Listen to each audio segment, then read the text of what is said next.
Things have been looking really rough for Natlan lately. There are more and more commissions from the Adventurers Guild, and they're all related to the Abyss. Just waiting around won't do us any good. Let's go and see if there's anything we can do to help.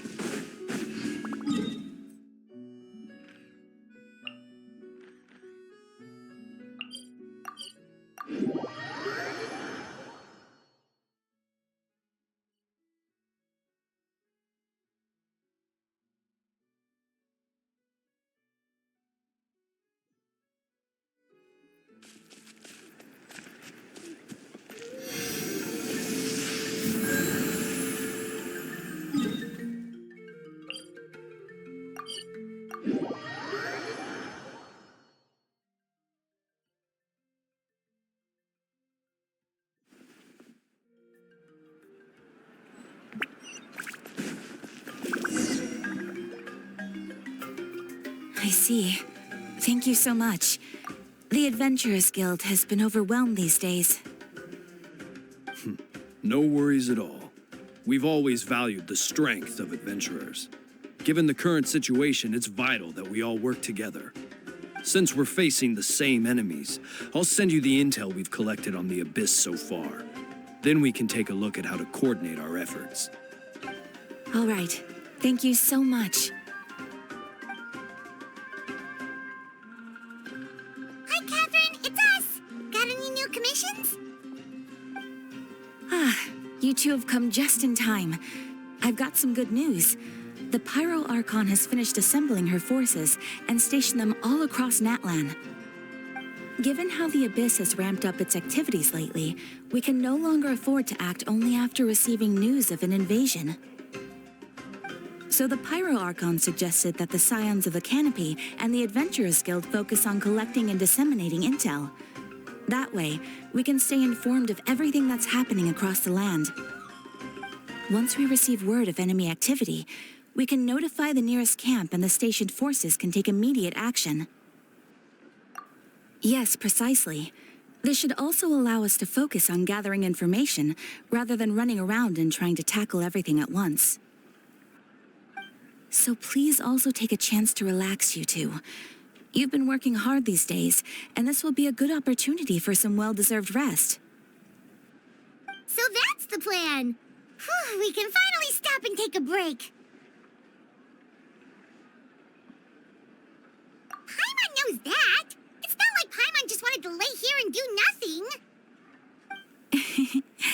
The movements of the Abyss are always unpredictable.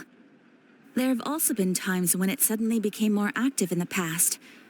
The people here generally see it as something like an acute natural disaster. Once the disaster is over, everyone will return to their normal lives. We just all hope that day will be sooner rather than later. Oh, right. Most people have no idea just how bad the situation has gotten in the Night Kingdom.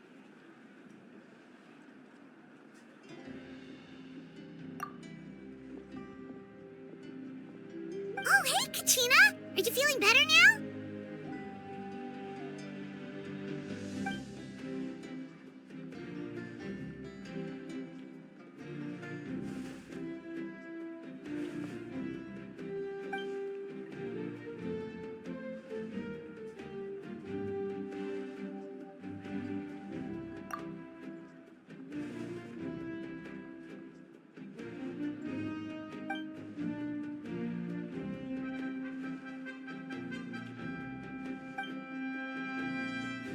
Wow! So we'll finally get to meet Shilonen, the legendary forger of ancient names!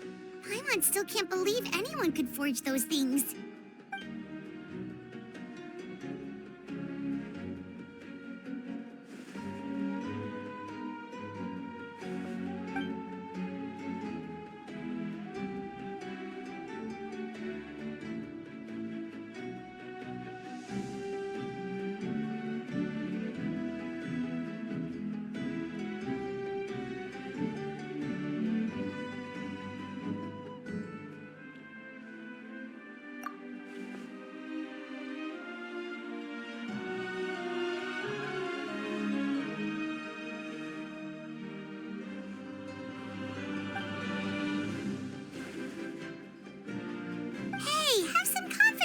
yourself, Kachina. After all, you're already a victor of the Night Warden Wars.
Ah, yes, so I've heard.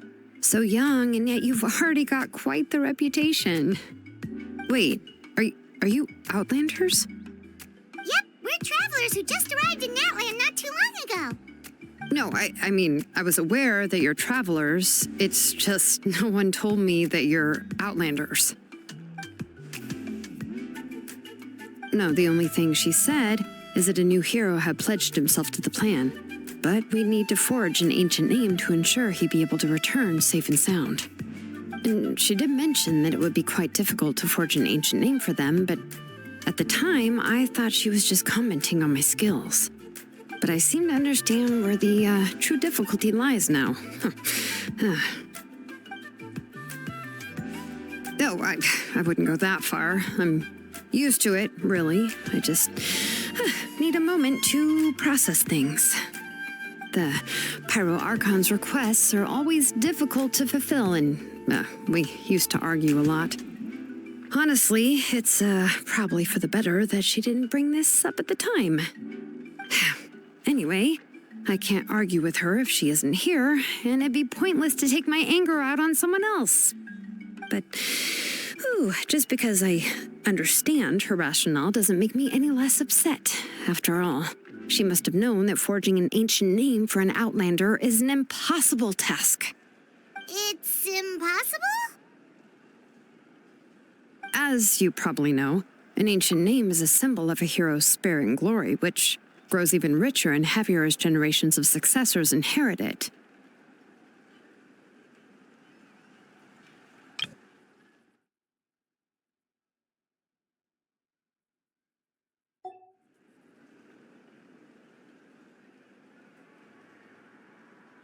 We forge ancient names by engraving the heroic deeds of an individual who will become the first hero of that particular name.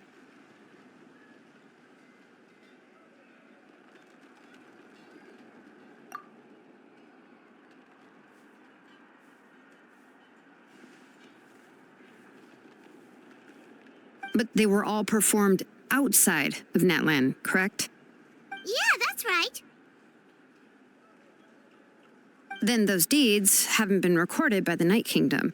To take it one step further, even if you had performed heroic deeds in Natlan, as an Outlander, your actions still wouldn't have been recorded by our lands. Only memories and experiences that have been acknowledged by the Wyab can be used as a basis for an ancient name. Even the greatest of craftsmen cannot create something out of thin air, you know. That's just how it is. Seems the Wyab don't want just anyone to get a name, huh? Mawika, of all people, should know better than anyone, yet she's still entrusted the task of forging the ancient name to me. Oh, Paimon gets it. Nobody's happy being asked to do the impossible.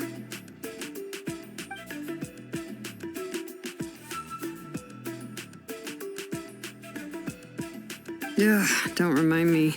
Let's just focus on how we can pull this off. How to achieve the impossible. You mean you're already willing to accept the task? Well, what else can I do? What's happened is already done, and it's not like I can outright defy the order of my Archon. If she gave me this order, then she believes the ancient name is an indispensable part of our plan, and that I'll be able to find a way to make it happen. In other words, the order is an affirmation of my abilities. Whoa, not only has she accepted the task, but now she's looking for silver linings?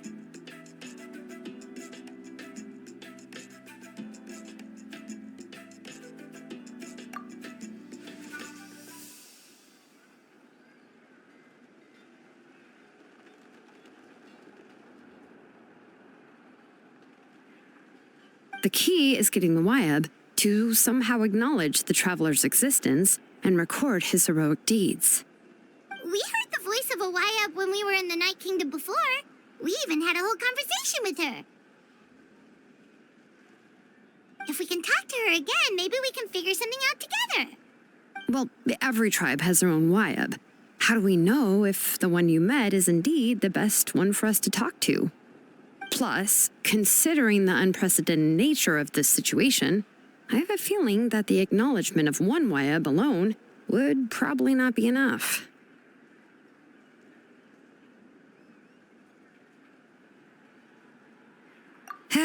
I don't know. That requires a level of knowledge that I do not possess. We need to find a consultant who's an expert on all things Night Kingdom and Wyab. The first person who comes to mind is Lali at the Masters of the Nightwind, the one we call Granny Eats-Tali. Oh, we've heard that name before. We used her spirit speaker stone to find Kachina's ancient name. A person who can make something like that must be pretty impressive. I'm unsure she'd be able to help. Still, she's older now and quite eccentric. It's hard to even book a meeting with her, given that she's constantly holed up in her room and doesn't like to be disturbed. I've heard that to get her help, you have to be extremely patient with her and know how to keep her spirit up. I hate to break it to you, but...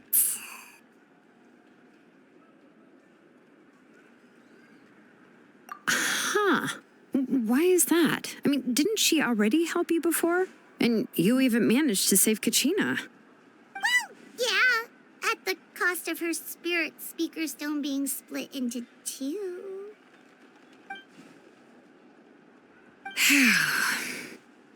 Great going, Moeka. We're already off to a rocky start here. In that case, I guess your only option is to try to emphasize that this is an important order from the Pyro Archon. Hopefully, Lali would still want to show respect to the Archon. I'll also write you a letter on your behalf. If you can find someone to deliver it and mention some good things about you, then that should help too.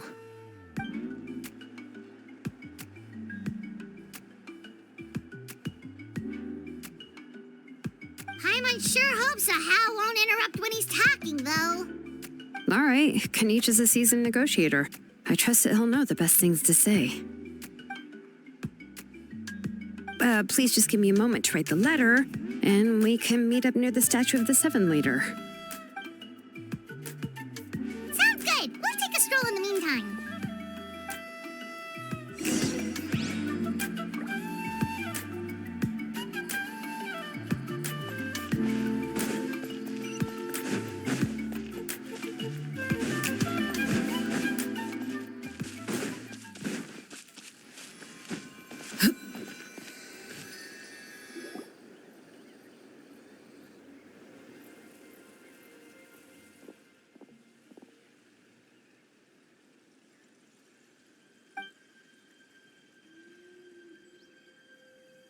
I'm sorry to put this on you, Kanich. It's just that you're probably the only person who knows how to deal with her.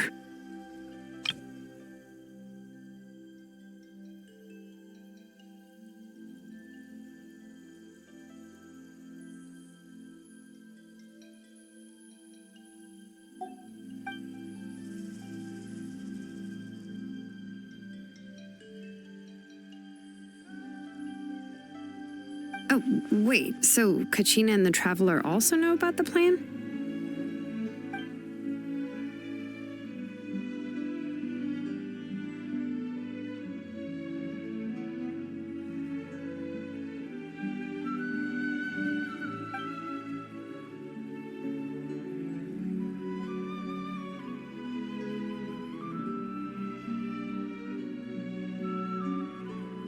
right. She mentioned there are 6 heroes and that Shilonen is one of 4 that have already been acknowledged. Oh, well, then I suppose there's no need to keep any secrets between us. Having companions walk by your side is perhaps the best solace when facing such a bleak reality.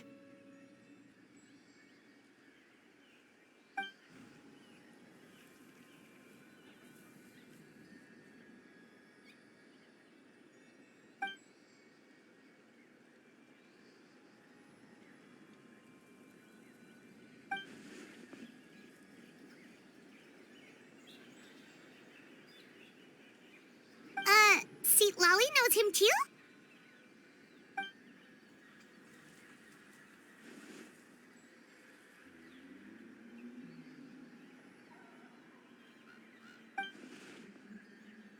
Given how the Masters of the Nightwind love to babble about dreams and revelations, they're already a pretty strange bunch to most. I've never met ORORON, but if they consider him the odd one, he's got to be pretty far out there.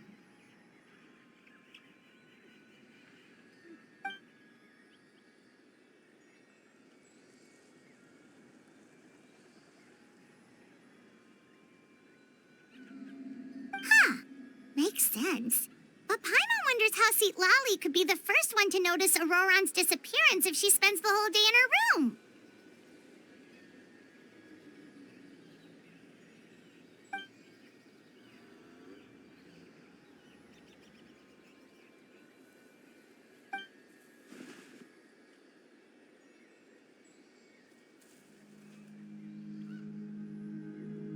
Huh, so if I'm following, you mean we'll help her investigate ORORON and the captain's whereabouts?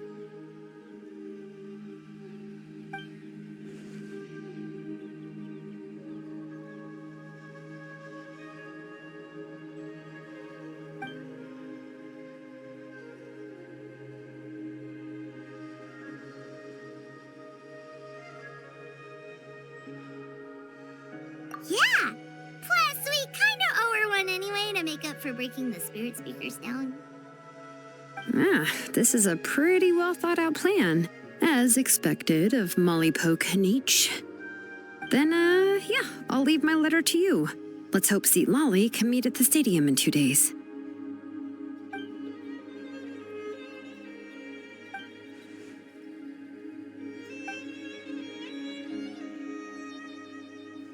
Okay, then let's part ways for now. I'll see you in a couple of days.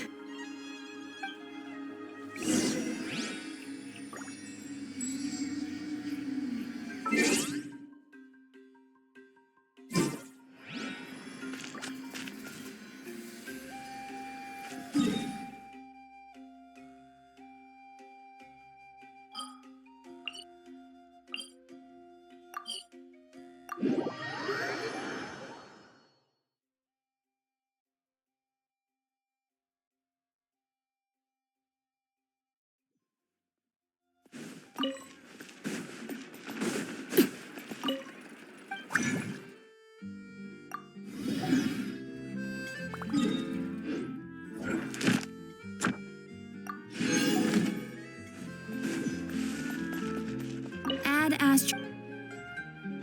Thank you for Ad Astra.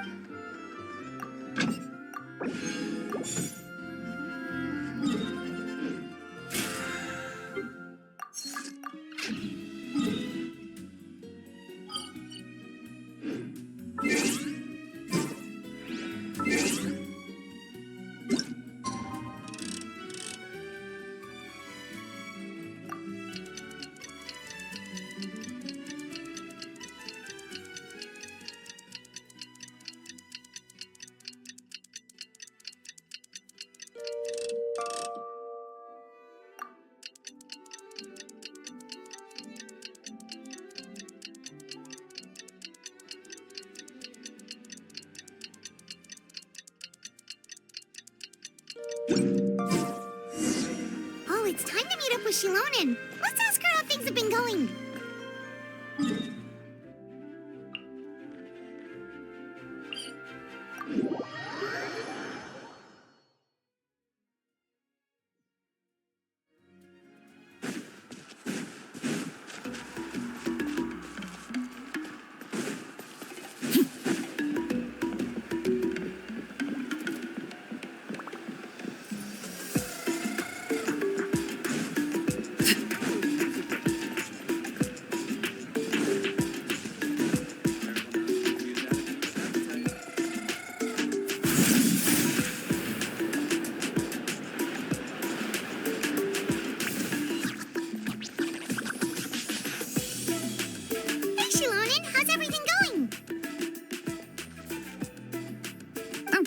Traveler and Paimon. I have bad news. Lolly did not reply to our request, although I suppose I'm not too surprised.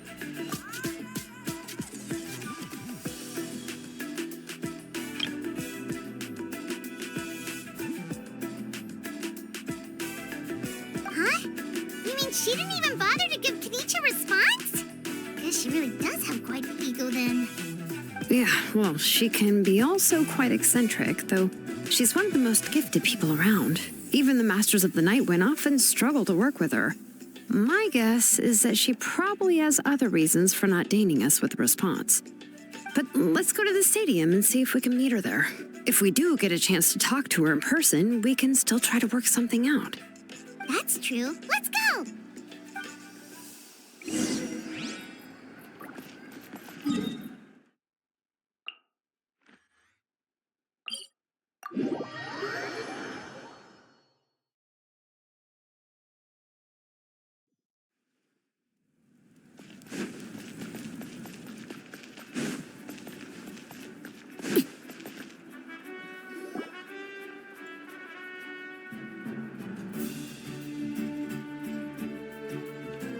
Paimon doesn't see anybody.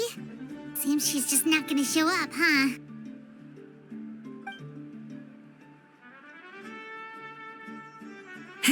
Well, we tried to be as considerate as we could, but she's under no obligation to help. That might be true, but this is still a request from the Pyro Archon, right? Shouldn't the subject always answer the call of their Archon? A subject? Well, if you ask me, I'd say we're all more like friends with the Archon. Yes, Mawika is our leader, but that doesn't mean there's any kind of tall barrier between us and her.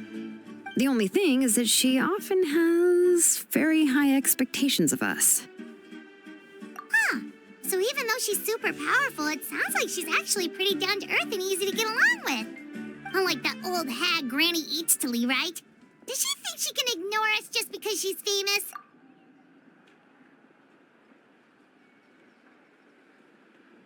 You all talk about her like she's some kind of huge deal, but she didn't even bother to reply to our letter. Seriously, if she didn't want to come, she could at least let us know. If that's what aging does to you, Paimon never wants to get old. Oh, really? So, that's how you see me?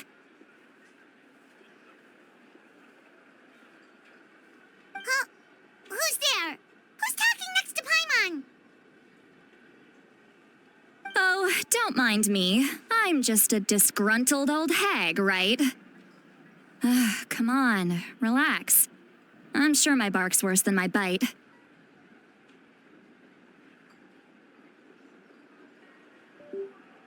Huh? Lolly. Wait, you're Lolly? You're Granny Eatstily? Yes, Granny Eatstly. But emphasis on Eatstly, not Granny. You must know this trope from light novels, surely. They use it all the time. The young man who's actually the oldest person in the room. The girl next door who turns out to be a seasoned veteran. The wise sage who looks like a little kid.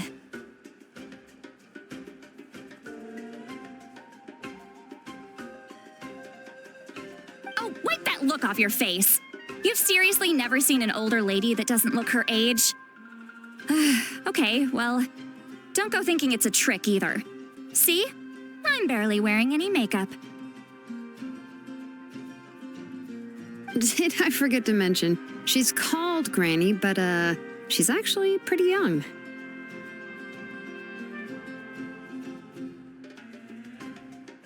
It was an honest mistake. I guess we've just gotten used to it.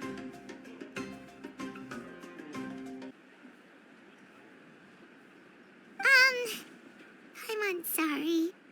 So, how old are you actually? What? How dare you? Don't you know it's rude to ask a lady her age?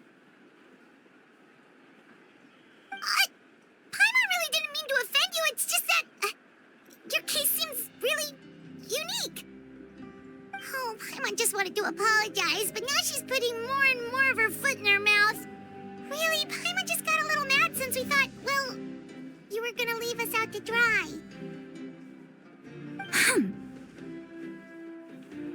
It was my idea to invite you here, Seat Lolly. So if you're upset, you can just take it out on me. All right. I was only joking. I didn't mean to chastise anyone. There's really no need to take all this so seriously. If anything, I'm gonna feel awkward if we keep this going. I received Kenichi's letter and was planning to attend this meeting. Since I had already decided to come, I figured there was no need to draft a reply that simply said, "Understood." Besides, just showing up is the most important part, no? But, of course, it's also natural for people to get held up by one thing or another as they're trying to leave the house. It certainly was a bit awkward to see that everyone else had arrived before me. At first, I was thinking of quietly sneaking over, but since you were already here waiting for me, I started to think about how I should phrase my apology, only to hear you all talking smack about me. Anyway, that's the whole story. Honestly, it's not like I owed you an explanation anyway.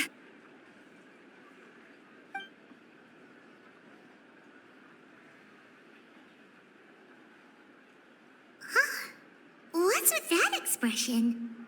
Was she feeling embarrassed just now?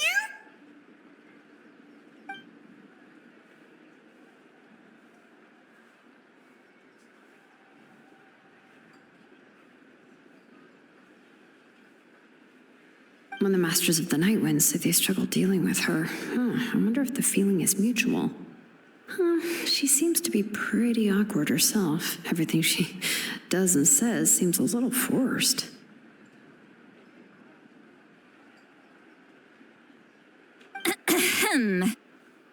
Anyway, Shilonen, I heard that you require my help in crafting an ancient name.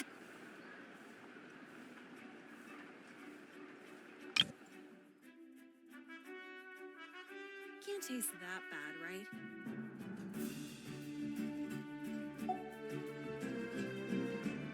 Correct. The situation isn't like anything we've handled before. Let me explain.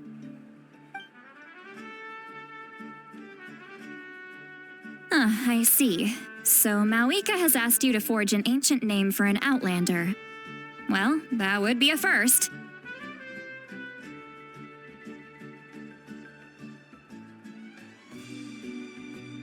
And you've also heard all about ORORON. I must say, he's always been a good kid. I can't see him joining the Fatui of his own volition. He must have been coerced somehow. Yeah, that's what we came here to ask you. We'll help bring ORORON back if you help us solve the problems of forging the ancient name. What do you think?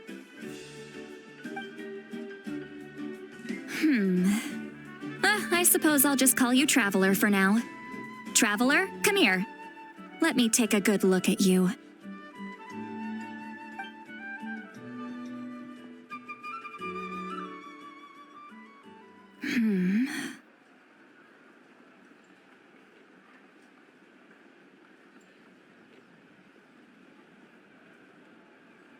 Wealth leads to unending conflicts between people.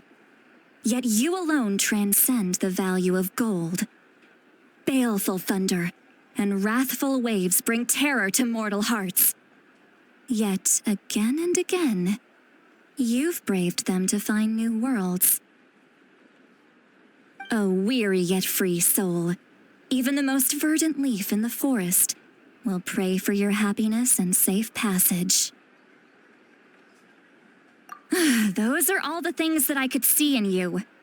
You've experienced far more than even most mortals could dream of. You possess the heart of a sincere hero, along with the conviction to lift a torch above your head and walk headlong into the night. Huh? Don't move. There's something here. Huh? What thing? Don't scare Paimon. Is the Traveler gonna be okay? you! Ah, that should do it. You've just returned from the Night Kingdom, so some fragments of souls were still stuck to your body. No need to worry. I've just cleared out the last of them. Isn't that kinda like having part of a ghost come back with you? It's nothing as serious as that. If left unattended, the most it could do is stir up some chaos in your mind, and generally worsen your mood. Well, in that case, better to get rid of them. It was nothing. Shilonen, let's follow your proposal. Once you've brought ORORON back, I'll take you to see the Lord of the Night. The Lord of the Night? But don't we need to talk to the Wyab of the tribes? Something this important is beyond their jurisdiction. Only the Lord of the Night can decide whether we can grant an ancient name to one who does not hail from our lands. The Lord of the Night is an ancient entity that rules over the entire Night Kingdom, constantly borrowing the power of the sacred flame to combat corrosion from the abyss. Oh, so you're basically saying it's even more powerful than the Wyab of the tribes. Well, that sort of makes sense, being the lord of the entire Night Kingdom and all. Not exactly. It's not so much that one's more powerful than the other. But never mind. That's not important. It would take too much time to explain. Just listen carefully to what I'm about to tell you. The Lord of the Night is currently in a deep slumber, and we can only communicate with its consciousness while in a trance. In other words, in a dream. But I will need to prepare a few more things if we are to hold a ceremony to achieve the state of the trance. I'll make a list. Can any of you get everything for me? I can go. It'll probably be a long list, so better leave it to someone who knows all the local vendors. Sounds good. Then we'll go with St. Lolly to track down ORORON. Phew, the Fatui are nothing to scoff at, so please, be careful during your investigation. If you need any help, just come find me. Yep, we'll be sure to play it safe.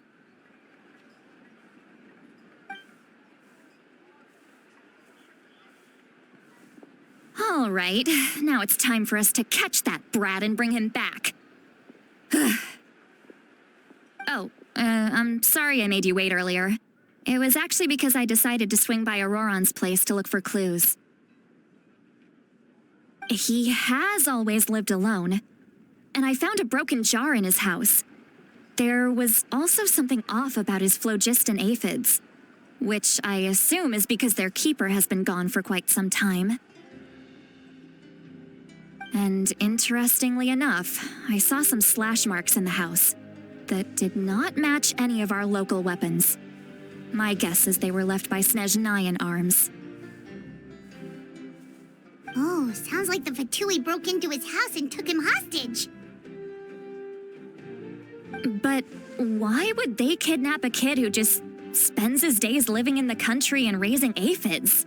He's only in his 20s. What would they want with him? That's not to say that I believe he's totally innocent, of course. Since he's the only one who was kidnapped out of everyone in Natlan, he must have done something to attract their attention. In any case, we'll get to the bottom of this once we manage to get him back here. I'm truly sorry to put you two through all this trouble with me. But please help me get him back. You can count on us! All right, then let's start by heading to where ORORON was seen last.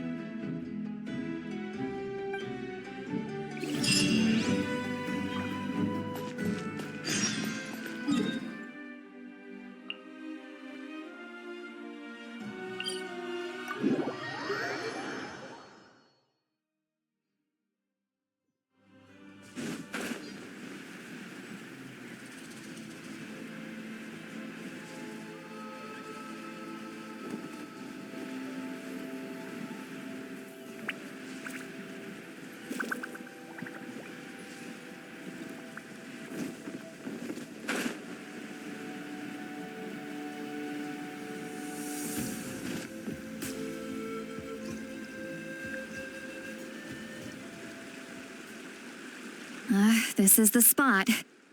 An eyewitness claimed to have seen ORORON speaking to some Fatui soldiers here. I don't know how much you're willing to believe me, but ORORON really is a good kid. I see no reason why he'd suddenly get involved with the Fatui. I'm convinced that what the witnesses saw was actually the Fatui coercing him, or perhaps trying to extract information.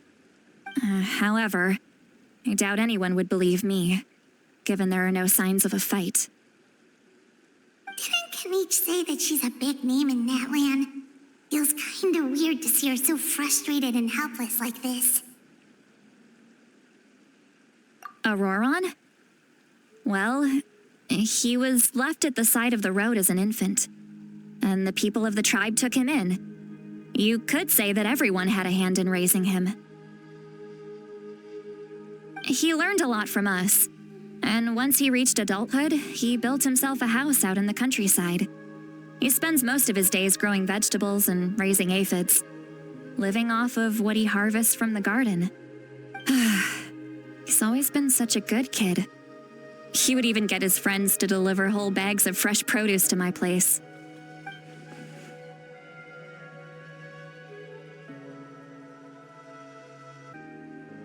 Oh well, let's keep looking. He can answer all of our questions once we find him. He's been raising phlogiston aphids for a long time, and since they were disturbed, they secreted a special type of phlogiston.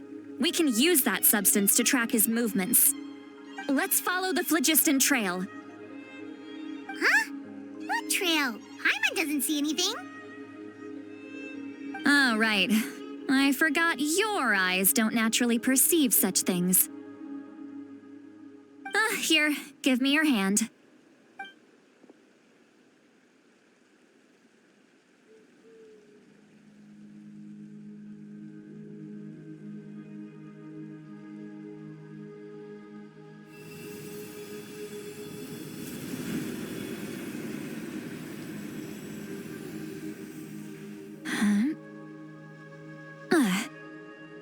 How about now? What do you see?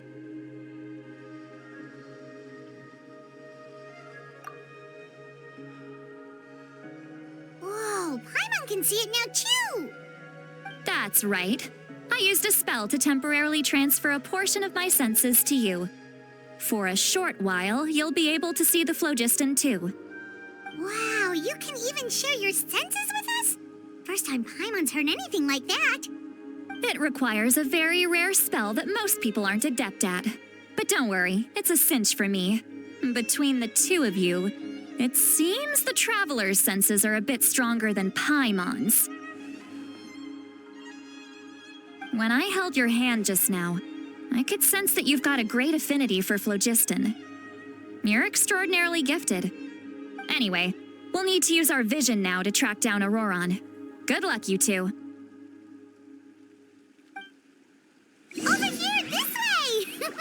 See, Lolly might say a lot of deep and confusing stuff, but this spell of hers is really something. What was that? Oh, Paimon was just complimenting you. Really?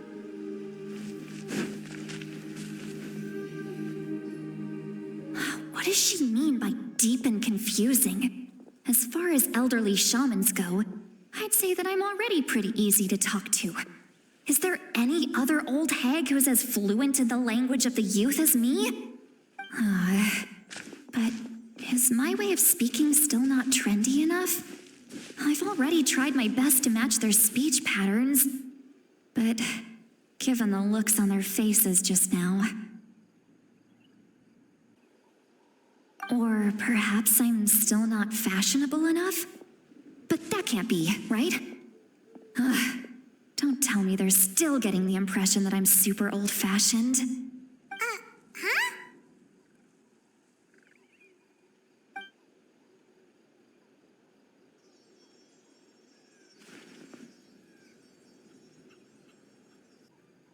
Was that St. Lolly's voice?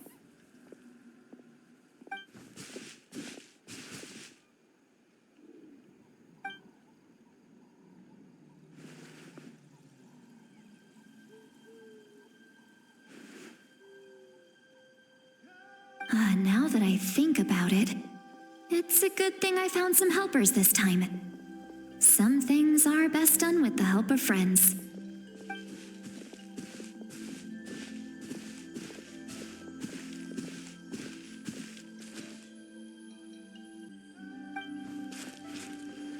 Oh?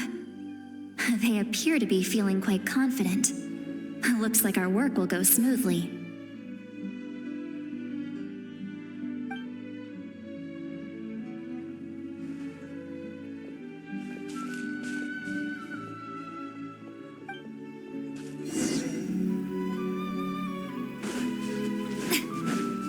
Hey, looks like there's a new camp over there. Let's go take a look.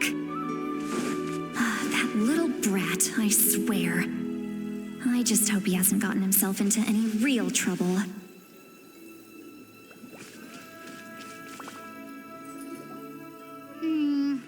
Yep. Judging by Paimon's experience as a guide, it definitely looks like people set up camp here. Wait. The phlogiston here is a bit odd. Let me see. Paimon sees a small shape here. Could it be some sort of symbol? This is a distress signal for the Masters of the Night Wind. Only someone from our tribe would recognize it. So ORORON was indeed being threatened. We've got to find him, fast. Leaving such a subtle mark implies that he was trying to be discreet. In other words, he was probably under the Fatui's watch. If they notice us, we can just charge in and fight them to the death. But what if my darling grandson is also there? I can't have him caught in the crossfire.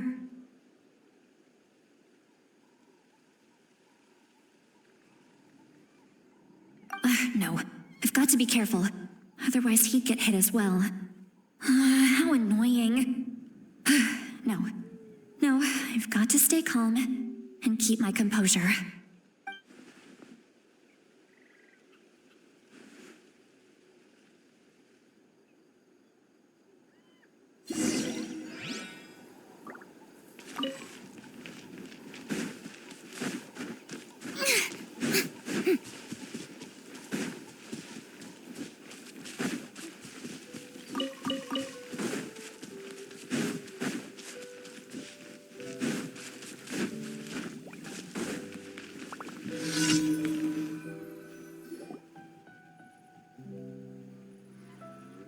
There are traces of people staying here too. Wait a second. The phlogiston around here is jumbled up. I can also smell a mix of elements in the air. Pyro, electro, and some other elements as well. Kanich told us that you were super amazing. No wonder you can sense so many more things than us.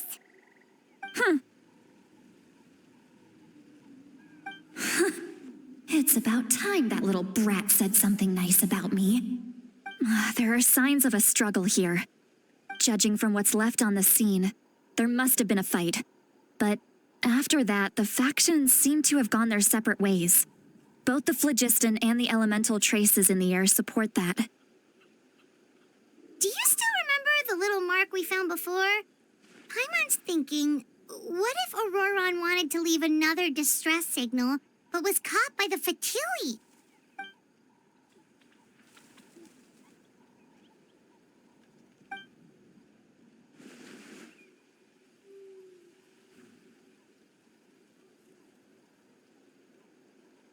Given there are 2 signals leading from here, we should split up as well.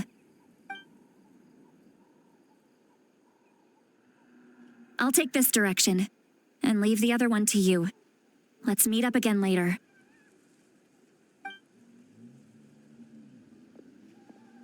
ORORON, what the heck were you doing? It's one thing to trouble me, but now I had to bring other people into this as well. You little brat. And off she goes. Traveler, did you hear all of that as well? Once Lolly left, that voice went away as well. Paimon even tried calling her name inside Paimon's head, but there was no response.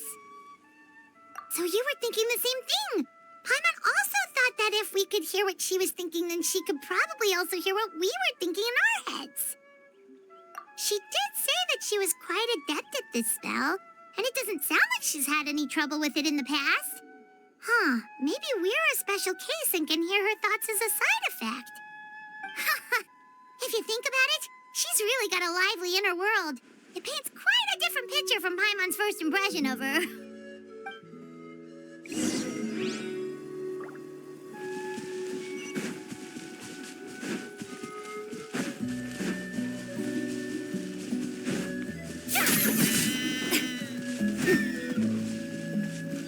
Paimon sees some traces here. Let's follow them and see if we can find anything up ahead.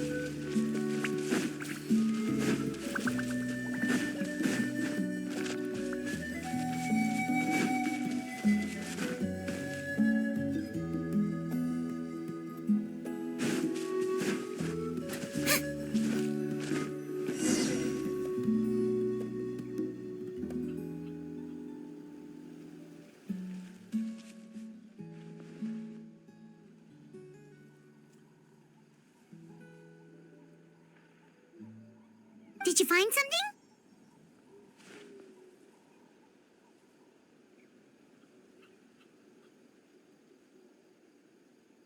Huh. So we can't tell where ORORON might have gone from here.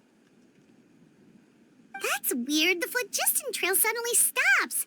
We can't make anything of these footprints either. But he can't have just evaporated into thin air, right? We know he wasn't alone. He had all those Fatui with him.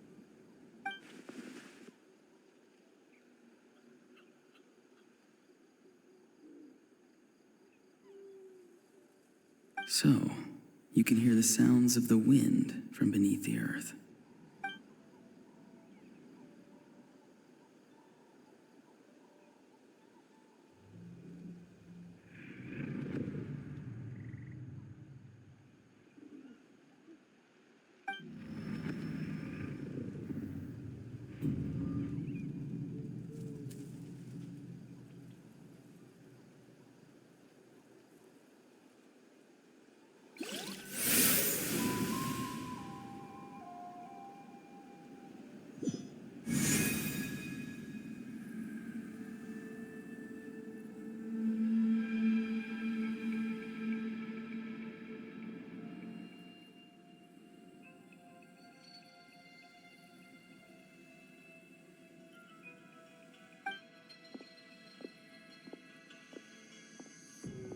I'm very sorry, but please do not move.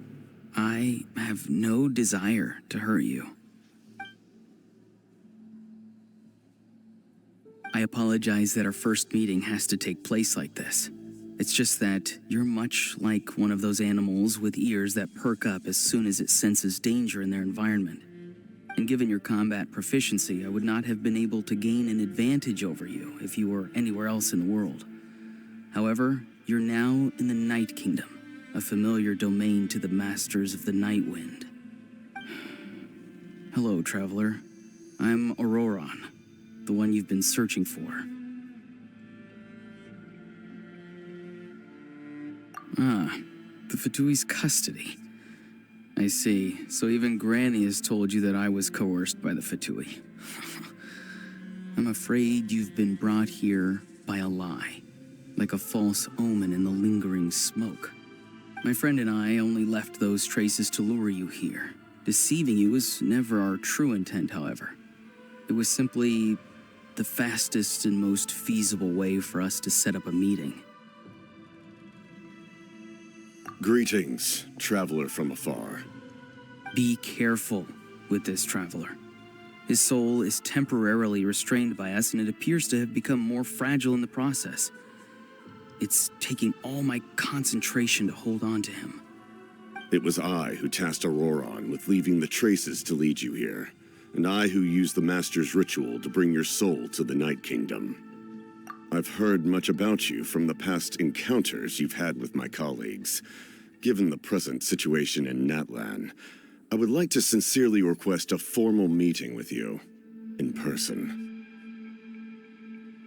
I will use the opportunity to explain my goals and motivations to you. as well as why I mistrust Malwika, the Pyro Archon. I believe there is little reason for you to blindly follow her plan. If you would like to hear our intel, then find us to the east of the stadium. But remember, not a word of this to anyone. I would like to avoid any further conflict.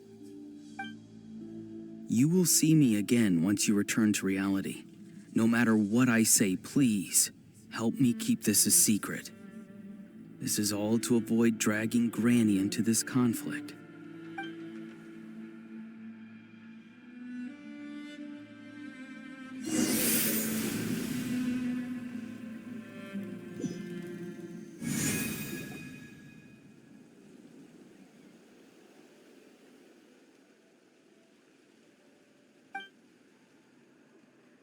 Hey, what happened just now? You suddenly collapsed and stopped responding.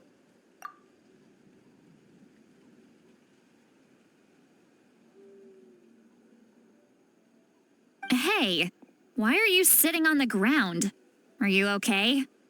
See, Lolly! He froze for a moment and then just collapsed to the ground. Could it have been those leftover remnants from the Night Kingdom? Do you have any itches or pain anywhere? Don't worry. We can take a short break. Sorry, I know I asked for your help. But had I known you were feeling unwell, I wouldn't have taken you on this trip with me.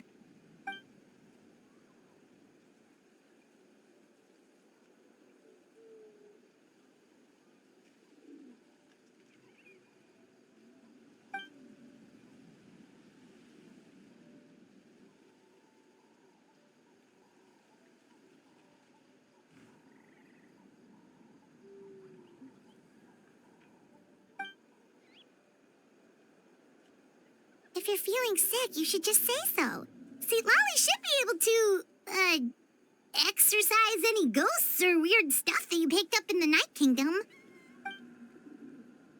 A seasoned traveler must know the importance of not pushing yourself beyond your limit.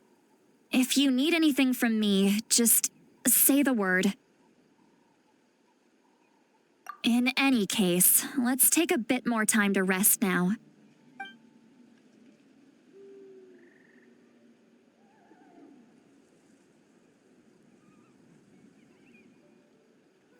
Need to be more careful next time.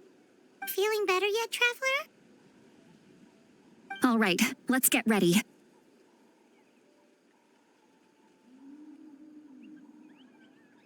I followed my phlogiston trail earlier to a stronghold guarded by soldiers.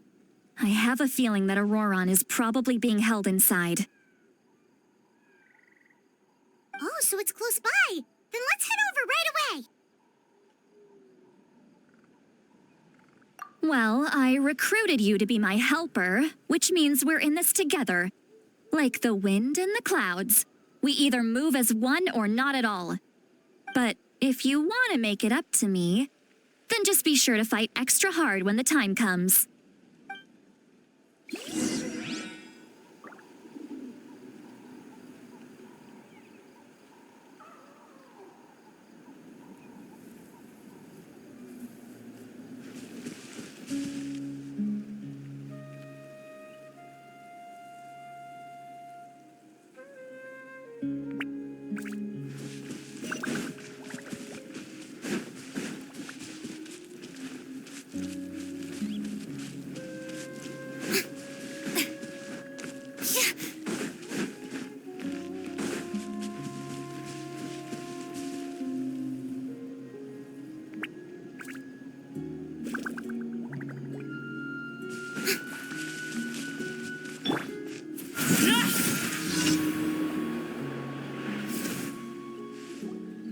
Look over there. Huh? Paimon thinks she sees someone in the middle of the camp. That's ORORON. So he really was taken by the Fatui.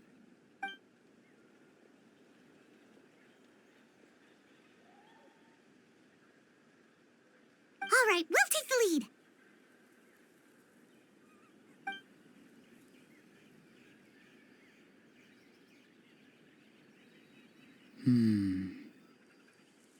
Hey, Quit daydreaming.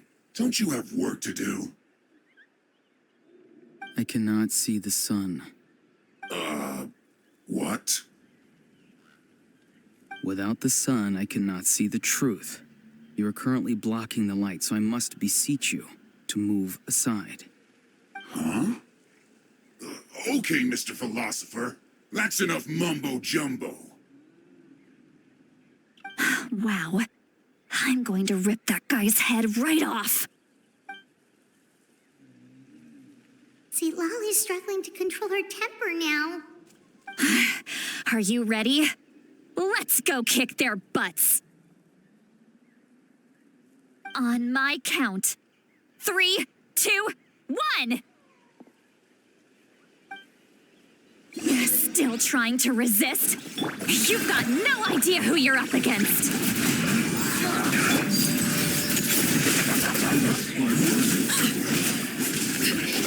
Let's end this quickly. One with nature.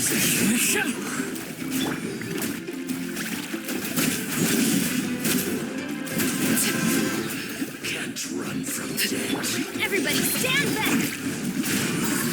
Killjoy! Late bad. Miscalculated. Death. ORORON! Granny! Paimon knows she's called Granny Eats to Leave, but it's still kind of weird hearing someone actually call her Granny. And greetings to you too, Gramps. What did you just call him? Gramps? Is that not right? You're Granny's friend, are you not? You seem to be approximately the same age as her, so I figured you've got to be Gramps. How many times have I told you? It doesn't work like that. There are a lot of people who look about the same age as me. You can't go around calling everyone Gramps or Granny. Oh, wait. He's not a child, is he? Don't tell Paimon he's one of those people who look like an adult but are actually only 8 or 9 years old. Oh, your words have pierced my heart like a thorn vine. Given how hard those thorns are to remove, I may just need to find a pair of tweezers. Why are you so upset? You can just say yes or no. Of course I'm not a child. It's just Granny always taught me to show gratitude where it's due. And since the Masters of the Night Wind raised me collectively, I basically see everyone above a certain age as an elder I should look up to.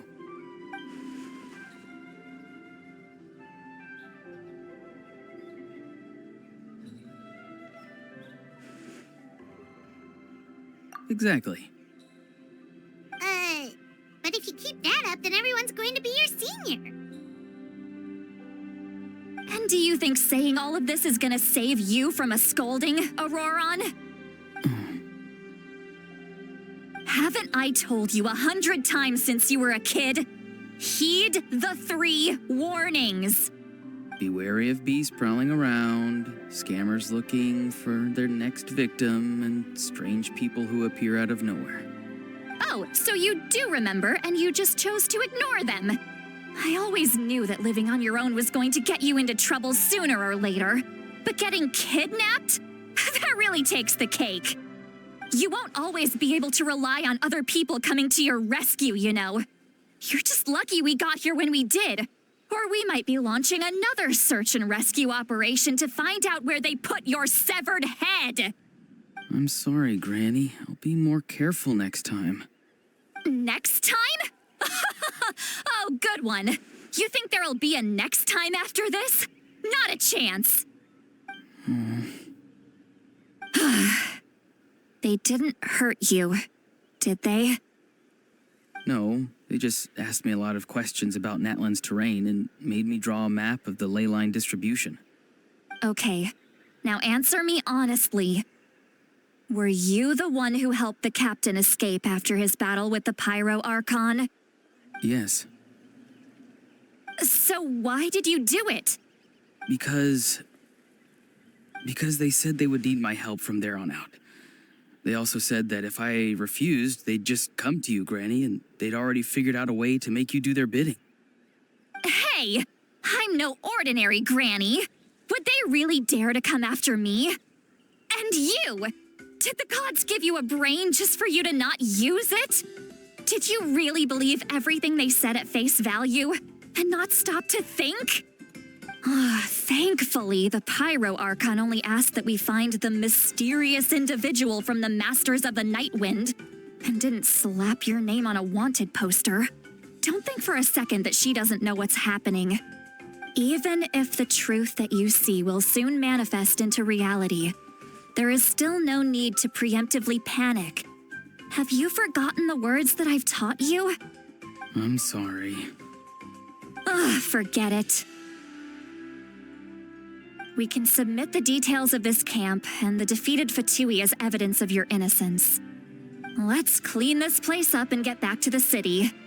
ORORON, you better remember this lesson well and seriously reflect on your actions. Also, once we return to the city, come to the speaker's chamber with me. I'll need you to explain everything. Sounds good. Should I bring some of my homegrown vegetables as well? Your vegetables? Yes. I grow a lot of fresh produce in my garden. I hope the Pyro Archon won't be too picky about the selection. Now's not the time to be thinking about that. If you do come face to face with the Pyro Archon, the first thing you should do is... Recite the 3 warnings. Huh? No! You should emphasize that you were not in cahoots with the Fatui! How exactly did the Masters raise this guy? Oh, right.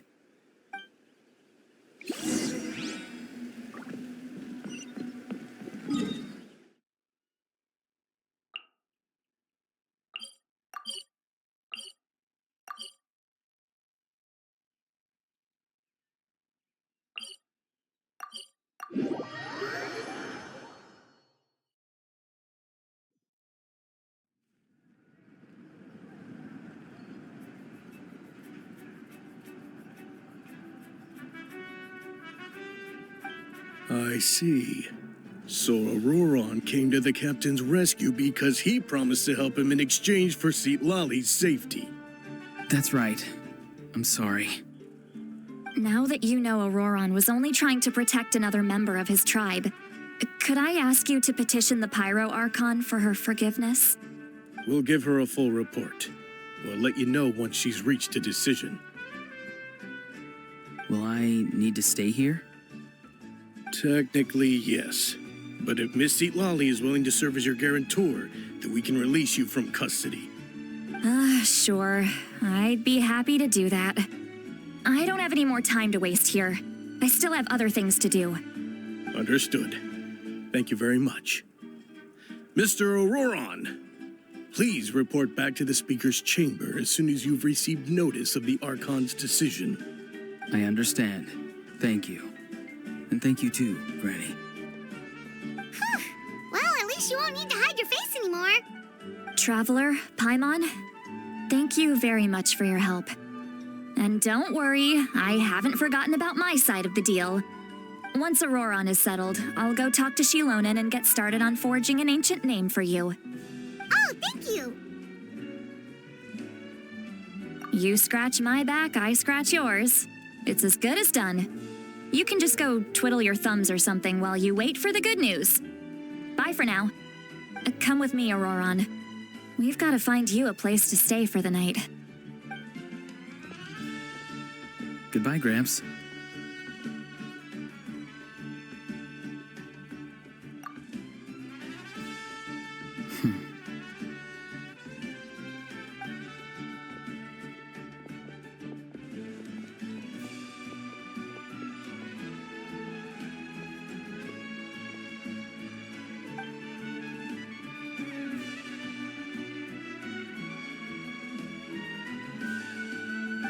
We're finally done. All right, it's time to find some grub.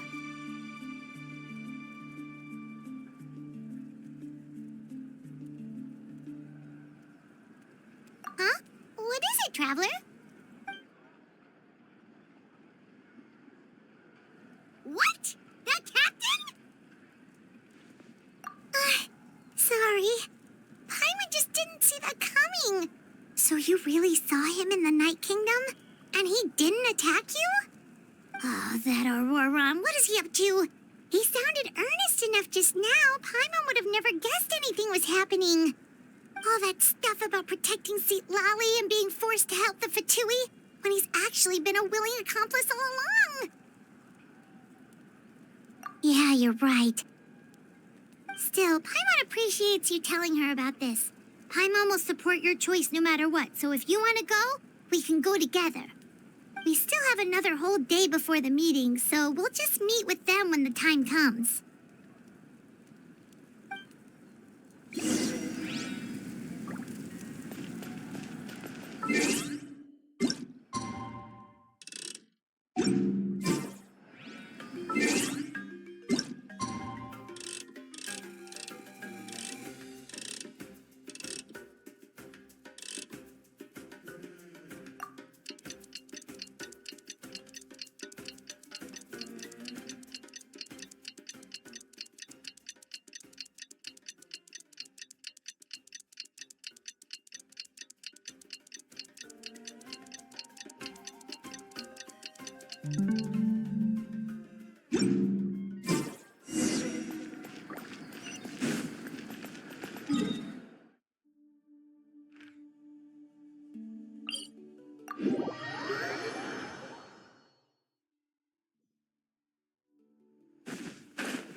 Weird. Paimon doesn't see anyone. Oh, please don't let this be a trap.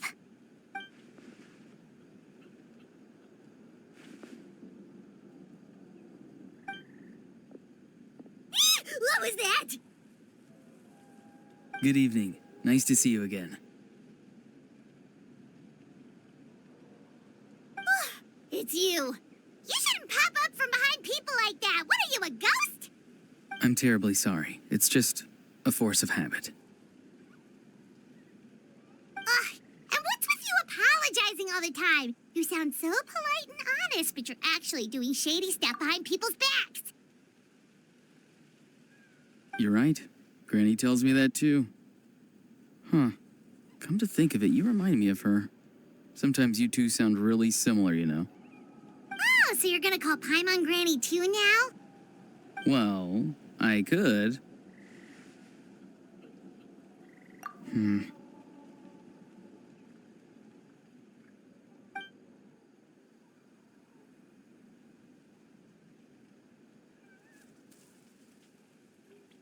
It's all clear. Over to you. Excellent. The fact that you showed up proves that I was right about your character.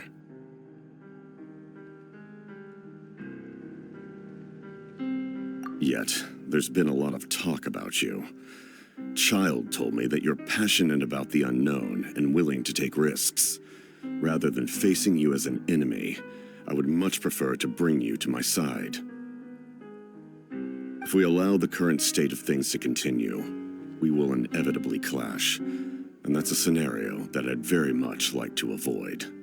I've long heard of your exploits across the nations. Though you have crossed swords with my colleagues many times, I know that you are by no means an unreasonable person. And once you've learned the truth that the Pyro Archon Malwika would never willingly share with you, you may just find it in your heart to consider my proposal. I assume you've already been informed of the Pyro Archon's plan. In order to defeat the Abyss and save Natlan, she still needs 2 more heroes to appear. Wait, how did you know that? Never mind. Guess that's not important now. I've long kept a close eye on her plan. To be frank, it's an exceedingly risky plan. Will the heroes really appear?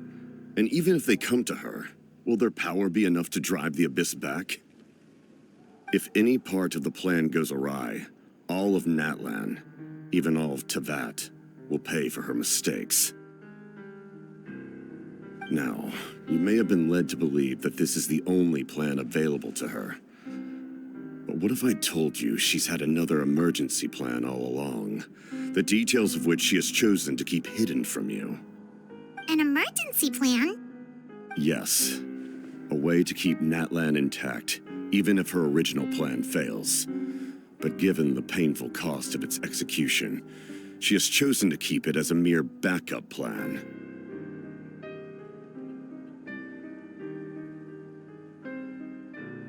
Whether this stems from hesitation, fear, or even naivete, I cannot say. But Natlan cannot afford to wait until she comes to her senses.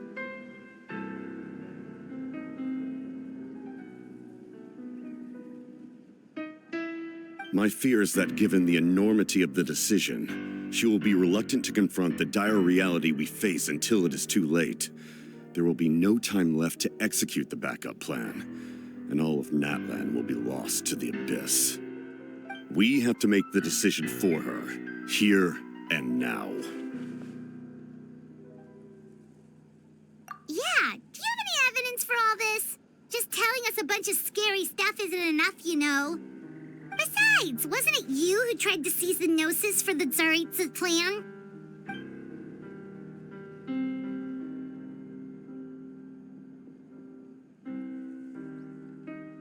I knew you to be clever enough to see.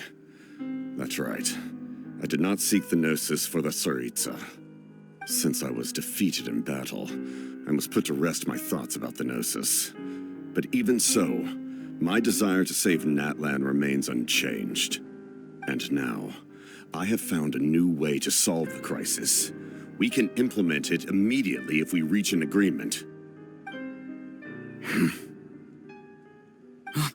Someone's here. Huh? The captain disappeared! Something is rapidly approaching. Oh no.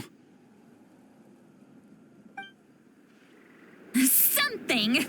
Bad news, chump. It's your granny.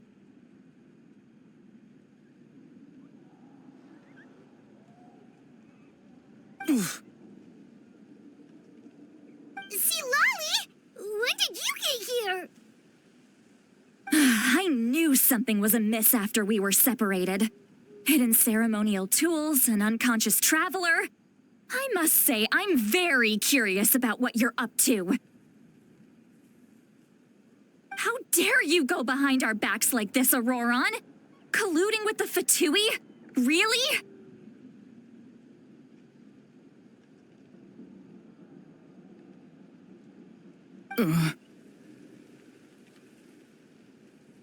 Oh, here we go again. Cat got your tongue, huh? You really think you can avoid a scolding just by staying quiet? I'm not trying to avoid anything. Oh, and now you're talking back. Well, go on then. Explain yourself. What the heck are you up to? I'm sorry, Granny. I feel so guilty. You! That's it! Where are my tools? I swear if I don't teach you a lesson right here and now, I'll... Wait, see, Lolly! Please, calm down. We, still learned a lot of info, didn't we? Like the fact that the captain isn't trying to seize the Gnosis anymore. So, maybe just save the scolding for later, okay? Listen well, ORORON. You're only getting out of this now because of the Traveler's plea. This isn't over. You hear me? You're right, Traveler. Let's go. We can discuss this more back in the city. You two keep an eye on ORORON for me, okay?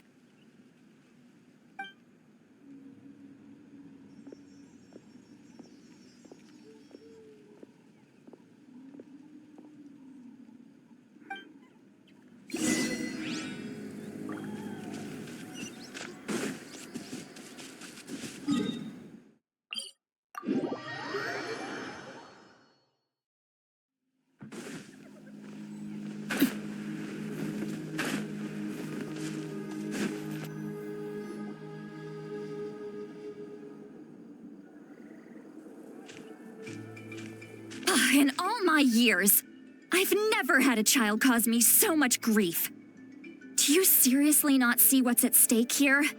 You've got a head on your shoulders, ORORON. Use it! Why did you help the captain? And I want the truth this time.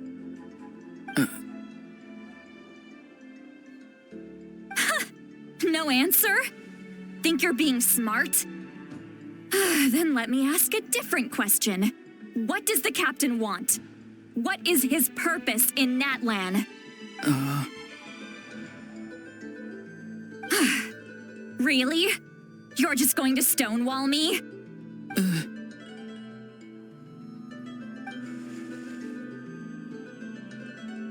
Just use your brain for a second.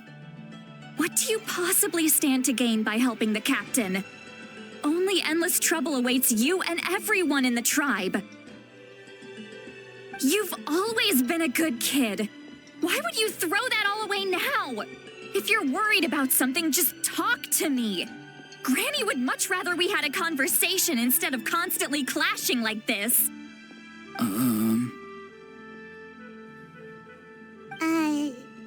Why is he staring at us all of a sudden? I'm sorry that you have to hear all this. Indeed. It's like going to visit a friend at his house, only to suddenly hear your friend berating a naughty Saurian. Well, that's an oddly specific analogy. Wait, did one of your friends really do that? Yes. And every time my friend scolded his Saurians, they would look at me the same way you're looking at me now. Helpless and embarrassed. Wait, but you're the one getting your head chewed off. Stop making this about us! Indeed, you've got a point. Then please just hang in there for a little while longer. Granny should be done with her scolding session soon. Oh? You dare gossip between yourselves instead of listening to me? You... Sorry, Granny.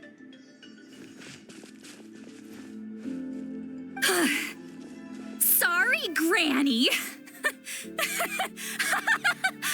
Sorry, Granny. You know what? Fine. I'm perfectly aware that everything I say goes in one ear and out the other.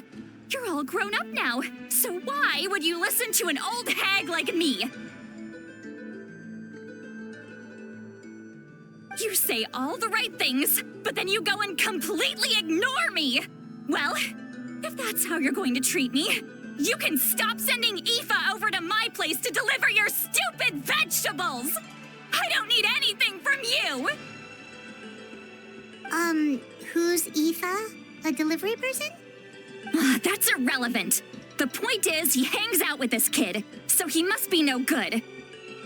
You kids get to a certain age and suddenly act like you know it all. There's nothing I can say to get through to you. ORORON, if you're still thinking about that so-called duty, then please, just forget about it. The ley lines did not fall to this state because of you. And we've long closed the book on that incident. Seems they've started talking about some kind of tribal history. I'm starting to get lost.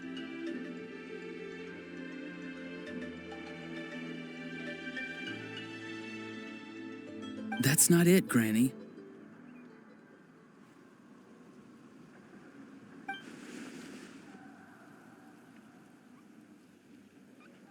I know you tend to get down on yourself when you're upset, but I can tell I really hurt you this time. All I can say is I'm sorry. His voice. ORORON! Where have you gone? It sounds like he's somewhere super far away, but isn't he right here in front of us? I'm really sorry. It's up to all of us to do everything we can to save Natlan. So I've got to go. Get back here this instant! ORORON! What is this? Powder from plant spores? Is that the trick he used? What just happened? How was he able to suddenly get so far away like that? It's a trick of his. If you grind spores into a powder and spray it in the air, it can be manipulated to create an illusion. He pulled it off flawlessly. He must have put a lot of time into perfecting it. Don't tell me that's how he's been hunting in the fields these days. Oh, couldn't he have picked up something more useful? Ugh, little brat. That's it. The next time we meet, I'm definitely going to break his legs. Whoa, that's a little extreme. But still, why does he feel like he needs to run from us? If his goal is also to protect Natlan, then can't we work together?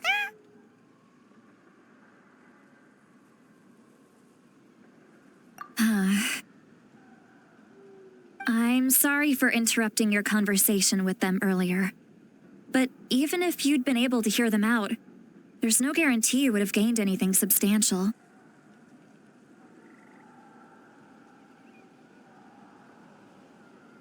ORORON probably did everything he could to get away because he knew I'd get the truth out of him sooner or later. Ah, that brat. I swear.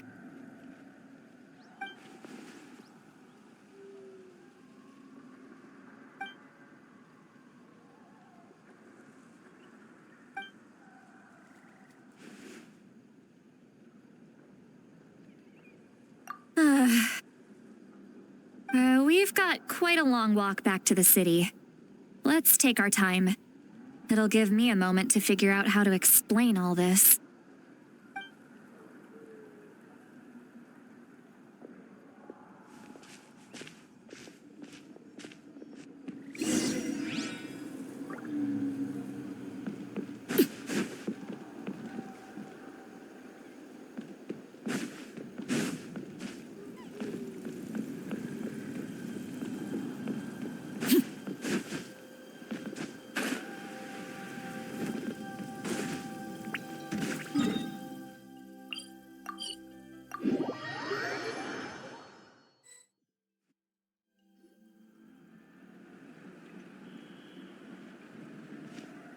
Do you two have some time? Feeling hungry? How about we get something to eat? All right, it's been a while since we last ate. Now that we can relax, Paimon just realized how hungry she is. Then let's go. We can find somewhere to sit down and talk. Food and drinks are on me.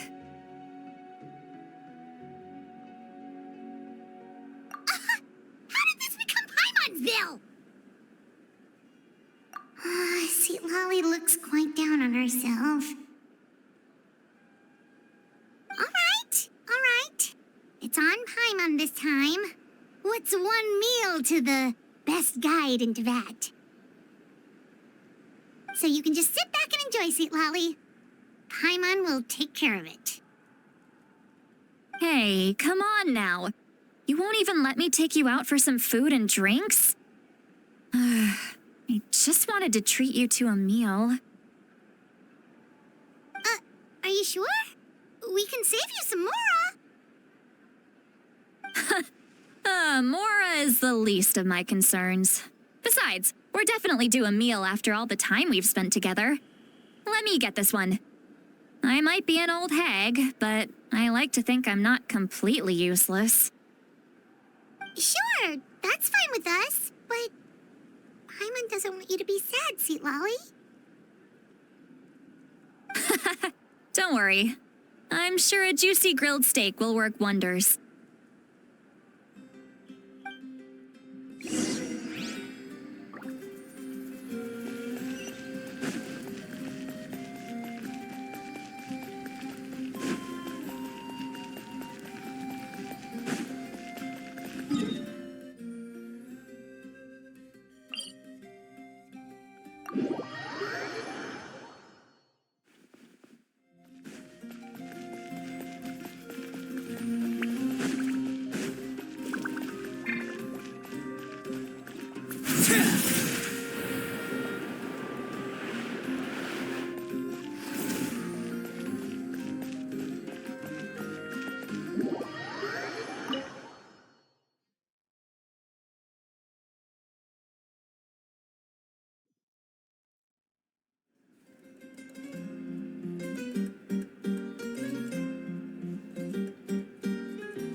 you see two people standing by the door? They look like spitting images of each other. Are they twins?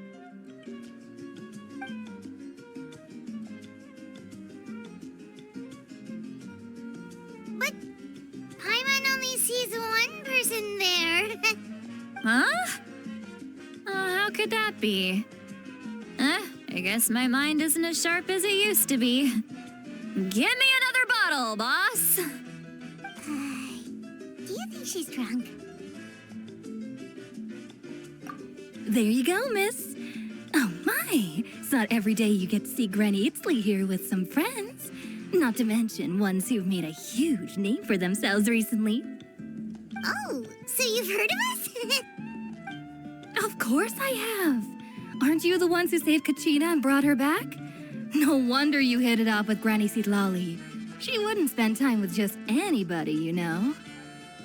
I don't even remember the last time I saw her with a new friend. Wait, so you call her Granny too? Well, given our ages, it'd probably be more accurate for me to call her my great-great-granny. She's one of the most famous people at the Masters of the Nightwind. Most days, hardly anyone even dares talk to her. Huh? Gossiping about me right in front of my face now, are you, Chonka? Oh, please, Granny, I wouldn't dare. I'm just beyond happy to see you bring over some new friends. After all, any friends of our regulars are sure to be great customers too. All right, that's enough. Go on now. I'm sure the other customers would like to talk to you as well. There's no need to keep staring at me. I promise I'll keep my alcohol down until I leave. Well then, you have my thanks.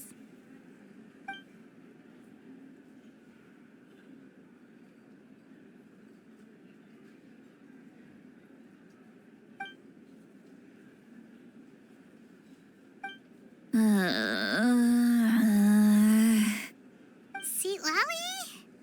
Sitlali? Who's that? You got some gall calling me by my first name. Let me guess. You want to test your skills against Granny Eatsley, don't ya? Are you still with us, Sitlali? You're kinda talking to no one. You chumps come around here, picking fights with me? Well, you know what happens next. You lose, and then run off home to tell everyone about how I'm this big, scary bully. It's always the same story. You brats start it, I finish it, and then I end up with the reputation of being some kind of terrible monster among the shamans. I mean, come on. Monster? Me? Really? What did I do to deserve that? Granny Sitlali, you're not a monster at all. Exactly. And while we're at it, I'm not some lazy slacker either. Between meditation, advising the chief, and speaking with the Wyab, I actually have a pretty packed schedule, you know.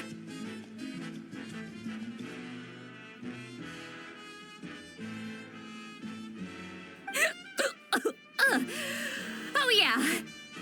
And I have to mentor all the new kids. Hey, new kid. Yeah, you. Don't play dumb. Didn't I teach you how to find phlogiston? You see? I know my stuff. I'm a good teacher. You tell him.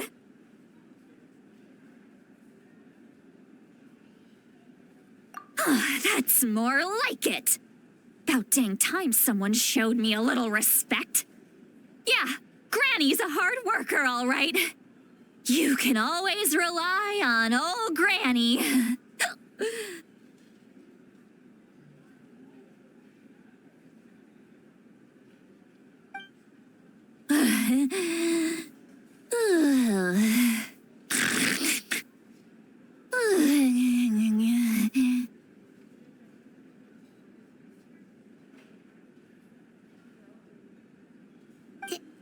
Did she just fall asleep with her eyes open?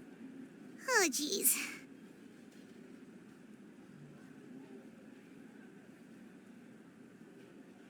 Behind this pitch-black curtain, a chapter of hatred reveals itself. Behind the smoke, the lingering smoke. Ah, she's meditating again. She does this whenever she's had a few too many drinks. Her mind's actually racing at this point. It's quite the opposite of sleep. Is this another specialty of the Masters of the Nightwind? No, I'd say it's an ability that's unique to Sidlali herself.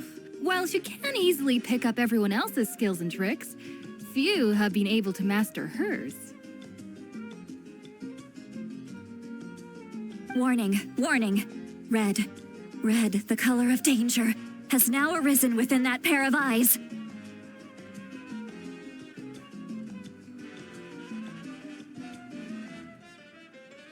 Huh?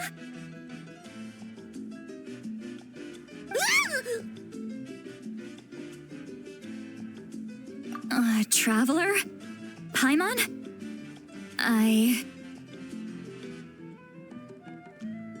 What's wrong? I'm gonna hurl. Hang on, just keep it in.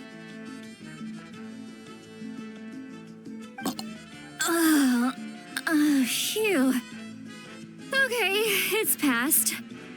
That was a close one. You had Paimon worried. Paimon really thought you were about to barf all over the table just now. How embarrassing. I'm sorry you had to see me like that. That's never happened before, I swear. I've never thrown up, not once.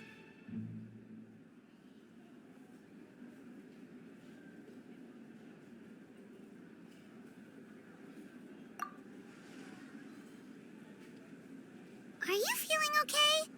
Want to take a quick walk and get some fresh air?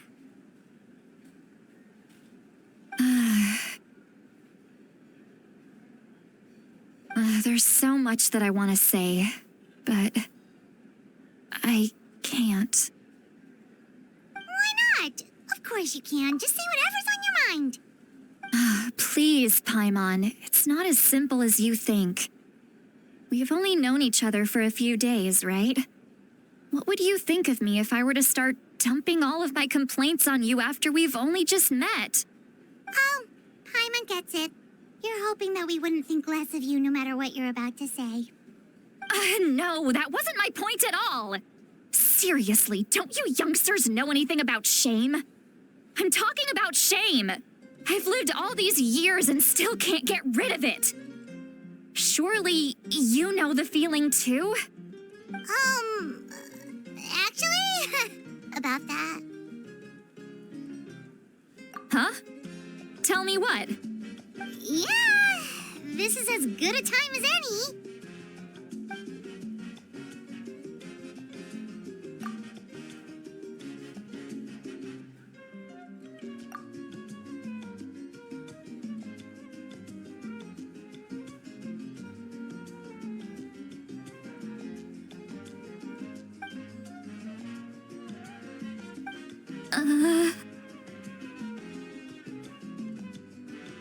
This is so... You heard my... It's okay, Sweet Lolly. You had every right to complain about those things. I can't take it anymore! Why do these things happen to me? Hearing me mumble under my breath is one thing, but hearing what I mumble in my own head? That's too much! It's just like when you're rolling on the floor in your pajamas, but you forget to lock the door, and someone bursts in to deliver cabbages and sees the whole thing! So that, happens to you a lot. It happens to people in general, okay? Doesn't matter if you're 200 years old or 1,000 years old. Everyone rolls around in their pajamas sometimes. I was just picking something generic. Take a walk with me. I have things to share with you. Looks like she's completely given up. Like those criminals who just confess everything and accept their fate.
Well, great view, right?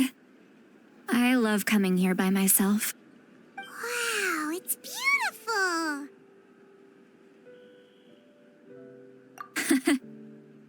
You're making me want to cry. Oh no, what do we do? Please don't cry. I was an expression, okay? A figure of speech. I'm just... embarrassed. Here you are thanking me. Even after you helped me all this time. Let's just have a casual conversation. It's easiest that way. Really? You don't seem like the kind of person who keeps things casual. Well, I guess I used to be more of a stickler for the rules. And you're right, I don't usually open up to the people of my tribe like this. I'm just an eccentric old hag to them. That story's been passed down so long, it might as well be true.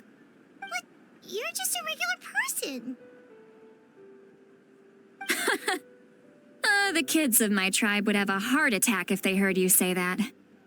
Granny Eatsley is a powerful figure. Be careful around her. That's what they'd say. Well, you are powerful. Are they afraid of you? Some are. Others are mad I always come out on top. A few decades like that, and people stop knowing how to deal with you. What about you? Are you scared of me? We don't find you scary at all. That's because you're not from my tribe. You don't know how many delusions of grandeur I've destroyed just by existing. I make people realize that no matter how hard they work, they'll never become a living legend like me. Oh, not to brag or anything. Maybe it's hard to believe. Just pretend I never said anything. We believe you. Shilonen has full faith in your abilities, and ORORON didn't seem scared of you. He thinks of you as his granny, right? Yes, but ORORON's a special case. Mawika already told you about her plan. And you've given so much help to ORORON and me. You deserve to learn the full truth. ORORON's not like other people. As I mentioned, he was abandoned as a child. The reason being, his soul is incomplete. The Masters of the Nightwind view this as a bad omen, capable of bringing about illness and misfortune. No one knows who his parents were. He was just left on a rock in the wilderness. It's a miracle he wasn't devoured by some wild beast. The Masters of the Nightwind believe they can see human souls. And in ORORON's incomplete soul, they saw a possibility for Natlan.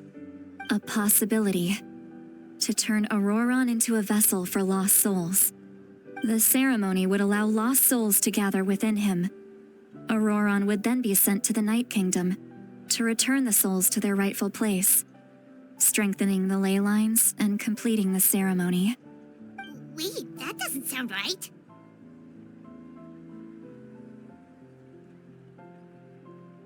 Now you see the problem.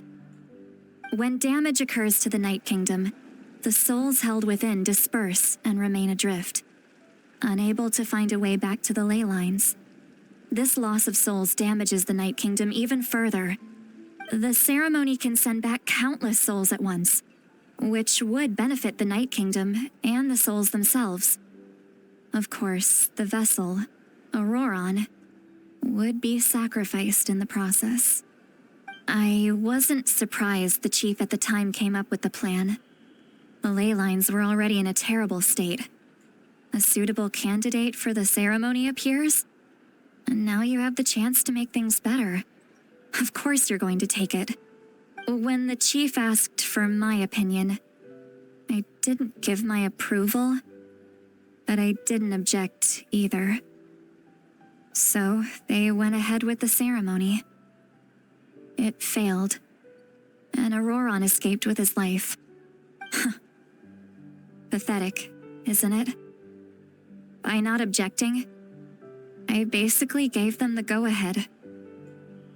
Maybe they didn't have my explicit approval, but it's not like I did the right thing. If the ceremony was successful, ORORON would probably be dead.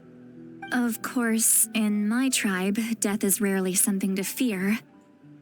But what kind of message would we be sending by sentencing a newborn to death? By using a human life as a tool? It's not right. So, when I learned the ceremony had failed, I was ashamed by my inaction and absolutely relieved by the result. The plan was never a secret. Or, I guess I should say, there was no point to keeping it a secret. A simple investigation from ORORON would reveal everything. Everyone thought he would be happy he survived, and he never really said anything to the contrary. But just as I was about to put all of it behind me, he asks this question. Would Natlan have been saved if the ceremony succeeded? Wait, what? It's not his fault. He knows that, but he still feels guilty. ORORON has a strong ability to perceive souls, more than any of us. He understands just how dire the situation with ley lines has become. Maybe he chose to work with the Fatui because he still thinks he owes a debt to Natlan. I can only imagine what they told him. Traveler, didn't the captain say he found a way to solve the crisis? Maybe that's what brought ORORON into this. Anyway, we can't just let things go on like this. We have to convince him to come back!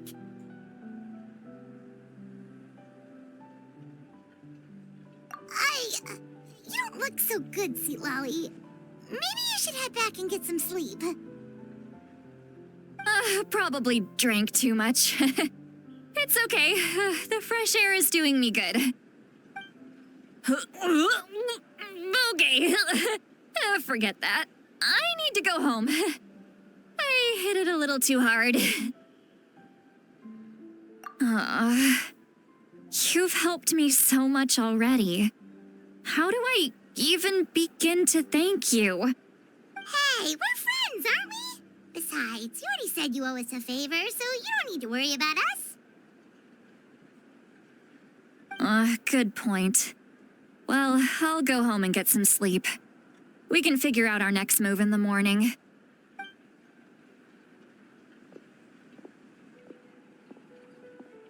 Friends. I like the sound of that.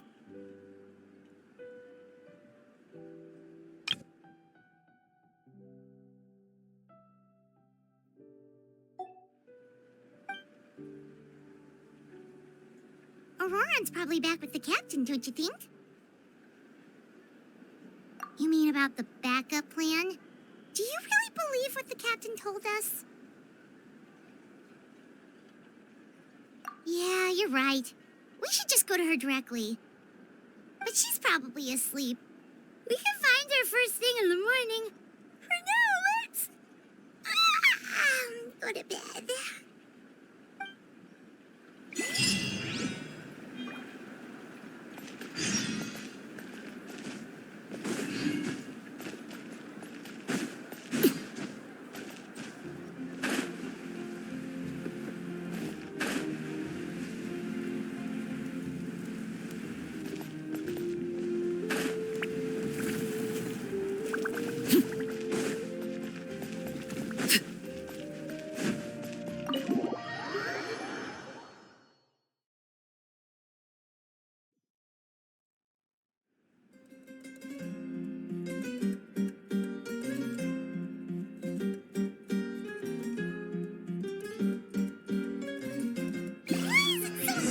Outside. Hyman still half asleep. Well, guess we should see what's going on.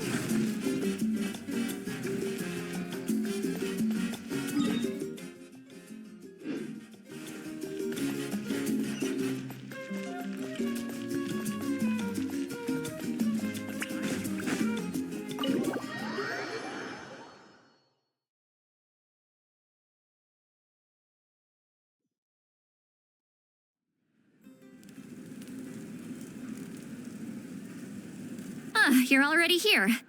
I was just about to come get you. Wow, you're up early. That's impressive, especially after all the drinking last night. Let's not bring up last night. I'm embarrassed about the whole thing. Anyway, I was also woken up by the commotion. Looks like all the warriors from the stadium are on the move. I heard many areas have been attacked by the Abyss, including the Masters of the Nightwind. I need to head back right away.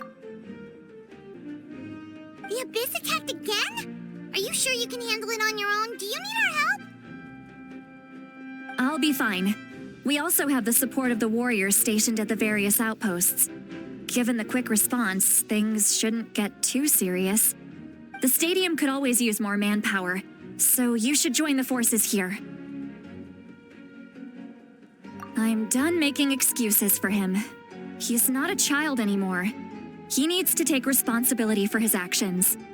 I was the one who vouched for him, so I need to report back to the Speaker's chamber. I'll accept however they choose to handle the situation. But I should be able to convince them to let me go back to my tribe first to deal with the attack.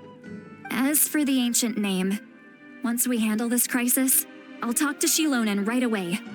Don't worry, I never forget a promise to a friend. Thank you. All right, I need to start heading back. She left in a hurry. The situation must be really serious. Looks like a lot of people are heading to the stadium. Let's see what's going on.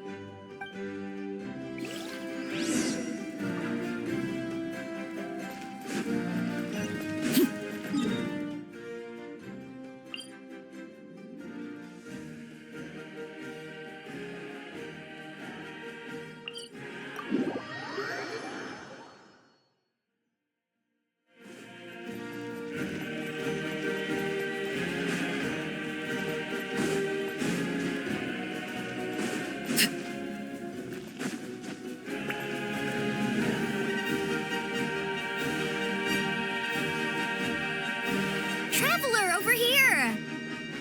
Perfect. Our star Outlander has appeared. Oh, you're all here! But, what's with the whole Star Outlander thing? Just my way of saying how awesome you are. We've got a real emergency on our hands, so this is the perfect time for you to show off your skills. Alright, but can we get a quick rundown of the situation first? The Abyss suddenly attacked the Collective of Plenty, the Masters of the Nightwind, the Children of Echoes, and a number of our camps and outposts in the wild.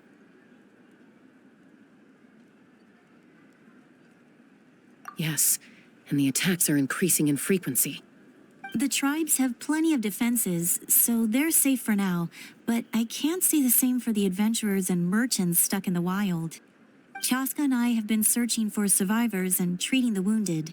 We just got back, but we need to head out again soon. I plan on heading back to the Collective of Plenty, just in case my tribe needs me. What about you, Mualani? Where are you gonna go? I'll go help the Children of Echoes. They're the closest, so I can start fighting right away. What about you guys? We could go together.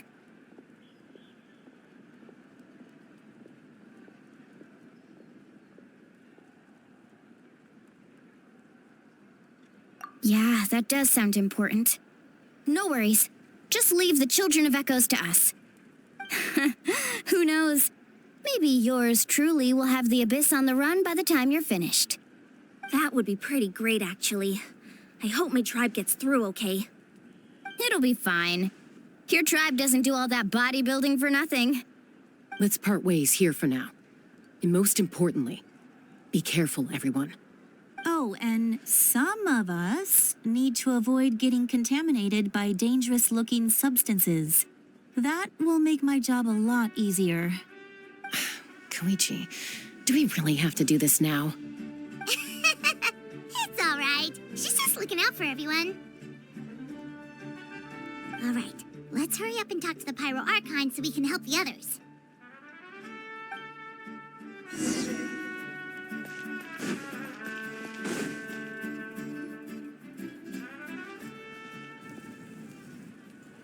Oh, it's you two. As you can see, things are not looking good right now. People across Natlan are in danger. Look, I'm very interested in your recent adventures, but this is not a good time. So we'll have to keep our conversation short. That's all right. We're also in a hurry. We're gonna go help the Children of Echoes after this. What?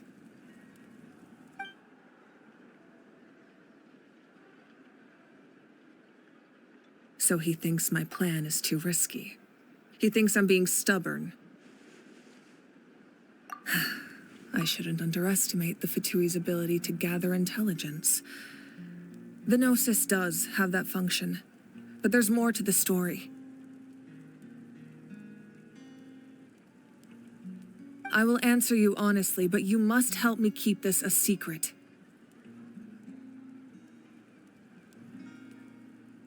I can use the power of the Gnosis to save Natlan, but it comes at a heavy price. The Gnosis would drain all the souls and memories from the Night Kingdom and weave them into a giant net, which would surround the ley lines and protect them against abyssal corrosion. Wait, you can use souls to weave a net? But does that mean... Yes. It means sacrificing those souls in the process. Souls are just another form of life. The cruelty of this method is self-evident.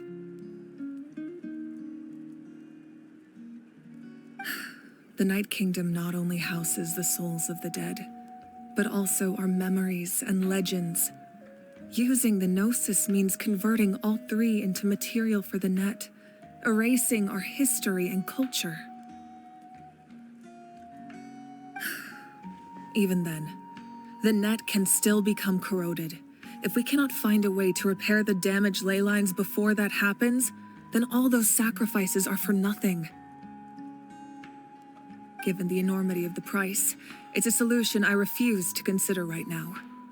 I want us to win, but I also care about how we win, and what that means for us in the end.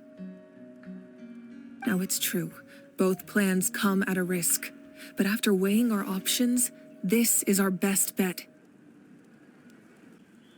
Natlan is unique among the nations of Teyvat. Given the ever-looming threat of the Abyss, the Pyro Archons had to account for the worst-case scenario. Having a contingency plan is our duty, not just to the people of Natlan, but to all who live on this continent. Still, this has always been a well-kept secret. I'm very curious how the captain learned this information. Oh, one more thing. The captain said he found another way to solve the problem. could be equally as extreme, though. Without the Gnosis, he should have no other option. But I see no reason for him to lie. Seems like our only path forward is to track him down, so he can answer that question for us.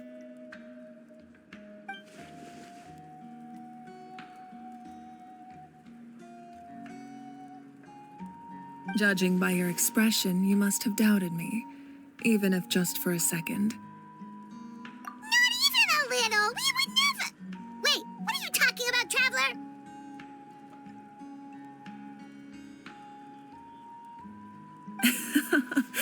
Just as expected. I appreciate your sincerity. Maybe it was out of caution, anxiety, or simple curiosity, but know this. No matter what, our goal remains the same. We both want to save the people of this land.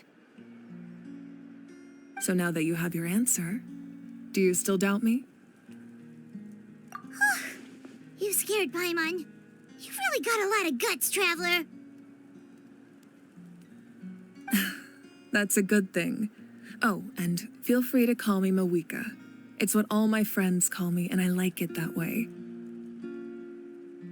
As for the captain, the intelligence officers we assigned to the Fatui should be back soon. We'll get our answer then. That's great! Sounds like we just have to wait a little longer.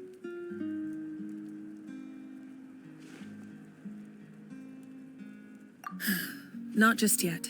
Even though the Abyss is attacking several locations at once, I'm confident the warriors stationed in those areas can handle it.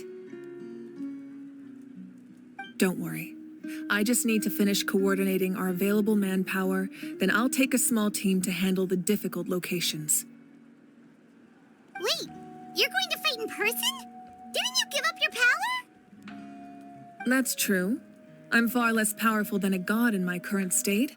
But don't forget, I was an experienced and powerful warrior before I ever became the Pyro Archon. No matter how you look at it, my duty is on the front lines. Oh, now you doubt my strength. That hurts, Traveler. If we had time to spar, you might think otherwise. Anyway, even if we respond to these threats in time, it's not a permanent solution in the long run. I've considered moving my people to other nations, but given their close connection to the Night Kingdom, a forced evacuation would have devastating consequences.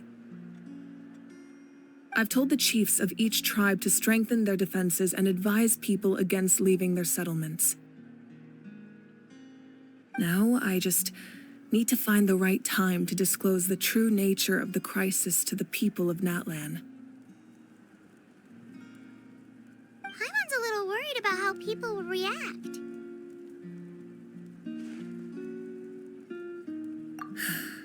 Yes, but that won't be the only response. In any case, that's for me to worry about. I'll let you know when we have more information on the captain. All right, we should head out. Maybe we can join up with Milani. She can't be too far ahead.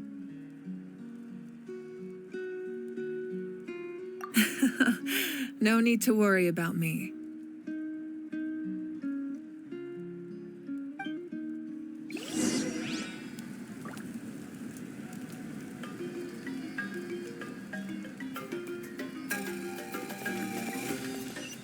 This is where you fall.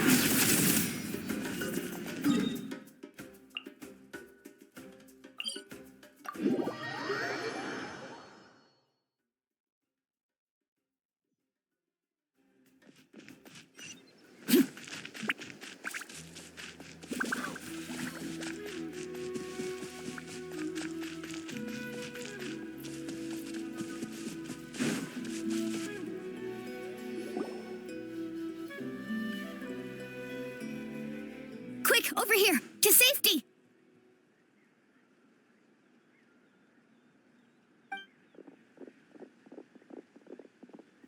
Kachina, how many people do you have left?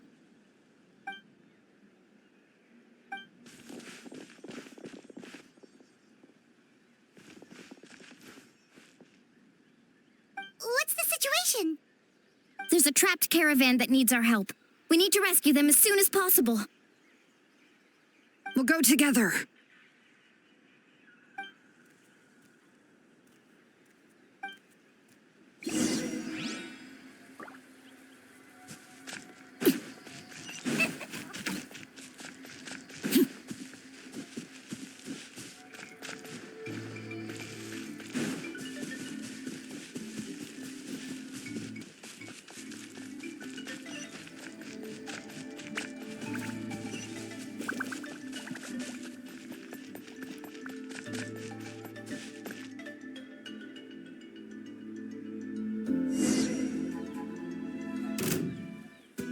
Stay safe. We've got this.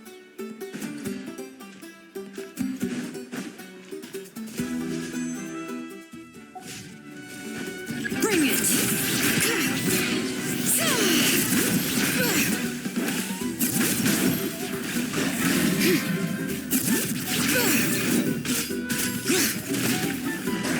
Right here! Clear the area! Letting brave names echo!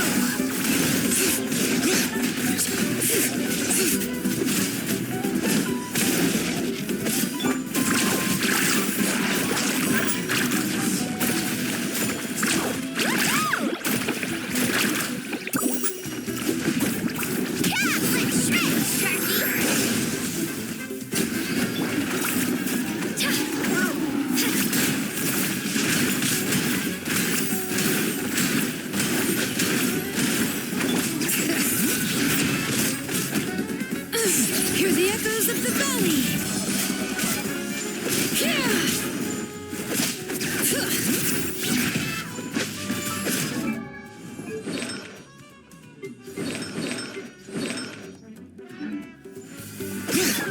Go! Bombs away!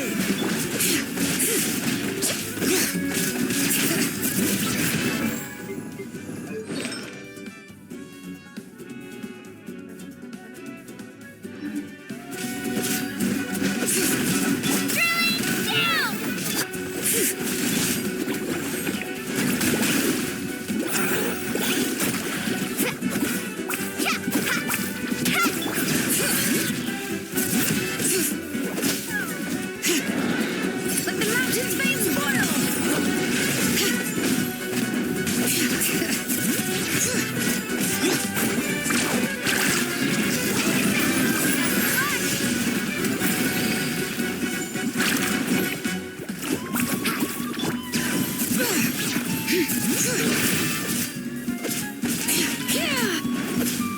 Let her rip!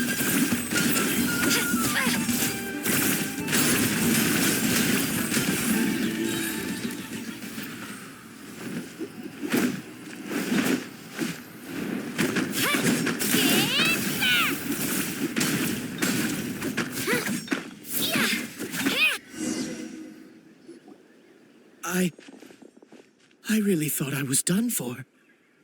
I can't thank you enough. Don't worry about it. We're just glad you're okay. Let's see. Your goods look fine too. Guess the Abyss isn't after Mora. That should be the last abyssal pylon near the Children of Echoes.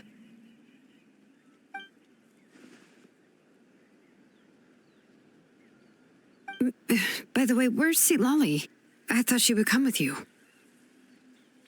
The Masters of the Night Wind also got attacked, so she went back to help her tribe. She said we can deal with the ancient name later. Yeah, that makes sense. The attacks are more urgent. All right, this isn't a good place to talk. Let's head back to the tribe.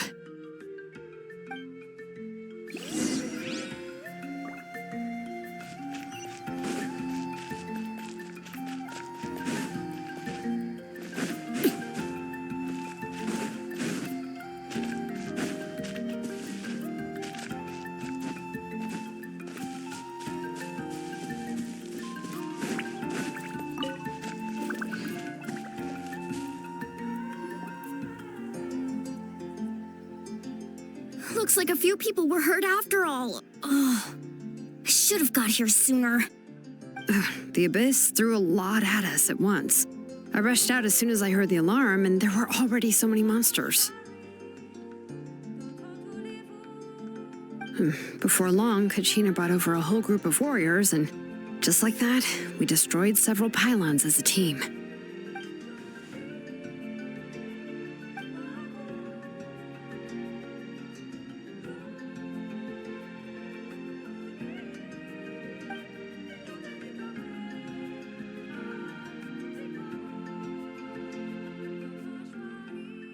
You mean the situation in the Night Kingdom, right? Yeah, I feel the same way. We've managed to keep it a secret all this time, but more and more people are realizing something's wrong. It's impossible not to feel anxious when things are getting worse by the second, and all we can do is wait. That just means we need to buy the Pyro Archon more time. Keep pushing, everyone. Every battle is worth something. You really are an eternal optimist, Mualani. You always find a way to cheer people up. Why, thank you. I guess it's one of my better qualities.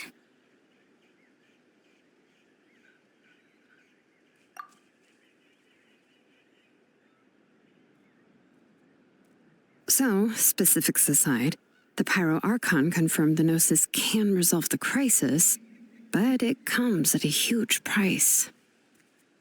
And somehow the captain finds out about it, goes to fight the Pyro Archon, and calls her out for having a solution but refusing to use it.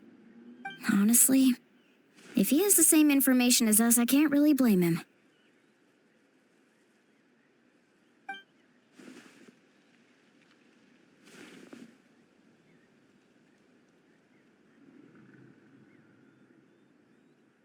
We talked to Moika before we left the stadium. According to her, the cost of the captain's plan is too high. And, well, it makes sense.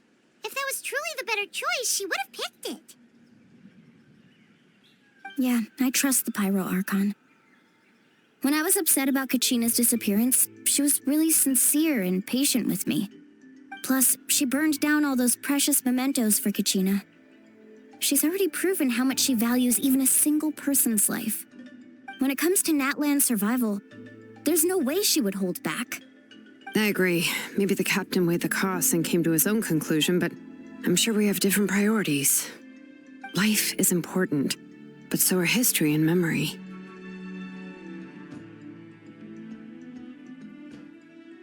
As the Archon, she can't tell us everything, but it seems like she wasn't holding anything back this time. The next question is, if the captain found a new way to save Natlan, how come the Pyro Archon has never heard of it?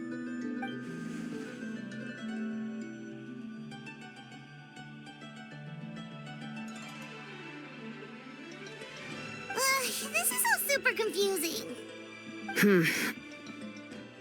We still don't have enough information. Once we figure out what the Fatui are doing, we'll have our answer. Let's head back then. Moika said her intelligence officers should return soon. With how many Fatui there are, someone's bound to give something away. Sounds good. I have a few theories of my own. With a bit more information, we just might get to the bottom of the whole thing.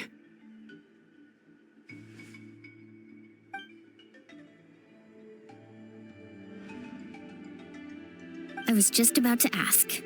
Count me in.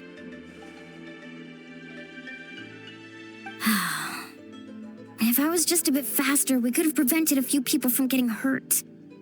People who could help us in the next battle.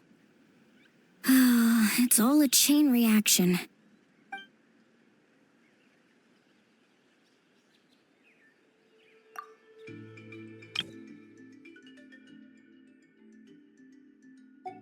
Register? Nah. I'll just follow you around. You know, go where you go, do what you do.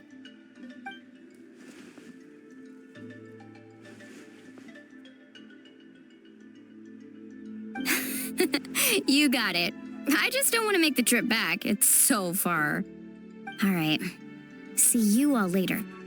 Let's get together and celebrate once this is over. Oh, you betcha!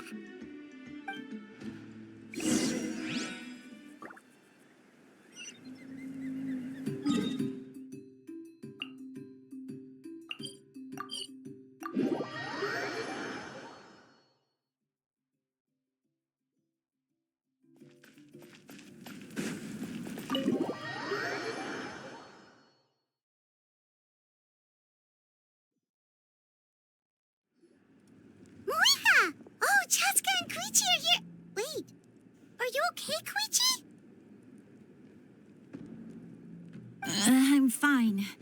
No need to worry. They ran into the Fatui while out on a mission and decided to follow them. The Fatui? Calm down and let me explain. Here's what happened.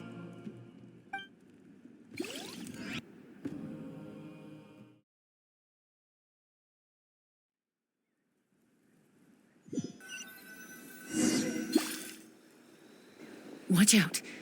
It's the Fatui. Were they attacked by the Abyss? No, wait. It looks like they're protecting a group of travelers. Over there. Do you see? You're right. That's a traveling group from Natlan. Could they be trading for something? Let's keep observing for now. We're glad you're okay. Given the appearance of abyss monsters all over Natlan, you should cancel your journey and seek shelter at the stadium or one of the tribes. Thank you so much. I wish there was something we could give you. We don't expect anything in return. We were out on a mission and saw you being attacked. It was our decision to help. If you truly wish to repay the favor, you can keep this a secret. If anyone asks, just say you were saved by warriors from Natlan. Oh, okay. We can do that. But... We're not asking you to cover up our activities. We haven't done anything illegal. Our captain simply wishes to remain undisturbed. Nonetheless, the decision remains yours. If we wanted to keep you quiet, we would have employed a harsher method. Got it. We'll get going now. Did you hear that? They mentioned a captain. Isn't that who the Pyro Archon is looking for? Exactly. We could be onto something big. Still, there was no trade. They were just helping people in need. I didn't sense an ulterior motive. I didn't believe the captain when he said he wanted to save Natlan. But based on what we just saw, it's possible he was telling the truth.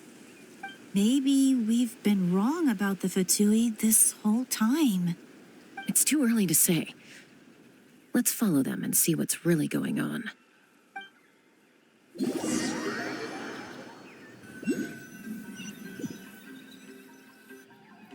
So this is where they were headed.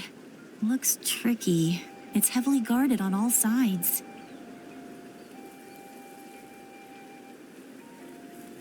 Koichi, wait for me here. I'll go in and check it out. Oh, no, you don't. How are you planning to get through all the guards? Look, I can use this terrain to my advantage. With our tribe's special way of getting around, I doubt they'll see me coming. We still can't see anything on the inside. What if you can't find cover? You won't have anyone to watch your back if you go in alone. The more heavily guarded the location, the more valuable the secrets. Even if the captain isn't here, we can still figure out what the Fatui are planning. That intel is worth the risk. Fine. You're not gonna listen to me anyway, so let me come with you. That's even more risky. You've been running around saving people for days. You're already at your limit. I'm confident I can protect myself. I'm not sure you can say the same. At least right now. I can. You really believe that? Fine, don't believe me. But you can't honestly tell me infiltrating a heavily guarded Fatui hideout all on your own sounds more reasonable. You know, growing up, even if I insisted on doing something, it never gave you any trouble. I'm not sure you can say the same. All right. If we start arguing, this will never end. We can't let this opportunity go to waste. Guess that means I win. Don't worry, you're not the only capable young person from our tribe. I can handle this. All right, same plan as usual. We split up, communicate with hand signals, make sure our blind spots are covered, and support each other once we strike. Got your ropes? Yeah, let's go.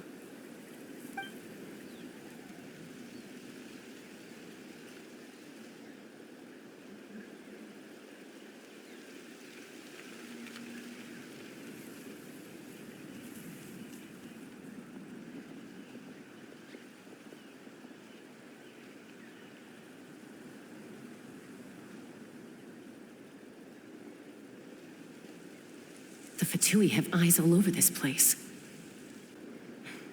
I should wait for Koichi's signal.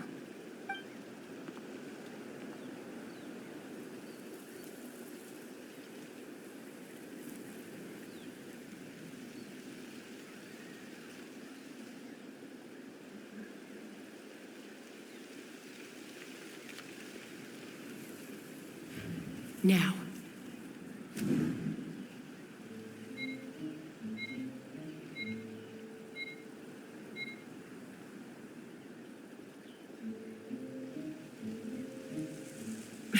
Missed my chance. I'll wait for the next one.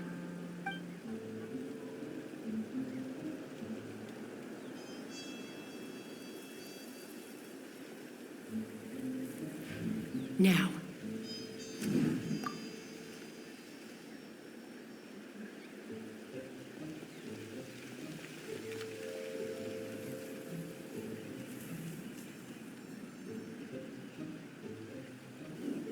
Not sure how many chances I'm gonna get. I need to act.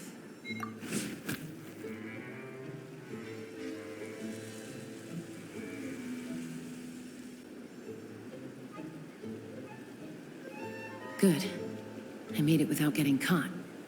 I should get to that platform over there. But it's guarded by the Fatui. Koichi should have line of sight. I'll wait for her signal.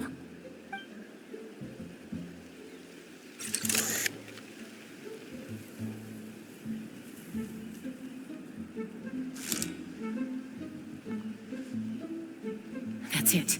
Now's my chance.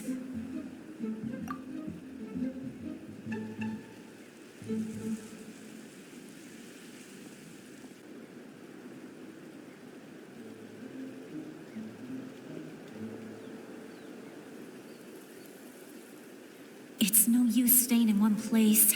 I should keep moving. Looks like Chaska is helping me by keeping an eye on the Fatui movements. I'll wait for her signal.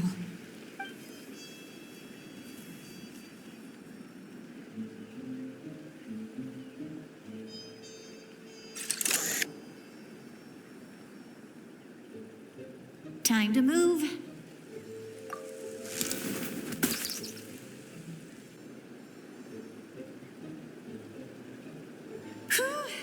That was close. Almost got caught. Probably can't make it over in one go. I'll wait for my next chance. Now's my chance.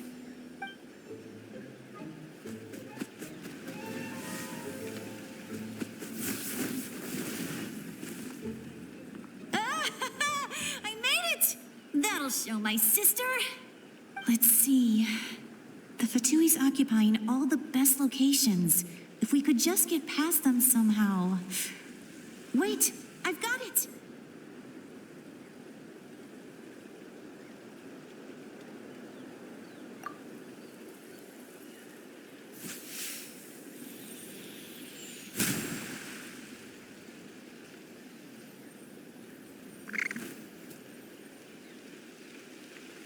Huh? What's that noise? Did something explode? Oh, it stings! What the heck is that? What do you think you're doing? I could ask you the same thing! Good, they're arguing. Looks like they just needed an excuse. They've probably had enough of this job already. The people on the hill over there left to help their comrades. This is our chance.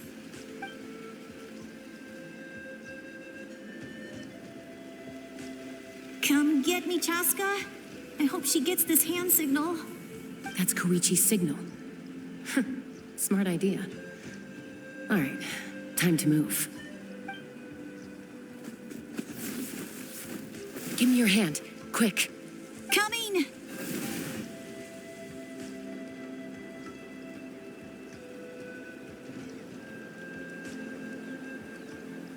I checked, and this way is completely clear. It should lead us to the deepest part of this place.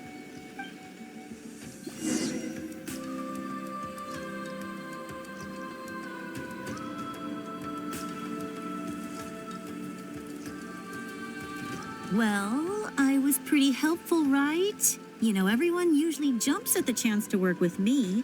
Not my own sister, though. No, she avoids me like her life depends on it. I was wrong, Koichi. You've done well.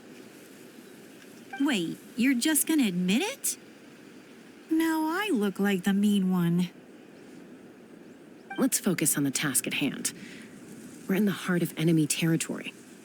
The more time we waste, the more dangerous this becomes. All right, all right. If you're not gonna take the bait, then I'll drop it. Looks like the Fatui are here to dig something up. I'm surprised they mobilized this many people. I doubt it's because they're interested in our culture and history. It seems like they're looking for a dragon relic called the Source Mechanism. The device is ancient. Barely any information survives to this day. And even people from Natlan don't know how to use it. Why would this be the Fatui's target? Not bad. Looks like it's in good shape. This should be what our Lord's looking for. Took us long enough. Come on, let's get this thing back. Back? Back where? Should we keep following? You really want to keep going?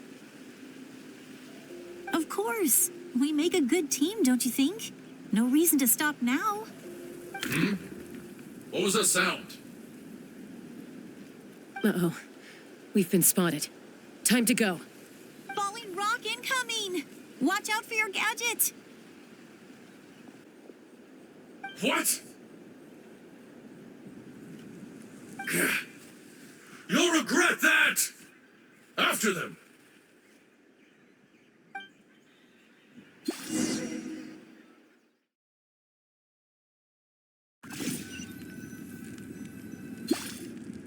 Once we got them off our tail, we went back to observe some more. They'd collected several identical pieces of something. It looked like they were waiting, though. So we decided to come back. So, Koichi got injured trying to get them off your tail? She pushed herself too hard and collapsed on the way back to the stadium. Well, I didn't cause you any trouble while we were fighting, right? So my perfect record remains. You've done very well. I could make a comment on knowing your limits, but it's not my place. I know. I'm already reflecting on my actions. So, our current intel suggests the Fatui is after the Source Mechanism. The device is a complete mystery, even to us. What does the captain want with it? I have no idea. But it's safe to assume the device could serve a similar purpose to the Gnosis. Shilonen, I need you to gather every scholar in Natlan familiar with the secret source. I'll get right on it. Thank you both for your hard work. Koichi, it's time for you to get some rest. Oh, and there are gifts from your patients waiting at the speaker's chamber. I've prepared a small gift of my own as a token of gratitude. I'll send it to your home along with the others. My patience. That's so nice of them. Guess that means I'm doing something right. You don't need to give us anything, Archon. We were just doing our duty for Natlan. I should take Koichi home now. Well, if Koichi doesn't want her favorite Saurus crackers, then... I accept. Thank you, Archon. What am I gonna do with you? There's some for the rest of you as well. They're one of my favorites too, so don't be shy. I'll start investigating the Source Mechanism right away. If I learn anything, you'll be the first to know. Yummy snacks!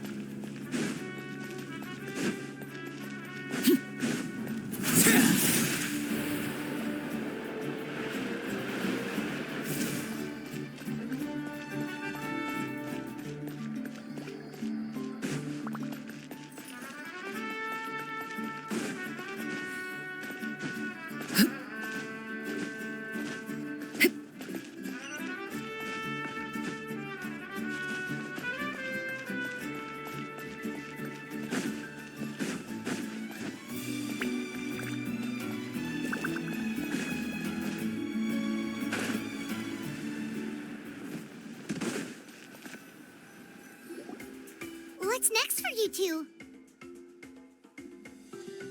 I'm taking Koichi home. With our parents there to keep an eye on her, I can make sure she actually rests. Hey, it's not like I'm some kind of prisoner. I'll be fine in a day or two. There's no need to go all the way home. That's what you always say. Everything's no big deal until you collapse. What if the Abyss attacks again? You're saying if I let you rest in a hotel, you're not going to rush out the minute you hear the alarm? I won't. Triple promise I won't. Mm-hmm.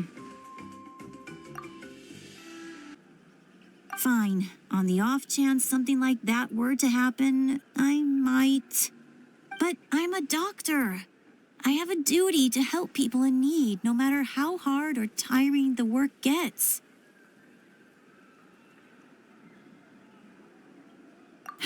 I guess you're right. But I don't have to like it. This reminds Paimon of when we first met. Except you were the one trying to stop Chaska from doing something dangerous. I'd do the same for anyone trying to put their life in danger. As a doctor, I don't want people to get hurt because of a rash decision. Then try to see things from my perspective. You clearly want to protect your patients. So can't you understand why your own sister would feel the same way about you? The two of you are the same, you know? I disagree. I understand the risks and costs of my decisions. Who wants to be like her? Overconfident, always making excuses when things go wrong. That's just not true. You think I don't have proof? Okay, don't get into another fight. Just pretend Paimon never said anything. Don't worry, Paimon. You didn't do anything wrong. Arguing is just how we communicate. Neither of us really takes it to heart. Plus, I guess we are similar in some ways. Maybe I rush into things without thinking, but I learned that from her. We're family. I can't help it if my older sister is a bad influence. Okay, you don't have to put it that way. So, you're all good now?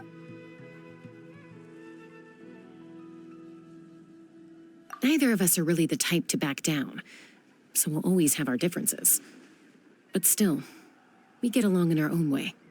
Plus, I know you'll wake up one day and realize I was right all along.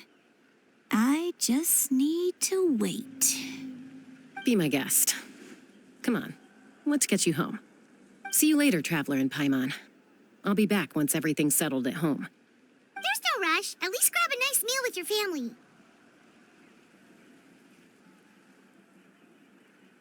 Bye, you two. Take care of yourselves out there. Those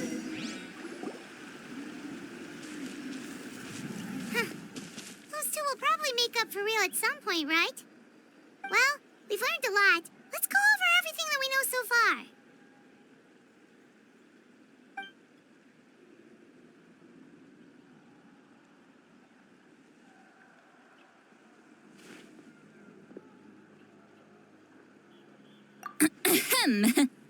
Sorry for popping up out of nowhere.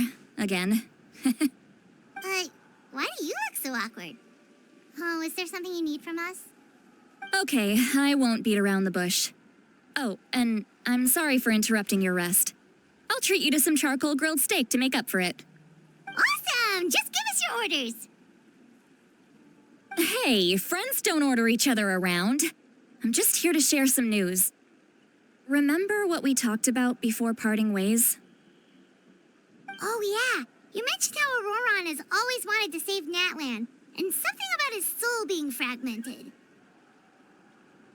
Paimon and the Traveler discussed it after you left, and we think ORORON is probably back with the captain. What do you think?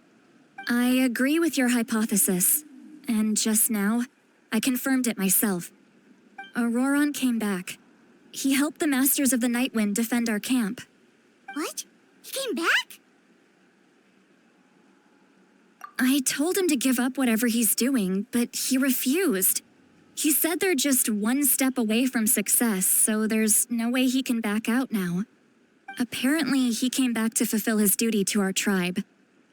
When he left, he said it was because he still has a duty to Natlan as a whole. I'm unsurprised you let him go at all. I had to prioritize my tribe. Besides, the situation was intense. I couldn't focus on outside and inside threats at the same time. Plus, he was on guard. He knew I would try to go after him, so he made sure to keep his distance. I kept an eye out for a good opportunity, but it never came. All these years of calling me Granny, and I couldn't do a single thing for him in the end. Don't say that! Your tribe all raised him together, right? That couldn't have been easy. You're right. Seeing him come back reminded me of when he was little. Running around the tribe, dropping by random houses right and left. He's not only a child of the Masters of the Nightwind, but a child of Natlan. It's only natural for a child to want to do something for their family. Besides, ORORON is my apprentice. He might have a few tricks up his sleeve, but I guarantee I know every single one. Wait, what are you saying? Look. Remember how I said ORORON's soul is fragmented? This is the talisman I created to keep it stable. And this gem is what makes the talisman work. It just so happens that ORORON is due for a gem replacement. Since I can't get close to him, I put the new gem in a supply bag and asked Aoife to bring it to him. You guys know Aoife, right? No? Well, he's a pretty famous vet around these parts. He's always bringing me all sorts of things, and he happens to be very good friends with ORORON. Aoife doesn't know what's going on, so he agreed, no questions asked. ORORON would find the gem as soon as he opened the bag. He knows how important it is, so I knew he would make the switch. He probably suspected that I tampered with it. But here's the catch. The trick is on the bag. The moment he touched it, a portion of his memories were copied onto the old gem, which he no longer needed. That's amazing. You can do something like that? Most people can't, but I can. That trick he used to bring you to the Night Kingdom isn't anything special, by the way. My technique is much more subtle. He won't notice anything. So in other words, we have a whole backup of ORORON's memories in this gem. The kid thinks he can take me on? Like I wasn't the one who taught him everything he knows? That's amazing, Seatlolly. Let's take a look right away. Once we get to the bottom of this, we can finally track him down. I know he thinks of me as his grandma, but do you think he'll get mad at me for this? You can be honest. That's a tough question. Paimon doesn't have a grandma, so she's not the best person to ask. To be honest, I've always doubted my ability to look after him. I didn't stop the ceremony all those years ago, and now I'm useless again. But if I stop here, it will haunt me until I'm 500 years old. Every night I'll wake up in a fit of anger. I don't scare that easy. Still, if I back away from this and something happens to ORORON, I would never forgive myself. I need to look at his memory. Even if he resents me, refuses to see me, or runs away for good, I don't care, and I won't blame him. A family does whatever it takes to protect their own. You sure you'll be okay? We can come with you if you want. Did you just say you'll come with me? Is that okay? We have a pretty good reason to see it too, don't we? Because, right, we need leads on the Fatui. You really mean it?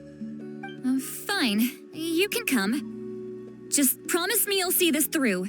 No backing out. Got it? Don't worry, we're professional adventurers. Then I place my trust in your professionalism. All right, time to sneak into someone else's memory and engage in some, unwanted spying. You heard it here first. I wouldn't be doing this if I had any other choice. Are you ready?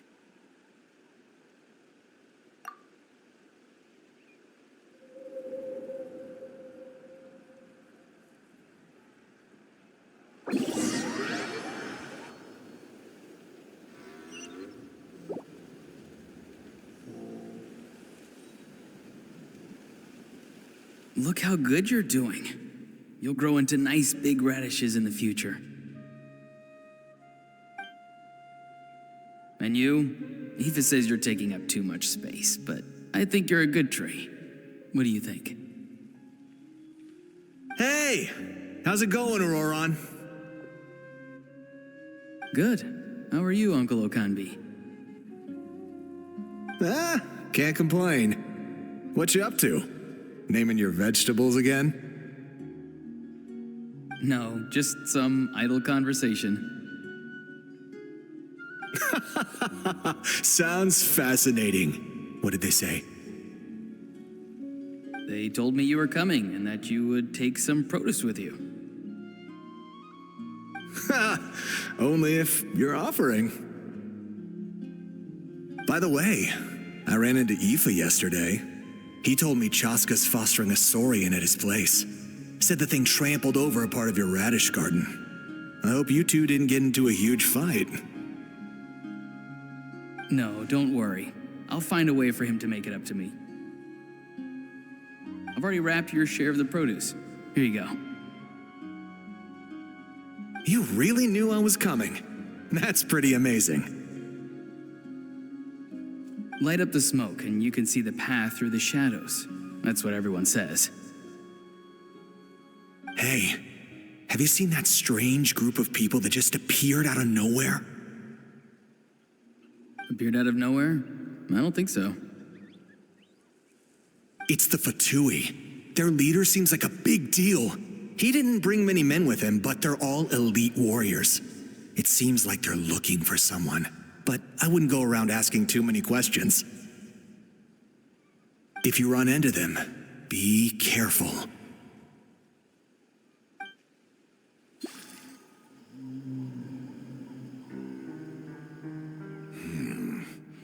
You're from the Masters of the Nightwind, are you not? Why do you live here alone? I enjoy living by myself out in the wild. I guess you're from the Fatui, the one everyone's calling a big deal. Not an inaccurate description. I'm looking for someone who may be known to you. Sitlali is her name. Granny? What does an Outlander want with her? I've heard the name. You have business with her?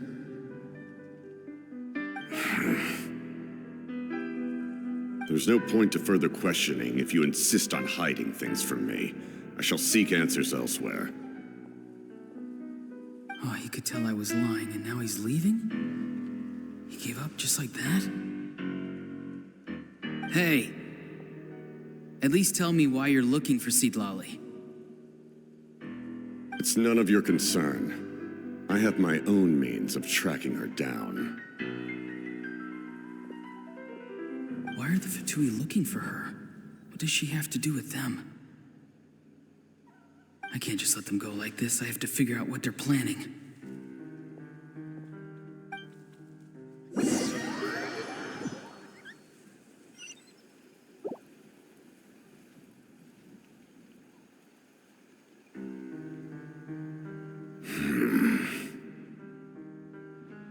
They've just been studying the ley lines and asking for leads on Granny.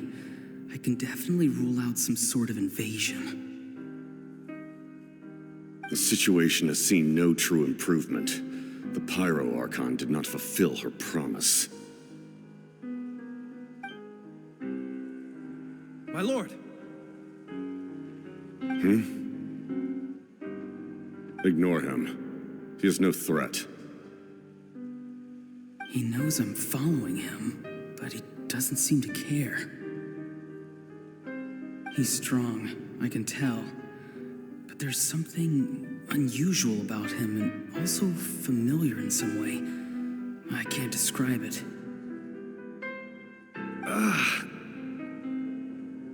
What is it? My lord, I feel dizzy. A ley line disturbance. Certain presences have been forced to wander outside their rightful realm.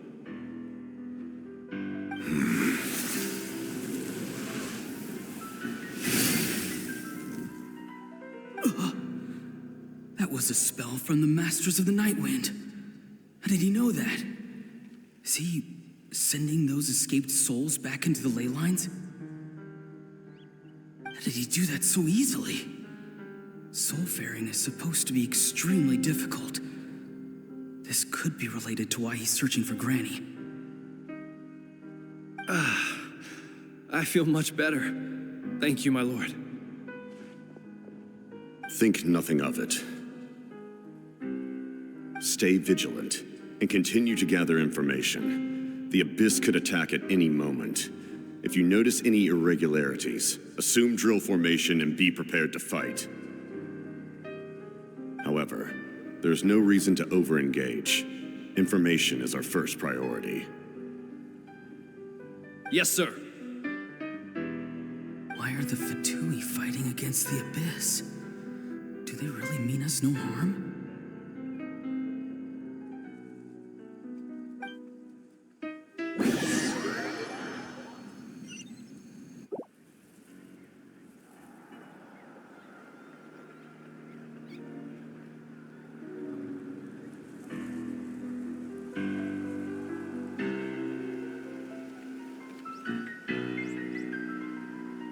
I've been following him this whole time and still they ignore me?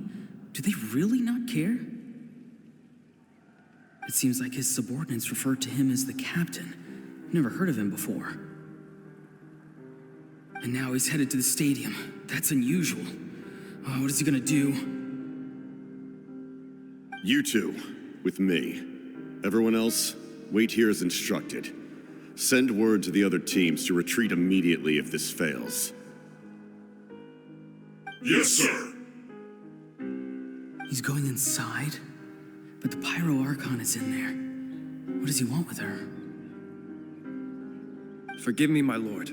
Allow me to check one more time. Do you truly wish to do this? The time for idle observation is over. It now falls on me to act. This nation is out of time. Yes, sir.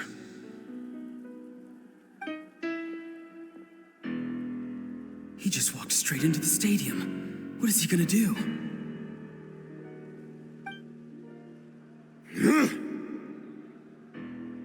They're both incredibly strong. How long will they have to fight until someone comes out on top?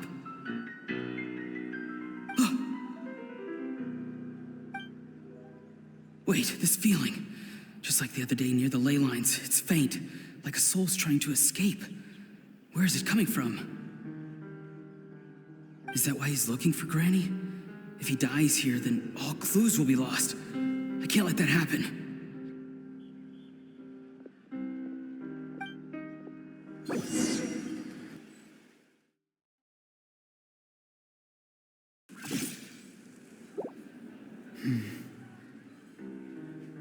As for you, I must confess, I did not expect that little trick of yours to save the day.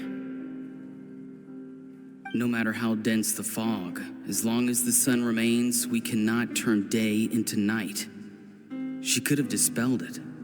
She simply chose not to.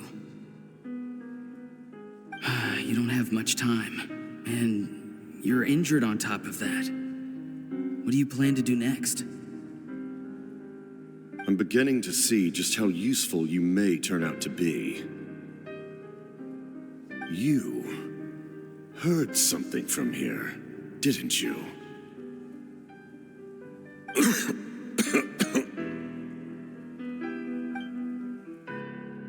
No need to force yourself. I've never seen anyone match the Pyro Archon in battle before.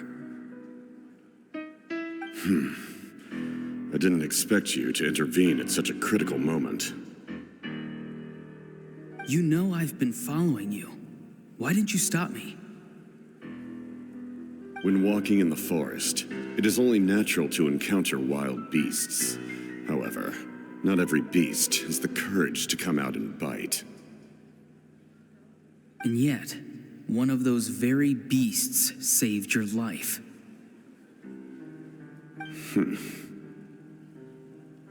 Then speak. What do you want? I didn't save you because I wanted something. My soul is more perceptive than others. I can sense that the ley lines are extremely weak. I don't know what the Pyro Archon is planning. Can she really save us? The questions you asked her just now, well, I've had very similar doubts. So I felt like I had to help you.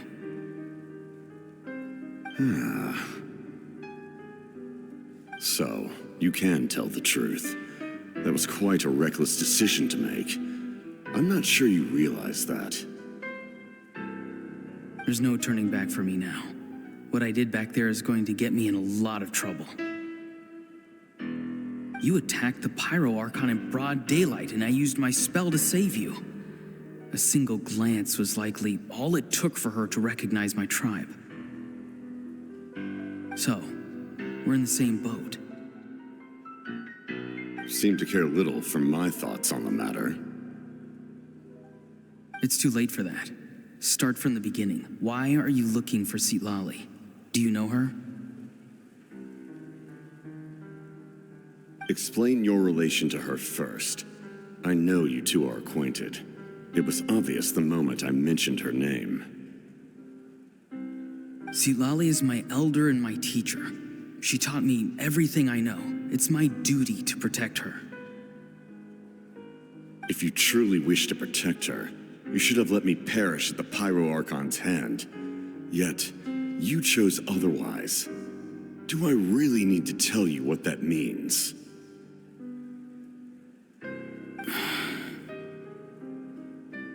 I want to do something to change Natlan for the better. Something I can accomplish with my own two hands. You're stranger than anyone I've ever met. But maybe, just maybe, you can show me the way. Strange?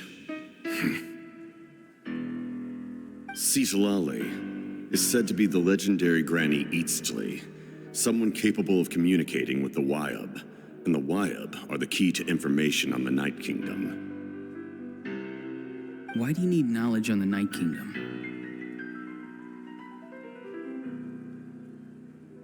That is not something you need to know. Don't forget, I saved your life. Do you not believe the Fatui capable of betraying a debt? People can lie, but souls cannot. I can tell there's a weight to your soul, a sense of justice. You may not live among your tribe, but you certainly know their tricks. I apologize for my rash judgment. You are more capable than I imagined. Let's go. We'll see if you have what it takes to join my plan.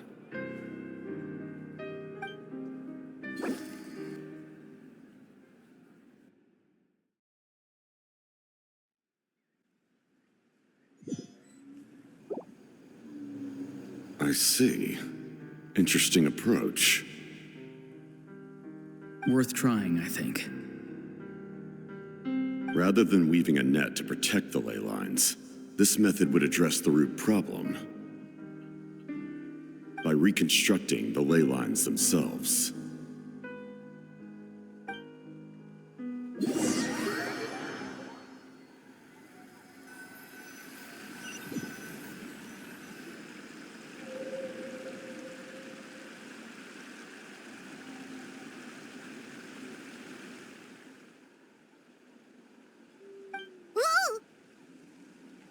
Traveler, Paimon, are you two all right? Paimon's fine, just, a little dizzy.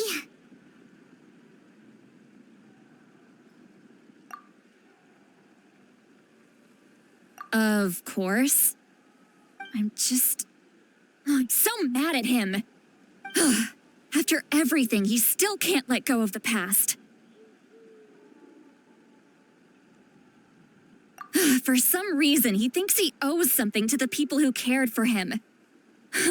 Stubborn, self-righteous fool. Where's that gonna get him? Now that he's all grown up, he thinks no one can tell him what to do? He thinks he can just run away whenever he wants. I'll show him. If he tries to run one more time, he's got another thing coming. Maybe stubbornness runs in the family. Like grandmother, like grandson, as they say. Is that supposed to be a compliment? Huh, that kid's got nothing on me. Anyway, back to what we just saw. I don't even know what to make of it. Yeah, the captain seriously wants to reconstruct the ley lines? What does that even mean? Something like the loom of fate, maybe? But how does that help with the abyss? The loom of fate? It's kind of hard to explain. Basically, it's a device from Conrio that has unbelievable power. Anyway, if he really wants to manipulate the ley lines, everyone in Natlan will be affected. Oh, this is big.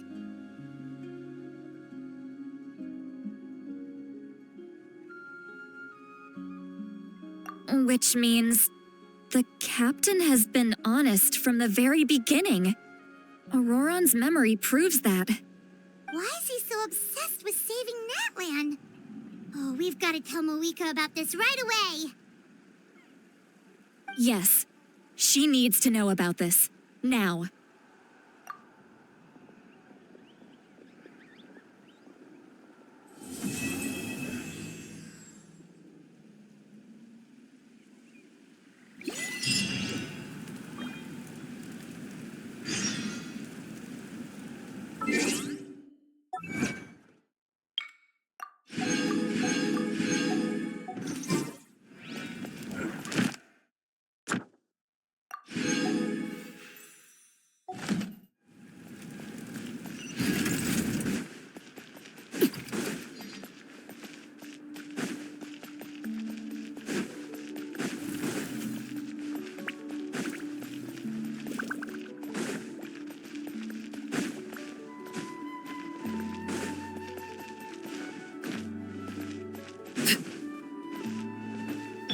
Time to go.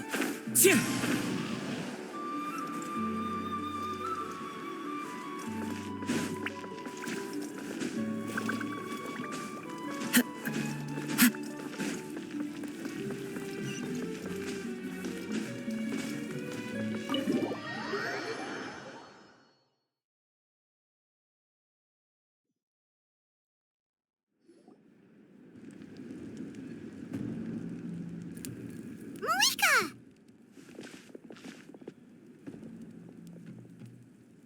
Traveler, Paimon Sitlali. Perfect timing.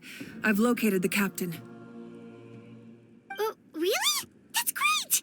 We also just took a peek at ORORON's memories and discovered something huge! Oh, all with his granny's permission, of course. Or no, actually it was... Calm down, Paimon. I'll take it from here.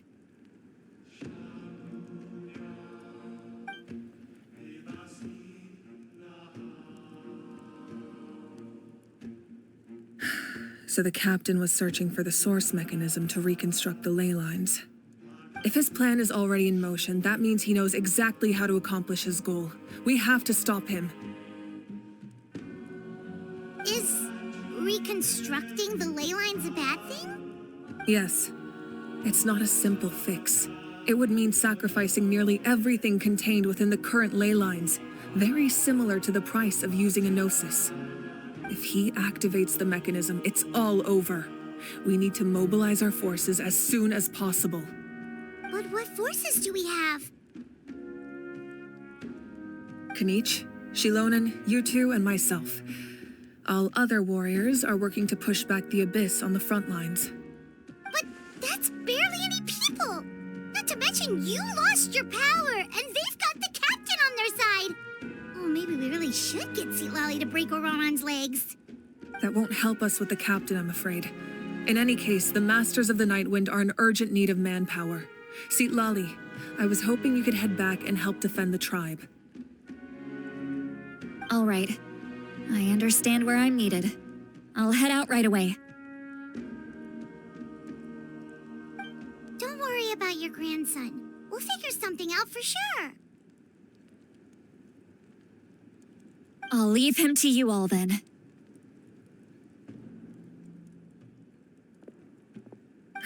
All right, back to the matter at hand. I don't believe defeating the captain needs to be our ultimate goal. Let me grab Shilonen and Kanich, then I'll tell you my idea.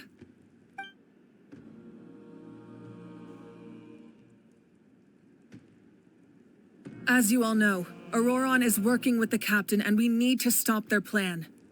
The captain is a formidable opponent, but that shouldn't deter us. In any case, a head-on confrontation isn't the best way to solve the issue. Their plan hinges entirely on a single element, the source mechanism. If we leverage our forces, we can destroy it, and then success is ours. We'll head out together. In the event that a confrontation becomes inevitable, I'll stall the captain while you advance.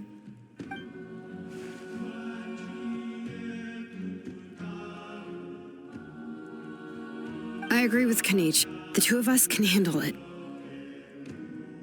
Listen to my plan first. Kanich, I want you and Ahau to launch an assault from the front and break through the Fatui defenses. The captain won't be on the front lines. As a seasoned warrior, he'll be stationed in close proximity to the device to ensure its protection.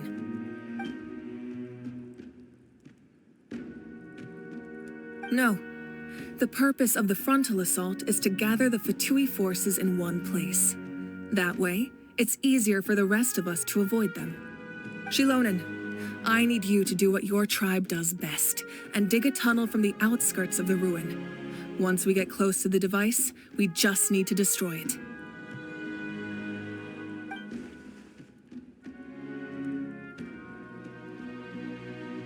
Exactly. The Traveler and I will join her as well. No one can create a distraction better than you, Kanich, not even myself. By combining our strengths, we just might manage to break through the captain's defenses. Understood. Then we should head out now. Just promise us you won't do anything reckless. You cannot face the captain straight on unless you have no other choice. You mean everything to us. Losing you would be the worst possible outcome.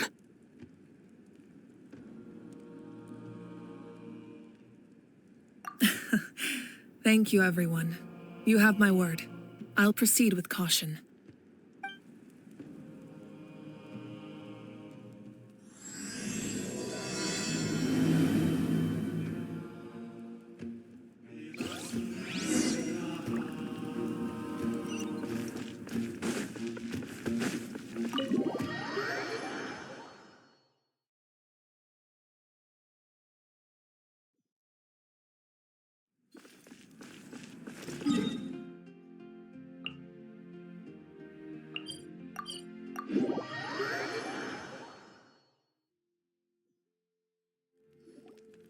All right, this is the place.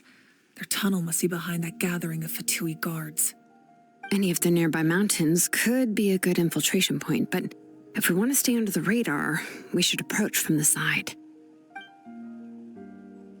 There are only a few Fatui stationed around the perimeter. We should take care of them first so they can't alert anyone.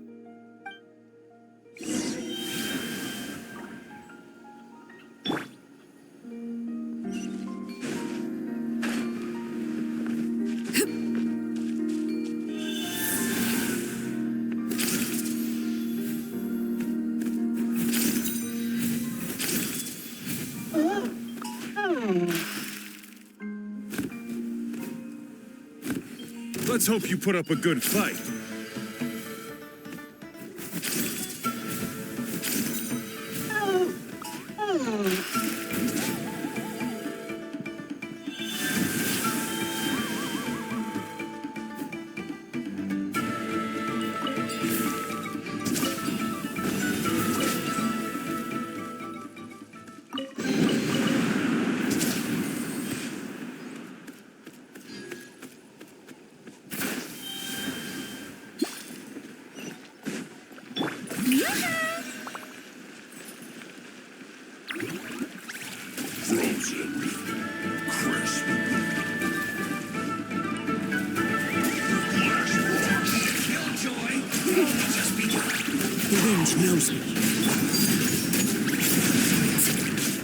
All right.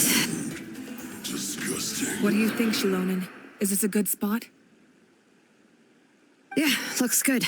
We'll take it from here.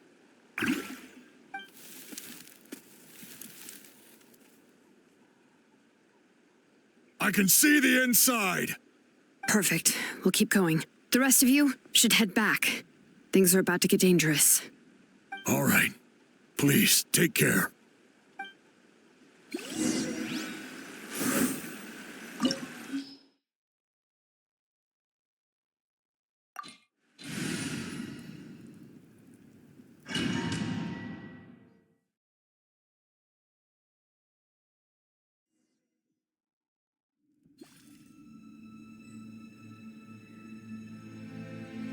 The Fatui wouldn't concentrate all their forces in one place.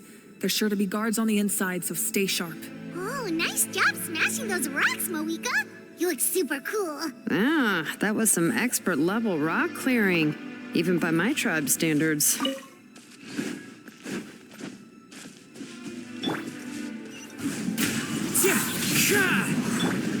Overruled.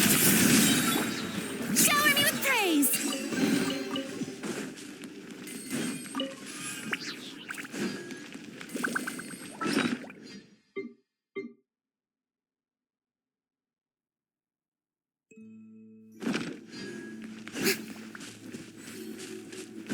That must be the Fatui tunnel over there. We should steer clear and approach from the side.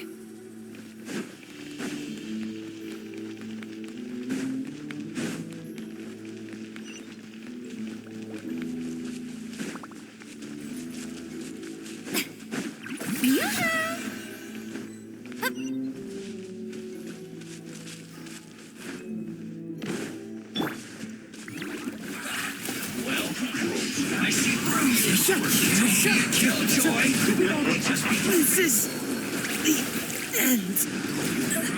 You can't run. Transfixed. Why do they never miss? I'm going in.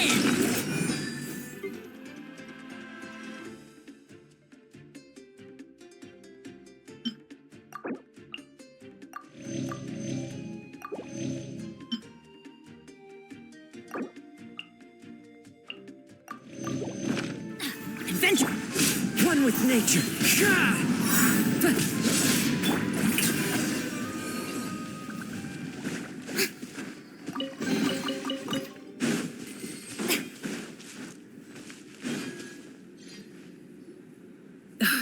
This spell is from the Masters of the Night Wind. It's ORORON's doing. They're probably trying to buy time.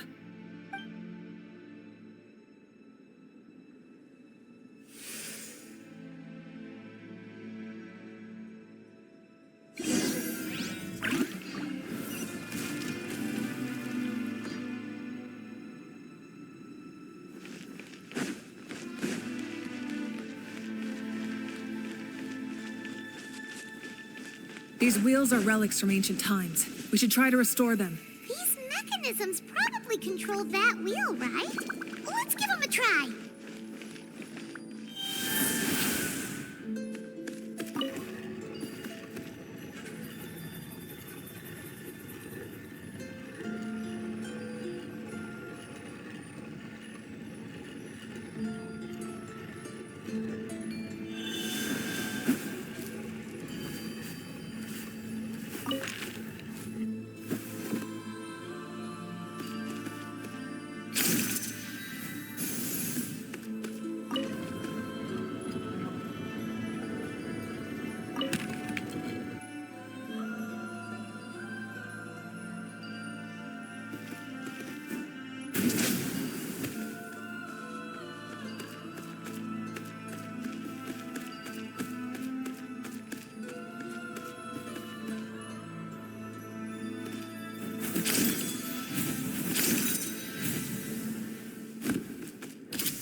Into the wind. Shower me with drip! As one with wind and cloud. One with nature. Everybody stand! Let the world come alive!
This must be it.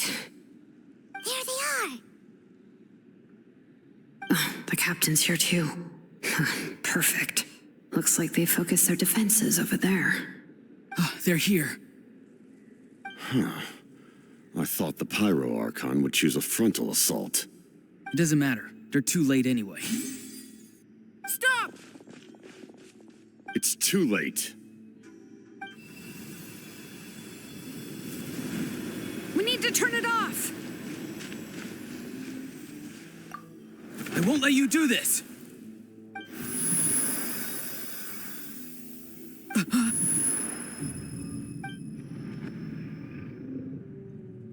The sound of lament? What was that sound? It was like a piercing cry. Now's our chance to turn off the device.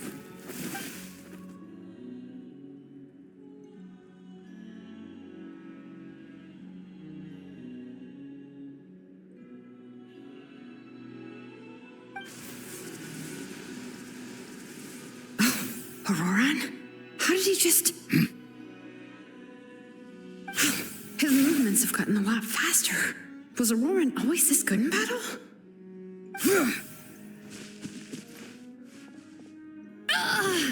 This ends now! Huh? Something's wrong.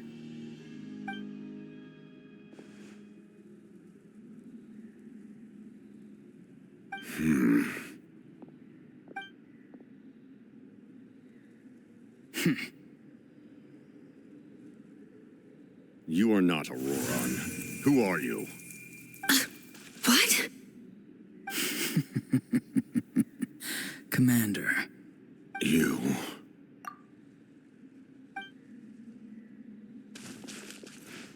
So, you still recognize me, Commander? I'm glad. Although, I believe you have some more pressing concerns at the moment.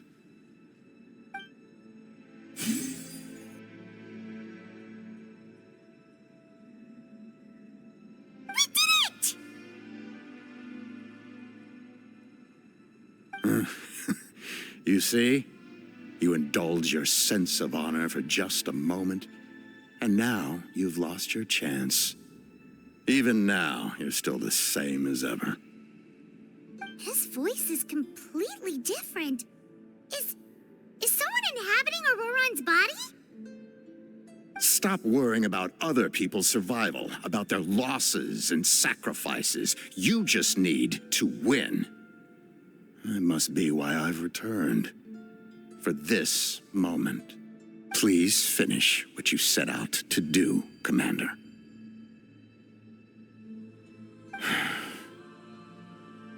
I didn't expect to see you here, but I have to disagree. Abandoning one's comrades is not the way of a warrior. Why do you care about a doomed man? I know you can see it. He's already close to death. After all, his soul has been incomplete from the start.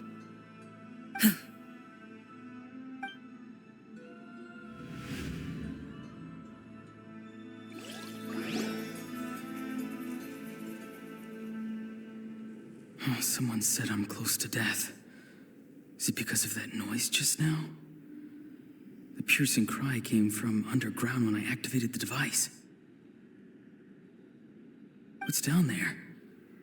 Natlan's ley lines must be hiding some kind of secret.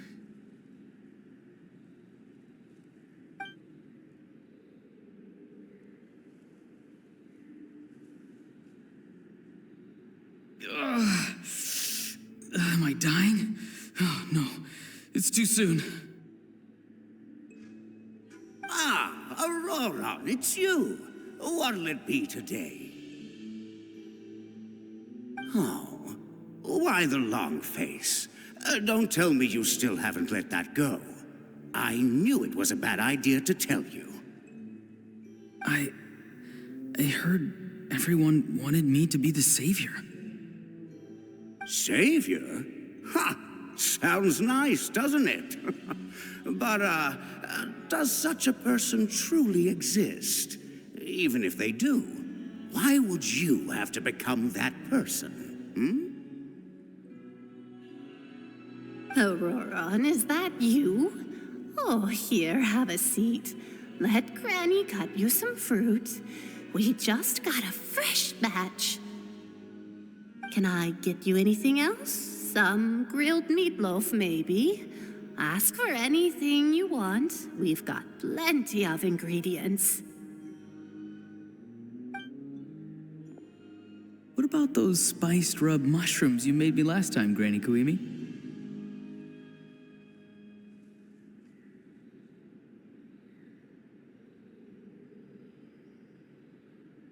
Ah, you liked those, did you? An outlander taught me that recipe, actually. A merchant, to be exact. Never thought about going into business yourself, my boy? You could travel all over. Our ORORON? A merchant? He's far too honest for that line of work. Well, at least an honest merchant like him wouldn't prey on old-timers like us.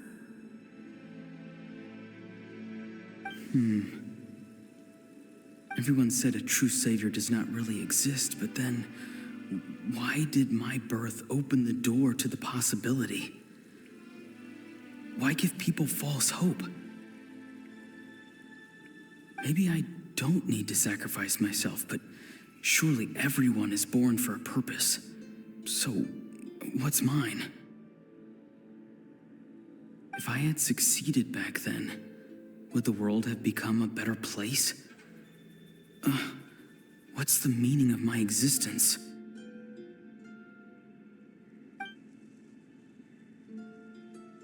Done spacing out, ORORON? Did you finish your homework? Yes, Granny, it's just... Will learning all this really make me as strong as you? Of course not. I'm a special case. Other shamans study their whole lives without reaching a fraction of my abilities. Because you're a genius, right? You could say that. Or maybe I've just been alive longer than the rest of them, and picked up a few tricks that they didn't want to touch. It's rude to bring up a woman's age. Never do that again, no matter the circumstances.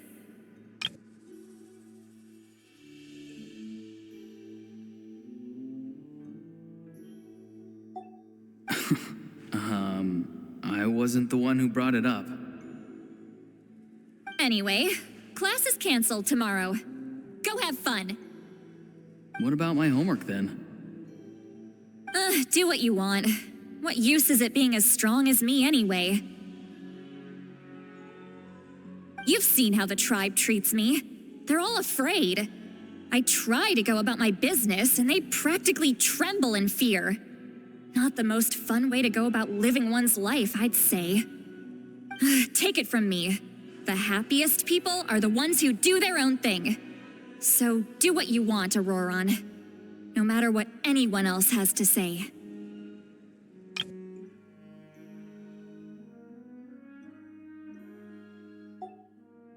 Granny didn't say it outright, but I think she was trying to comfort me. Don't force yourself. Don't beat yourself up over the past. That's what she always says. But I never forced myself. I never even got the chance to try before it was all over. Hey, you zoning out over here again? There's such a thing as overwatering the radishes, you know. I was just looking at the aphids. Something interesting about them today? I noticed some on the ground. Maybe it got too cold yesterday and they couldn't handle it. Bummer. Guess that means less honey this year. Aoife, do you think being a vet is fun? Fun? I'm not sure about that. Do you think planting vegetables is fun? Fun enough, I guess. I don't have anything else to do. Exactly. Most people live like that. No special purpose or calling. That's just how the world works. Jeez. That troublemaker's at it again. ORORON, my man. Come inside and give me a hand, would you? Why should I? I thought being a vet was no fun. Well, I guess there is a fun part. Trying to outsmart these rascals. Come on, give me a hand. Maybe Aoife was just too nice to tell me the truth. That attempting something above your capabilities will kill you.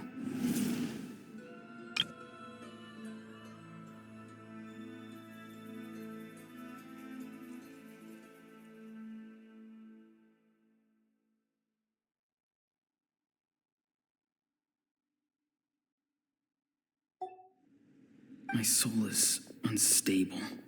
I only survived because I had people to help keep me in one piece. A part of me has always been missing.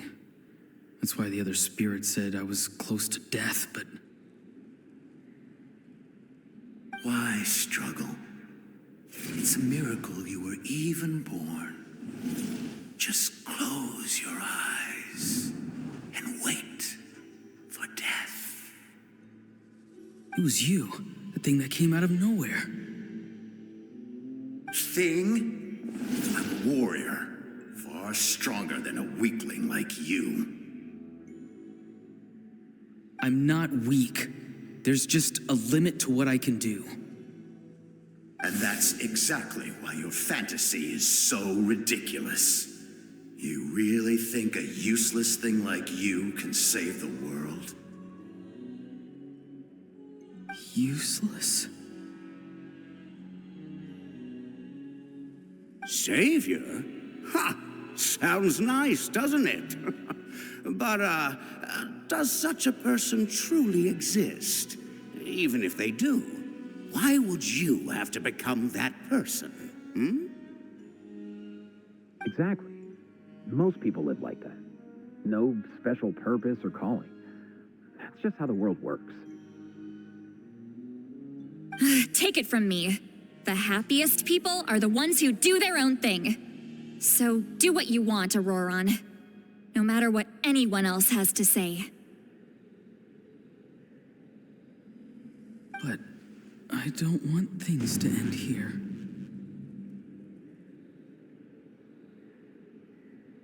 ORORON? It's all right. We'll take things from here. Every time they marched into battle, I had to stay behind. Don't worry. With the Archon on our side, the Abyss doesn't stand a chance. All the best warriors are fighting on the front lines. I want to do my part too. Both of us are bound to disappear. But your end will come sooner than mine, because you've been broken from the start. Once your soul shatters into pieces and dissipates into the wind, I will take temporary control over this body. I will serve my commander until the end. No. No, this isn't right. My life can't end like this. I still haven't done anything important with my life. My end will not come first, and I'm not giving up. I can't die here. No! I won't die here!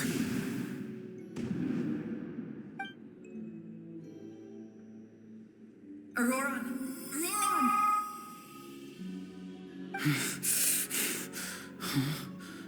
That voice. Control your mind. Feel the ground beneath your feet. This is not your end.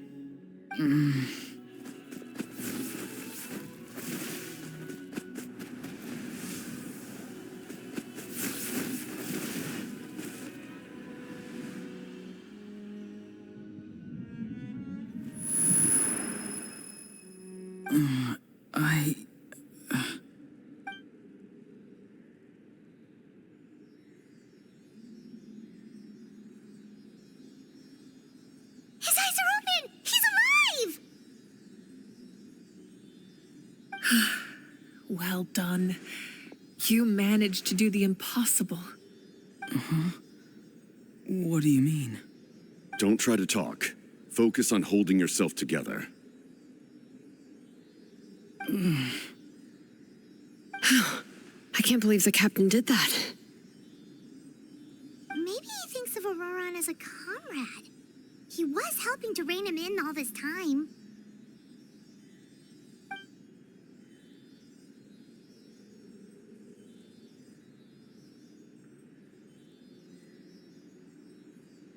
I'm fine now. Damage to the soul is a tricky thing. The pain almost consumed you for a moment, but you managed to hold on to yourself. That's no easy feat. The worst appears to be over. I'm sorry for causing so much trouble. We can talk about that later. Our plan, it failed, didn't it? I'm sorry. We were so close. You saved my life, and now the debt is repaid. ORORON, I never thought you actually wanted to sacrifice yourself in that ceremony. But you never gave up. Have you come to a conclusion on what it is that you truly want? I just want an answer. A reason why I exist and why everyone always did so much for me. No one is born a hero, and no one should be treated like one from birth. I had a chance to do something important back then, but I failed. All I want is to find some more ways to make up for that. The answer you seek now lies before you.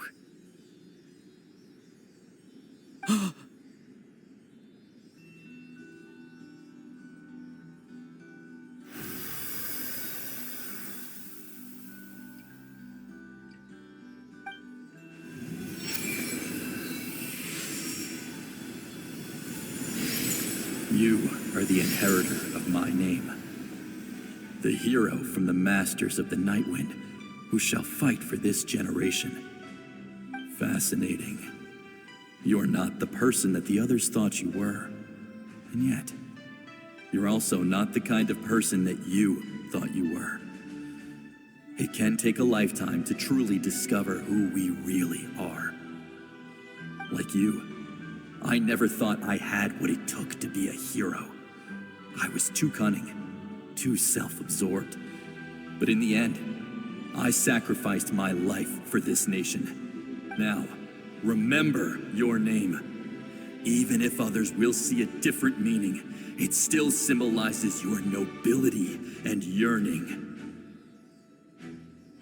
My ancient name, BD. It means devotion. You will give your all, not for the sake of a heroic death, but to do justice by the answer you found for your life. For that answer, you will offer all of your strength and be born anew. Through your devotion, you will prove your worth. Having foretold his own death, the omniscient man holds a feast in celebration. Let us raise our cups in honor of his heroism and send him off with this final tribute. For at last, his wish is now fulfilled.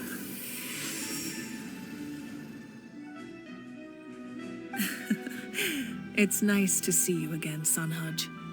With your recognition, we now have the 5th hero of this era.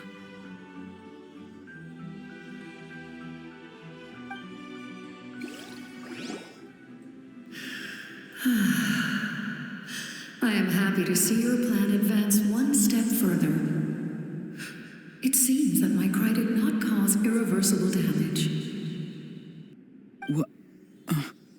What is that voice? Just as I thought, the Lord of the Night has awakened.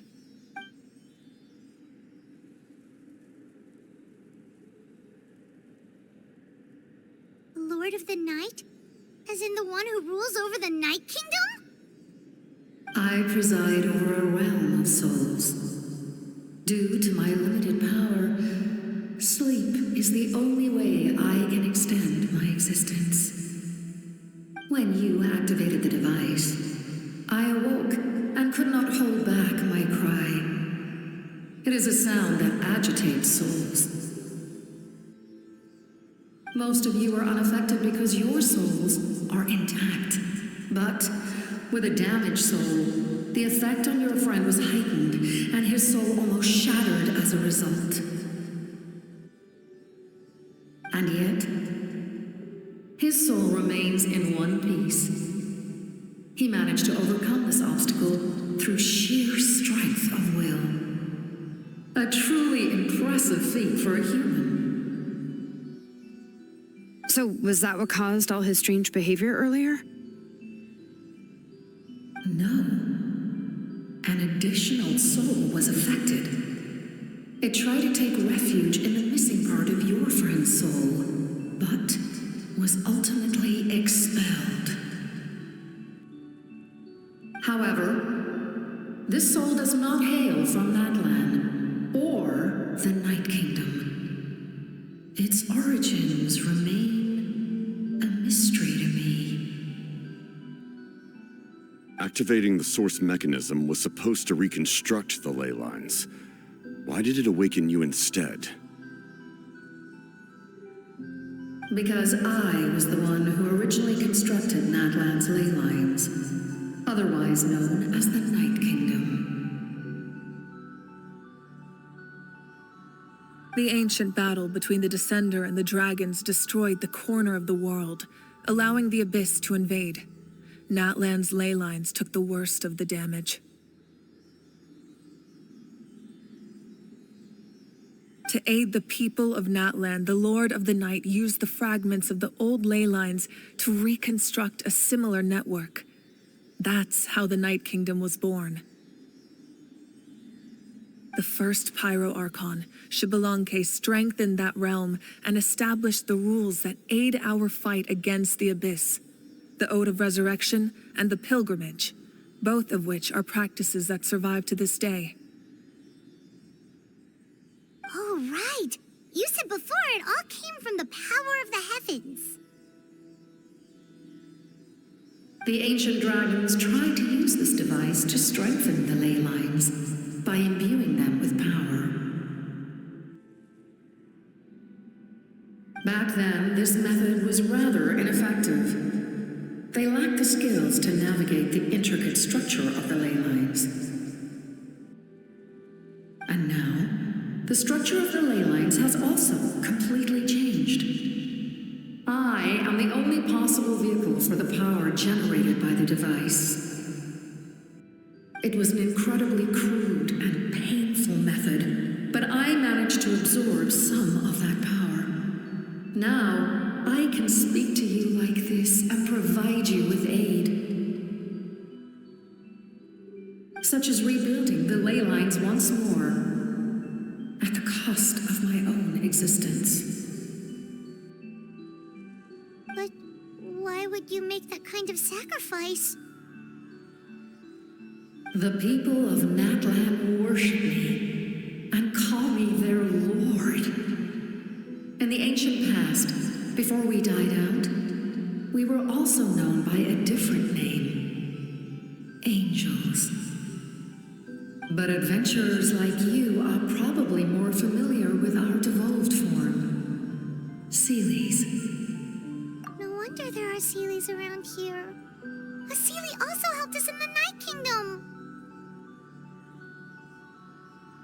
Few angels remain in Natlan, so the same is true of Seelies. Everyone rallied around me and offered their power to humanity to reconstruct the ley lines. Now, I have witnessed your determined pursuit for survival, and I have become your faith. I am very pleased. Moika, inheritor of Xbalanque's will, and leader of Natlan. Despite all the obstacles and misunderstandings, I have awoken, and the efforts of this harbinger and the young hero have imbued me with power. Say the word, and I will once again work to fulfill my mandate, just as I did thousands of years ago. You need only nod your head. For the sake of your people and your nation, for the sake of overcoming the invasion from the Abyss, give me your orders. I will not.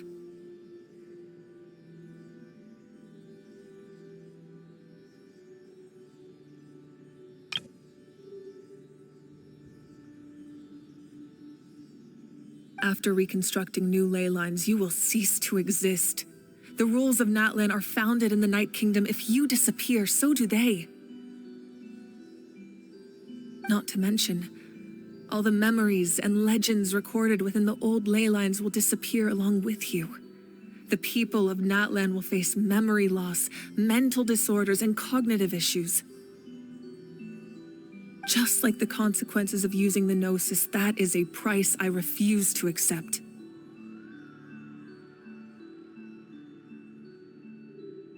Humanity's survival is worth any price. Once the Abyss runs rampant, all that remains will be a land of corpses and ruin. And when the new ley lines are invaded again by the Abyss, what then? How are future generations supposed to survive? A land without the Lord of the Night, without the protection of the rules, is doomed from the start. You presume too much. If you cannot ensure survival in the present, you have no right to think about the future. What will it take for you to realize that? How many hundreds or thousands will have to die? The situation hasn't gotten that dire yet, has it? Why? Because I am a survivor of Conria. I've witnessed the devastation and terror of the Abyss with my own eyes.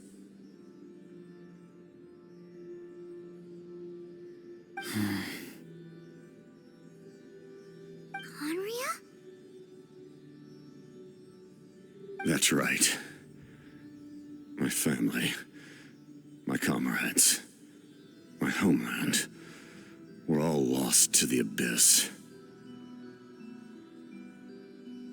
It is an unforgettable pain, one that no amount of time could ever dull, not even 500 years.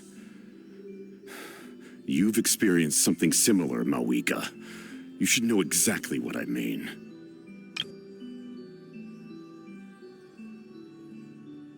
You're right. The pain, the regret, the catastrophe. They all haunt my dreams to this day.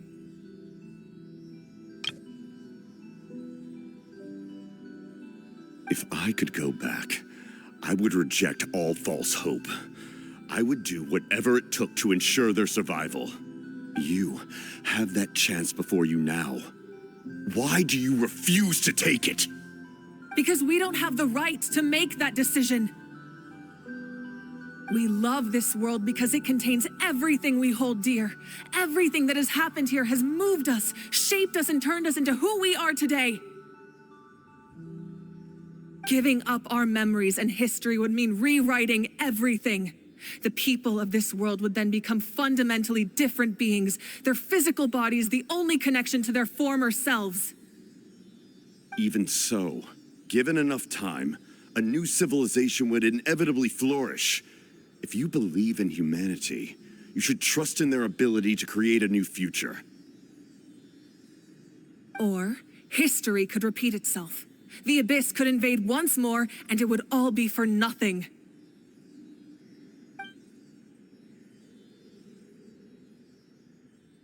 Can I say something? I once carried the hopes of many people, and I was also desperate to save our nation. In the captain's plan, I saw a chance to ensure our survival. But as I was on the brink of death, my wish for life and purpose was rekindled. I've been very fortunate to be well cared for by all the people in my life. I refuse to forget that. My feelings were so strong, they overrode my compulsion to sacrifice myself for their safety. No matter what path lies before us, we still have a destination.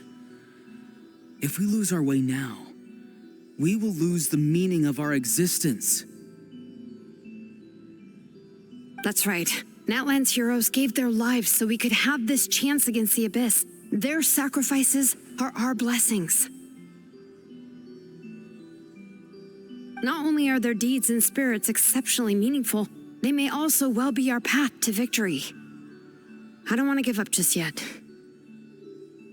Yeah, we're just one hero short. The power from the device will allow me to remain awake for some time. I stand at the ready should you change your mind. Even if you fail, you need only send someone my way.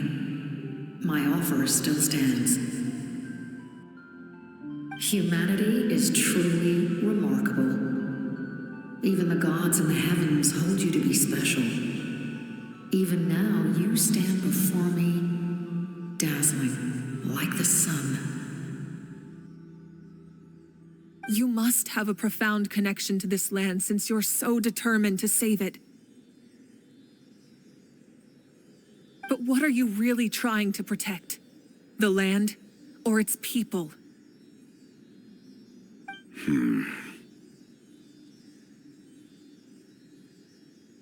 Pretty sure he wants to hear what you have to say, Traveler.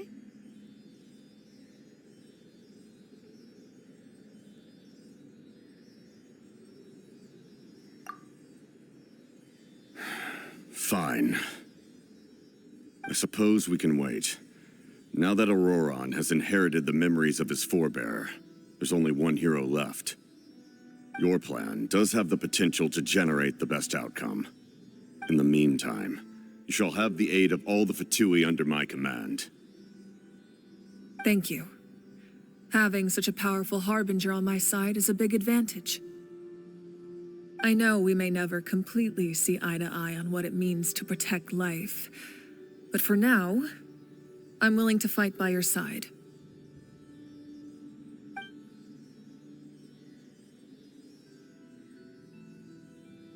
All right, we should let everyone else know about the plan. They're probably still at each other's throats outside. Good idea. We need to explain the situation.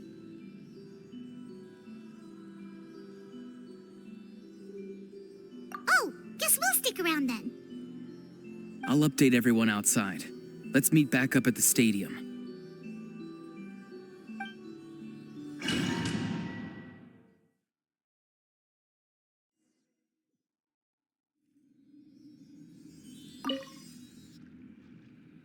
You come to me with many questions, and you should be rewarded for your bravery.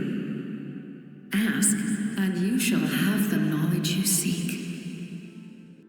They do not like being mentioned by name by any living being, be it an ordinary human or one of the seven. They prefer to remain in the shadows as shades. The one you wish to know about? I call her the ruler of death. She helped Natlan establish the rules.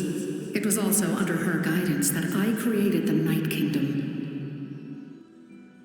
It was an expression of love, as well as an act of reparation. She was seen as having significantly overstepped her authorities as a shade, which quite displeased the almighty heavenly principles.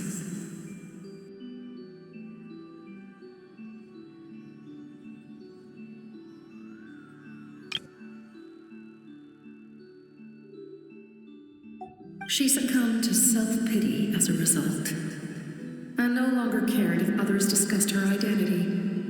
Even so, her existence remains unknown to all but a select few. Self-pity? Please don't tell anyone I use that word. I'm just trying to speak plainly to conserve energy. You come to me with many questions. I'm not familiar with that concept. The device is capable of weaving and creating ley lines, you say? Even I cannot create something from nothing. I can only reconstruct the ley lines by reassembling the yet intact components into a new structure. If that power were available to the people of Natlan, they might have a new option against the Abyss. You come to me with many questions. Phlogiston is Tevat's primordial form of energy. The heavenly principles used phlogiston as a basis for the creation of elemental energy, to develop a power to better counter the abyss. Have you heard of the concepts of the light realm and the human realm? That explanation might take too long. Light refracts into 7 different colors, which we collectively refer to as a rainbow. Elemental energy is a similar concept. It's essentially the modern counterpart of phlogiston. You come to me with many questions. Yes. The artisan from the Children of Echoes has yet to mention the matter to me. Probably because the young girl from the Masters of the Nightwind is absent. No matter. I'll reach out in a dream and tell them what needs to be done. Young girl? What? Did I say something wrong? You come to me with many questions, and you should be rewarded.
In that case, allow me to formally welcome the Fatui to our cause.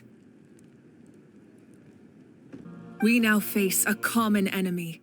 It's time to put our differences behind us and look to the future. As for ORORON, his actions may have been out of line, but I don't intend to punish him right now. I'd rather give him a chance to prove himself. A magnanimous decision.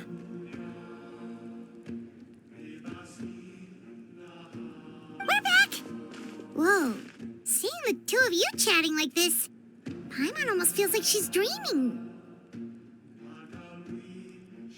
This may be an unexpected outcome, but a favorable one nonetheless. Now that we're all here, I have some questions of my own. Tell me, how did you discover the source mechanism? We weren't getting any closer to obtaining the Gnosis, so I had my men scour Natlan for a different option. ORORON helped as well. We tracked down 3 scholars, Aberawa, Bosomtwe, and Kushtal, and combined the results of their research to locate this ancient device. I've never heard those names before. Seems like my own investigation failed to locate some critical personnel. I'm just not sure how I missed them.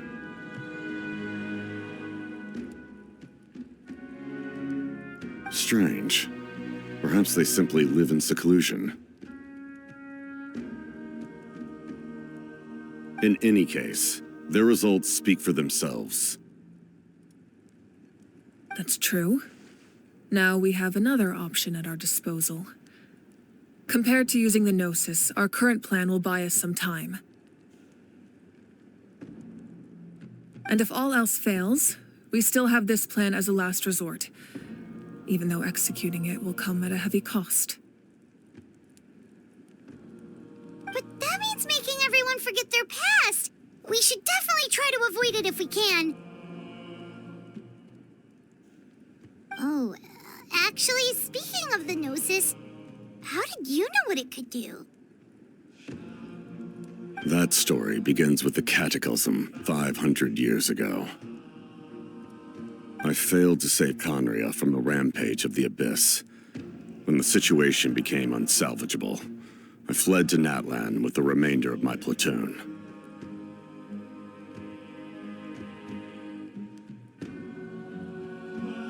Only to find that Natlan had fallen victim to the same tragedy.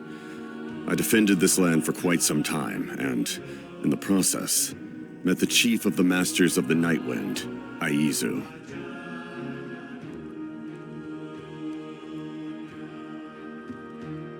I'm sure many people viewed Conria as the cause of the tragedy, but Aizu was kind to me all the same, and even helped me in my time of need.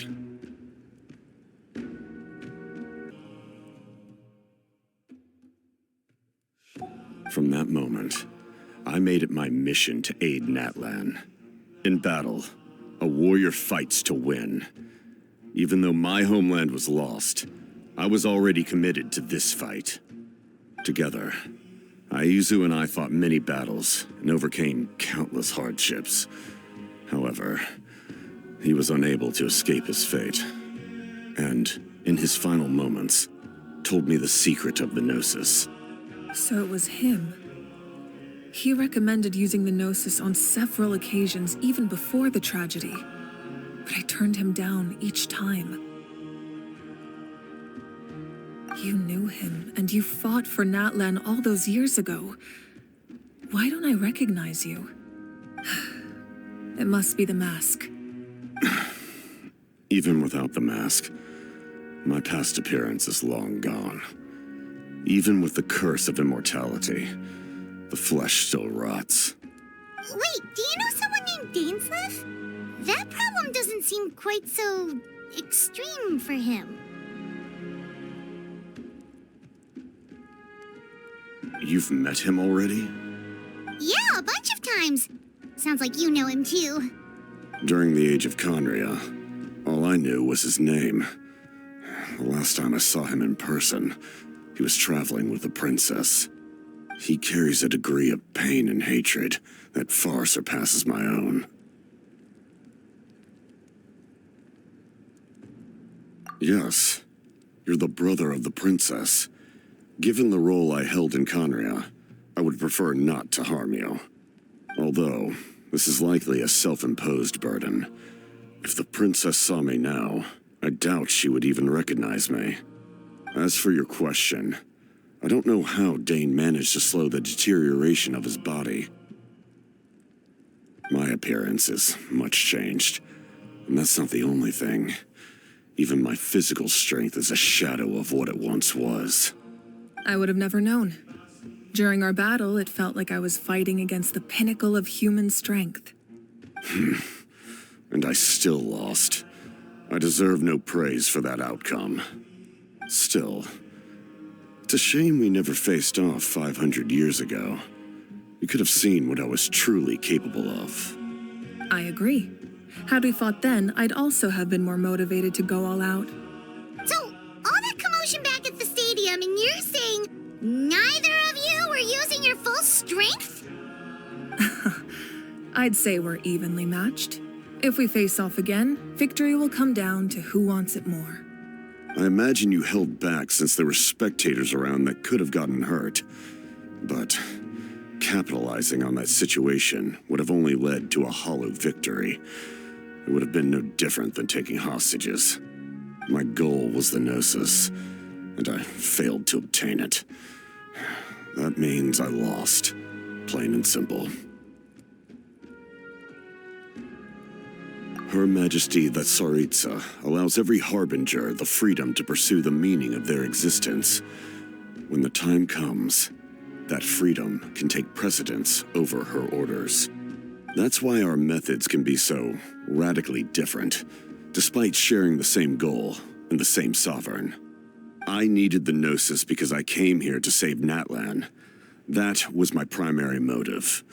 Once Natlan is saved, if the Gnosis still remained in my possession, I could bring it back to Snezhnaya. My decision regarding the Gnosis will not change. So let's focus on the Abyss for now. Right.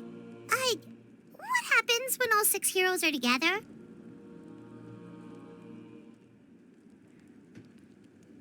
We will unleash a great power that can be used to thwart the Abyss.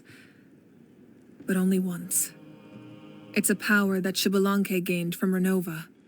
Renova is a god whose existence predates any Archon.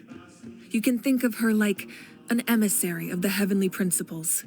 She controls the power of death.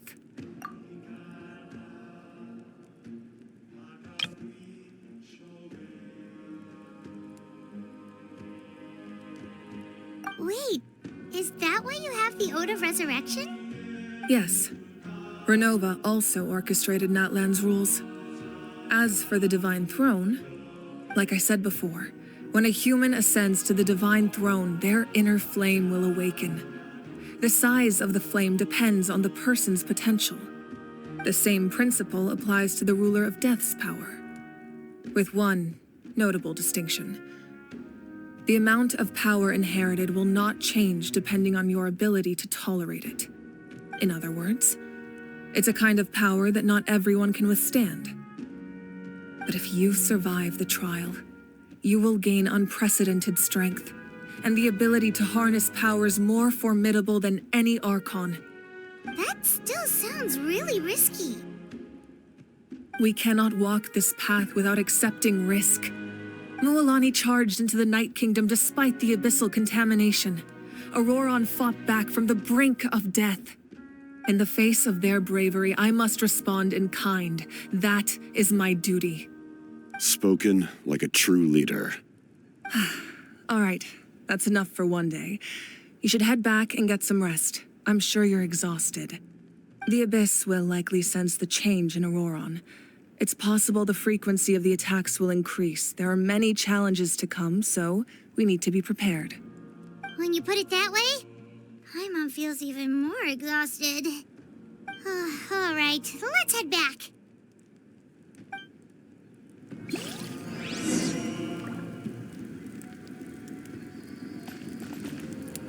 Now that we're working together, we'll need to coordinate our efforts. I'll leave a portion of my forces for you to command. That will definitely help relieve some pressure. You're sure they won't object? It's an order. I will make that clear. Excellent. I appreciate your trust.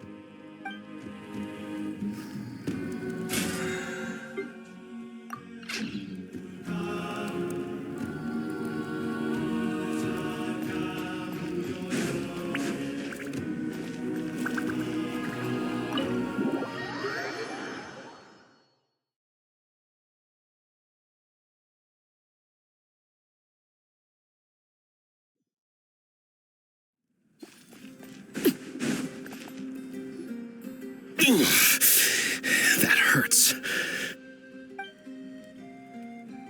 The monsters keep increasing in number. It's like something changed. It's definitely unusual, and we should all be careful. But don't worry too much. You have us by your side. If there's one thing the Abyss fears, it's strength. If they think we're easy prey, they've got another thing coming. Oh, someone's calling us.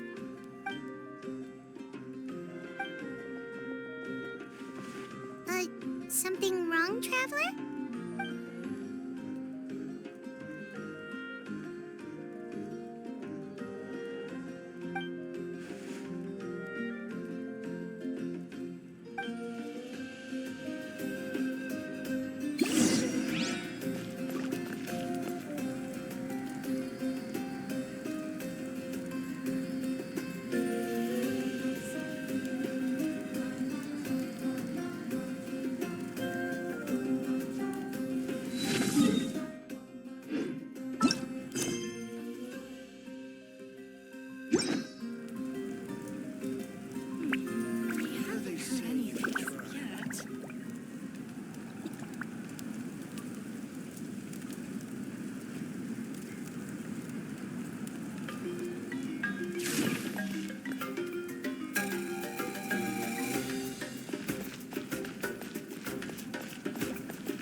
ORORON. Granny? What's wrong, Granny? It looks like you have something to say. You know exactly what you did. You need some sense knocked into you, that's what I think. Now, where do I even begin? I'm sorry. Now that you have nowhere to run, that's when you apologize? You couldn't wait to run off last time, and the time before that. Pretty sure I apologized those times too. What exactly were you thinking? Being a wanted criminal is one thing, but then you also tried to pull off that whole thing in the ancient ruin. I'm not the one who needs an apology. Apologize to yourself for risking your life. Okay. I'm sorry. I don't have anything to say for myself, Granny. Yell at me all you want. I know I messed up. You better be sincere. This is an incredibly serious matter. I'm being sincere, I promise. I've seriously reflected on my actions. I know what I did was risky, and I know I made some bad choices. But I don't regret it. I just had to do something. Not because I thought I was special, but because I wanted to help Natlan as much as I can. Of course, in the end, I just ended up causing more trouble, so you're right. My apology doesn't mean much, but I don't know what else I can say. You even had Aoife bring me that gem. A simple thank you isn't enough, but still. Thank you, Granny. You're welcome. Just make sure to thank Aoife sometime. I will. Anyway, don't feel too grateful. I tampered with the bag to copy a portion of your memories. Oh, I didn't notice. Of course you didn't. You forget how many years I have on you. Like you could uncover one of my tricks. Anyway, I have something else to tell you. The Pyro Archon has discussed your case with the others. Many of your actions violated the rules of Natlan, and you should understand you'll have to take responsibility for that. I understand. But your efforts weren't entirely meaningless in the end.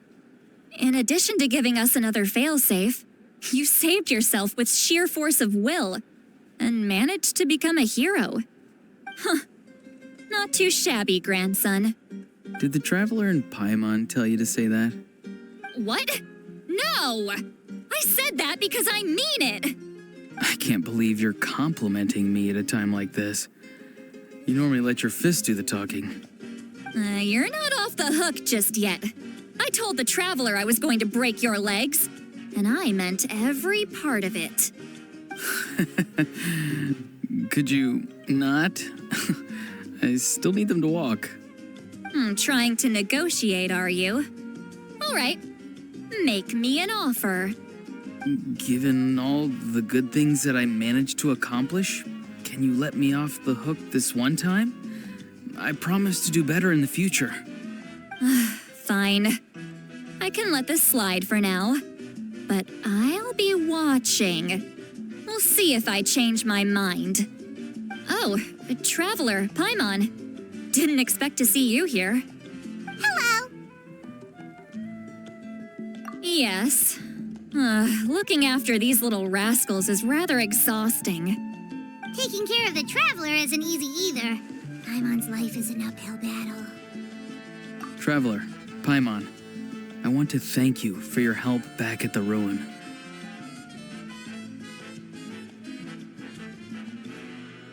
I won't. Let's get together sometime.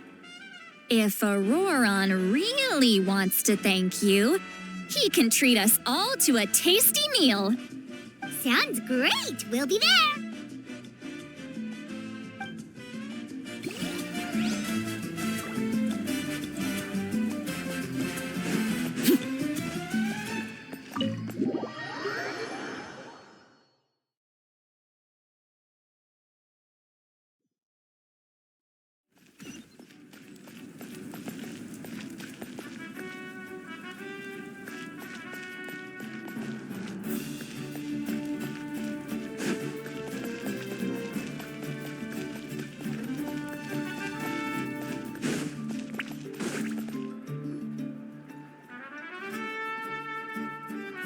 Kanich, you made it back in one piece! Oh, these must be friends of yours. Well, head out then. See you later.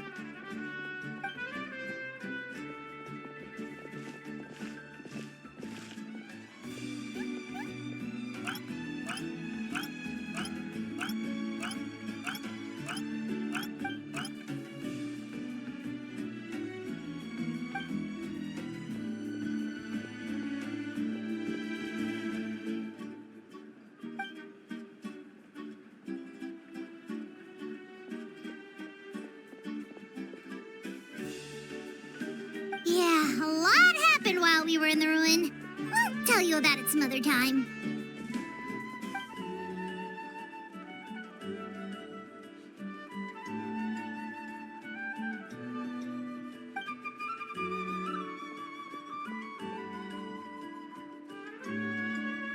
We won't keep you then. Let's talk later.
Nope, we can't give any of these to our soldiers. They were not tempered correctly at the forge.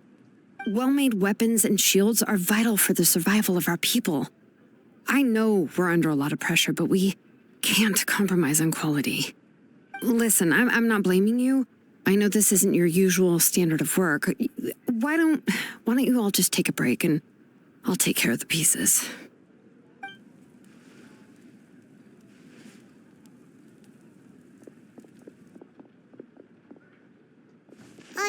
Hey, Shilonen? Is something wrong? Nothing I can handle. Just some rushed defective goods, that's all. Even the most skilled craftsmen make mistakes under pressure, and if you two want to avoid the same fate, you should really get some rest. You must be exhausted too. Don't worry. I like it that way. You should head back and get some rest. I need to fix some things here first.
If you're done for the day, we should get some rest. Paimon has a feeling we'll need it for tomorrow.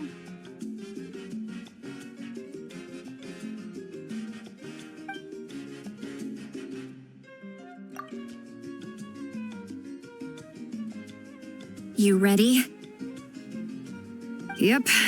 Let's go meet the Lord of the Night.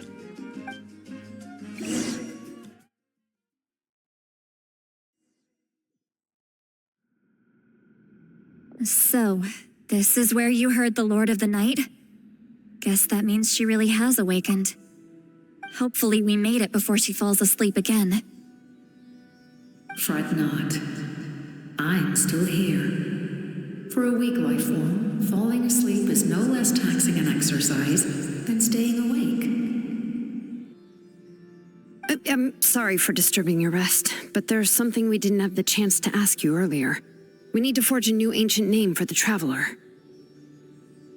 But we ran into a problem.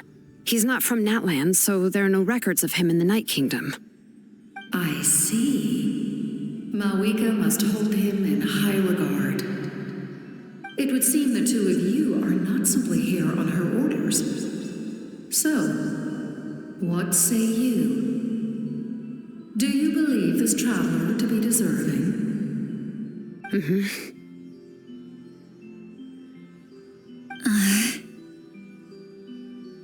Speak your mind. There are no others here. You are both my children, both children of Natlan. I would hear your opinions on the matter. He is special. He saved Kachina and devoted himself to helping us avert this disaster. Natlan owes him a debt. But that debt has not been repaid, and with an ancient name, we can at least guarantee his safety. Even though that guarantee will come at the cost of your own life? Yes. So, it's true. Forging an ancient name consumes the life of the craftsman. Forging an ancient name is an act of creation. It involves taking disparate concepts throughout the Night Kingdom and condensing them into a heroic epic. But it takes time for the new concept to be integrated into that realm. If the ancient name is like a seed, then the life of the craftsman is the outer shell, serving as its protection. Once that process is complete, the seed will sprout, and having served its purpose, the outer shell will gradually disappear. Forging an ancient name is no easy task, and creating one for an outlander makes it even more challenging. Still, if you're here, that means your mind is set. Yes, because I believe forging this name will be well worth it. We don't know how long we'll be able to hold back the abyss or what the final price of averting this disaster will be. If giving up my life means that all the people of Natlan can have a future, then the sacrifice is practically negligible. Even when I'm staring death in the face, I don't think I'll regret this decision. I bear the name Baraka. This is a part of my duty. I understand. The chance may be exceedingly slim, but you still want to seize it because this could be the final step to victory. And you, Siglali, the anxiety you feel, it's because you saw something, yes? Something you... So, you know about that too? What is she talking about? I've had concerns for a long time.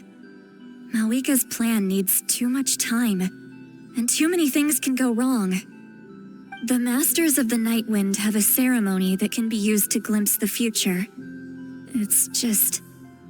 using this power on the Pyro Archon has always been seen as a taboo. And you did it anyway? What did you see? Death.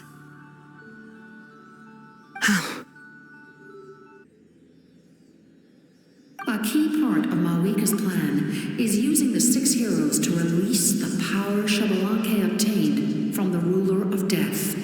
Considering its origins, the price of using that power is death. You're saying Mawika is going to die in this war against the Abyss? Yes. I can't just ignore what I saw. That's why I need the Traveler's power. I need the power of a Descender. Don't forget, Siglali. Even if it may seem like someone is fated to die, The nature of death and fate are different. Fate indicates what will happen in the future.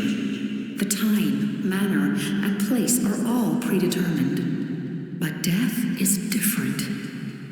Death is a rule. The ruler of death's power will allow Mawika to triumph over the abyss. But she must offer her own life in the process. The ruler of death cares little for the time and manner of a death. She simply guarantees that it will occur. Fate may be able to influence the timing, but that is all the traveler can change.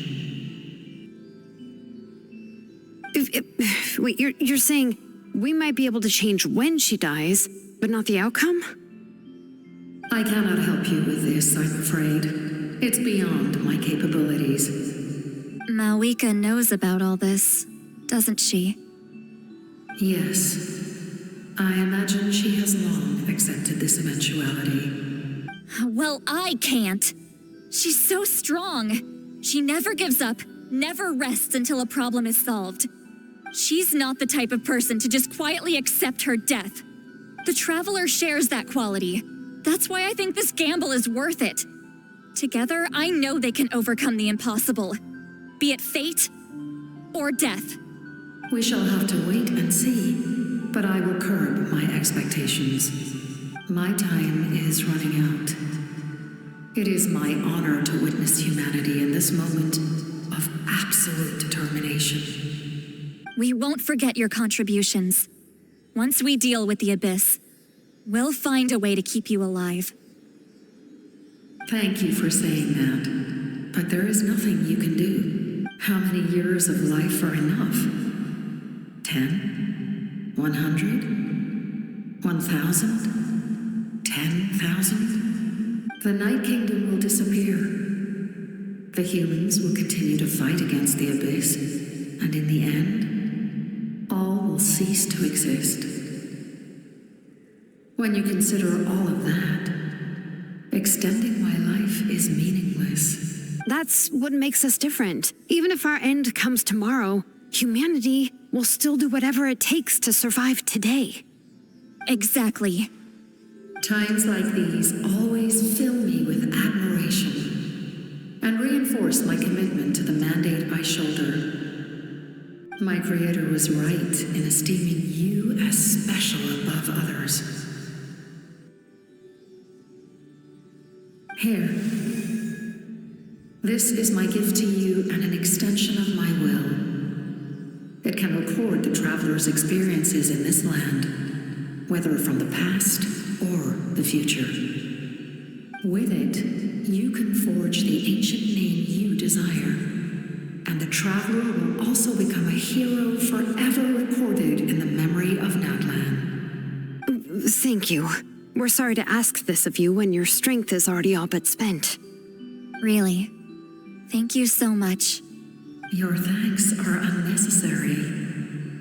This is the least that an angel can do. Time for you to leave. It's getting dark.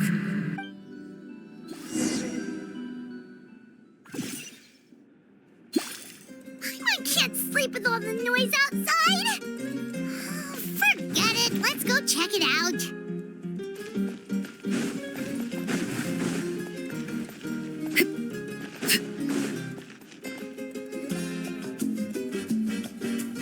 Shilon and Sitlali, is there a reason you're up so early? We went to see the Lord of the Night, and she gave us this. Like I said before, I couldn't forge your ancient name because there was no record of you in the Night Kingdom. But with this, we can finally record your deeds. Just keep it with you during your time in Natlan. And eventually, it'll be full of your adventures. Really? Let Paimon see!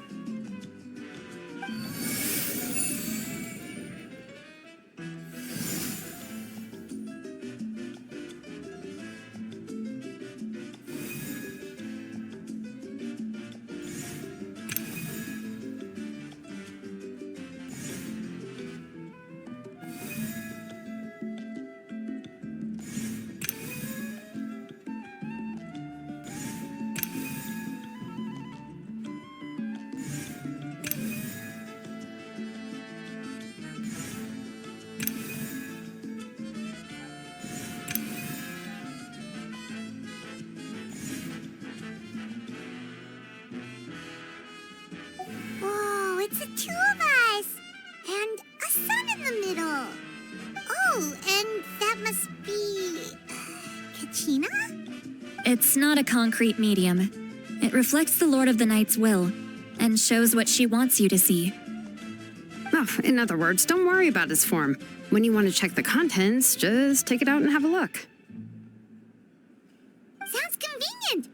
It's also super light and doesn't take up too much space. This is a really awesome gift.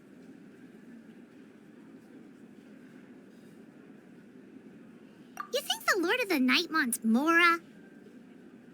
Oh, yeah, don't worry, you two. It's, like you saw yesterday, aiding humanity is the Lord of the Night's mandate. She would have willingly reconstructed Natlan's ley lines at the cost of her own existence. She wouldn't ask anything in return for this. Exactly. Just take it. Well, if you say so.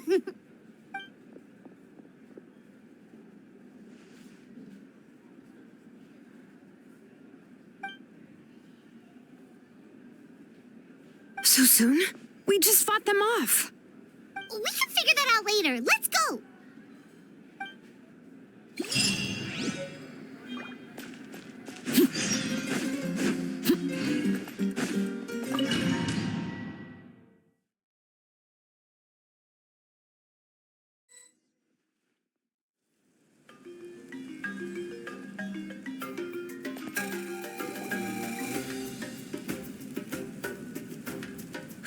I see.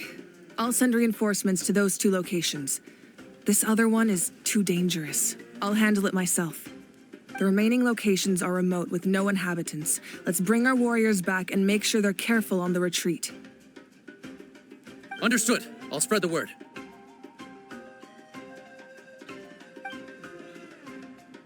We're here. What's going on? Kachina said the Abyss attacked again? Yes, it's not looking good. Our forces have always been able to handle the sporadic attacks, but now there are more monsters than ever, and the attacks are more frequent. What about the scale? What areas are they targeting? All of Natlan. Not just around the stadium, but even the remote areas of the Collective of Plenty are reporting attacks. Could this also be some kind of omen? If things continue like this, then... We won't last much longer, I know. What we're seeing now is the desperation of the Abyss. It knows we're only one hero short. I don't have the strength to fight it right now. This is its best opportunity and its final chance. You're saying we just have to hold out for as long as we can? It'll be a long fight. Our current focus needs to be on protecting civilians and conserving manpower. There are caravans and adventurers trapped in the wild. Many of our warriors have already left to rescue them, but they'll need reinforcements.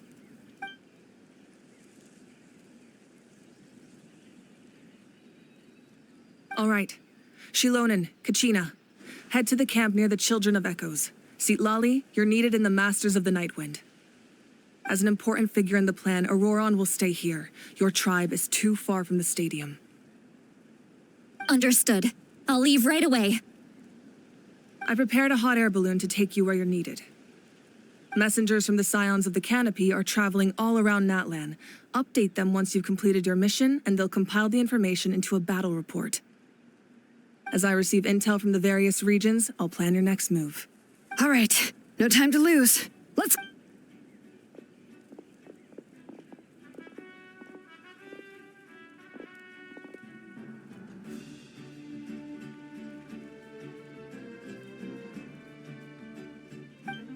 What about us? Where should we go? I received word that a small team escorting civilians back to the stadium was attacked. They won't be able to hold out for long. Can I leave them to you? Thank you. The hot air balloon is over there.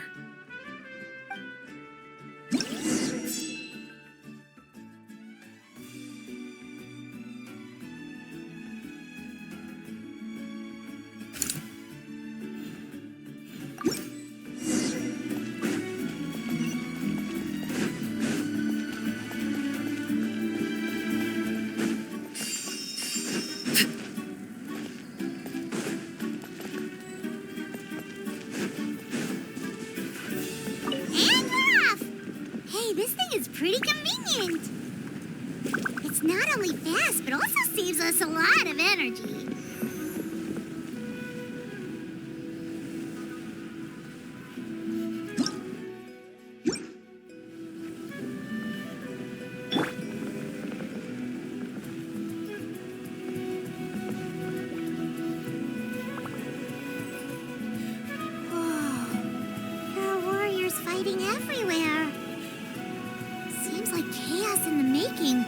Good thing for those battle reports.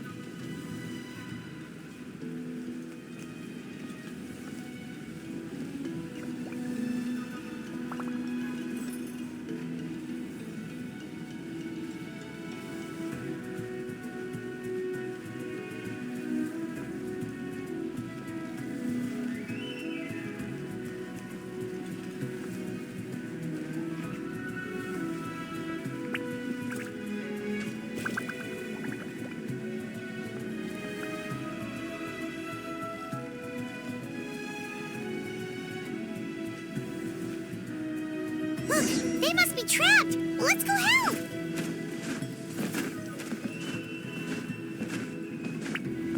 Reinforcements, thank goodness!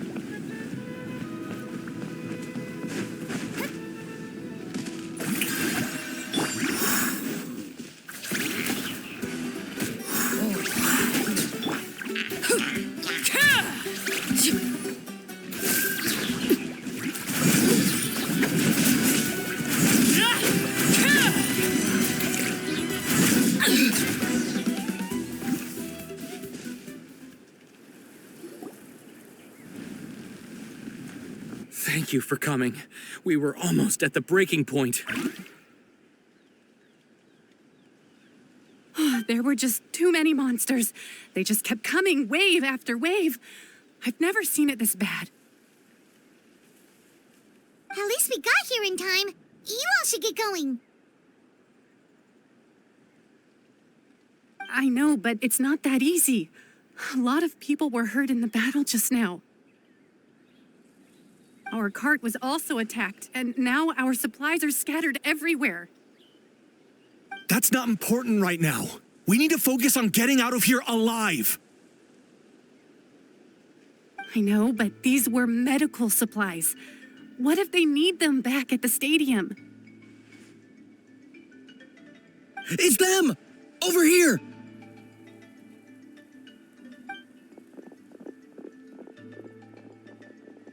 We came to help, but looks like you don't need it. Nice job making it through. Now we can head straight to the next location. What other areas need help? Here, take a look at the latest battle report.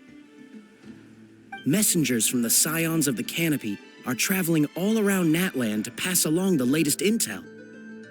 If you see a messenger from the Scions of the Canopy, feel free to ask them about the latest battle situation. Thanks! Now where should we go next? Seems like you can hold your own in a fight, so let's split up. Choose where you want to go and we'll take the rest. Still looks like they could use some help here, though. These supplies are really important. What should we do? It's all right. Don't delay your rescue efforts on our account. But if we stay here too long, the monsters might come back. What do you think, Traveler? Should we stay and help? Paimon will do whatever you decide.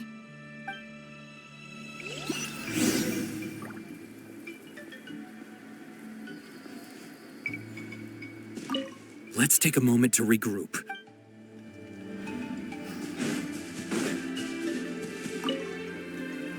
These supplies are very important. Would be a huge waste to lose them. Fine, I'll help you. Let's round them up and get packing.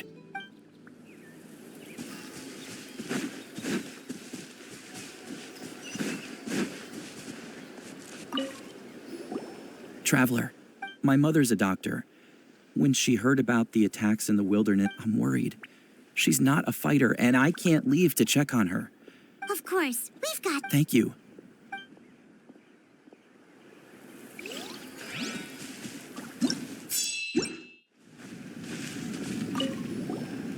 Do you get scared?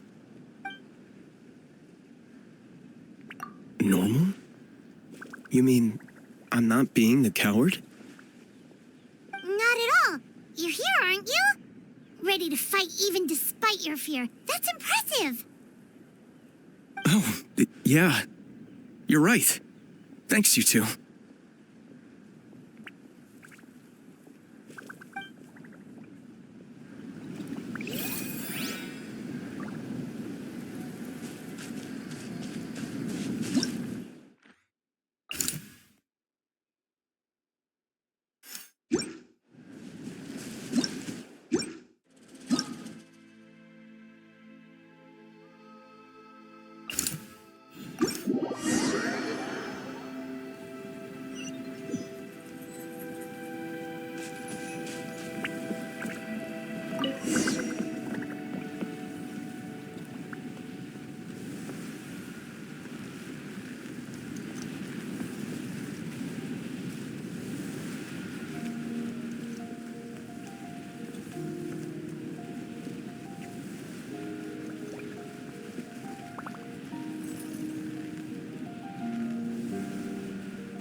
Kanish just ran past. He must be busy delivering messages. At least he didn't look hurt.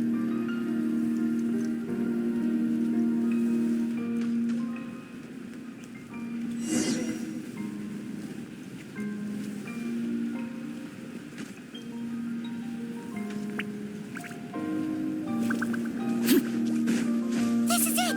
Looks like a battle is in progress. Let's go help them. How much longer are these things gonna keep coming? We're reaching the breaking point!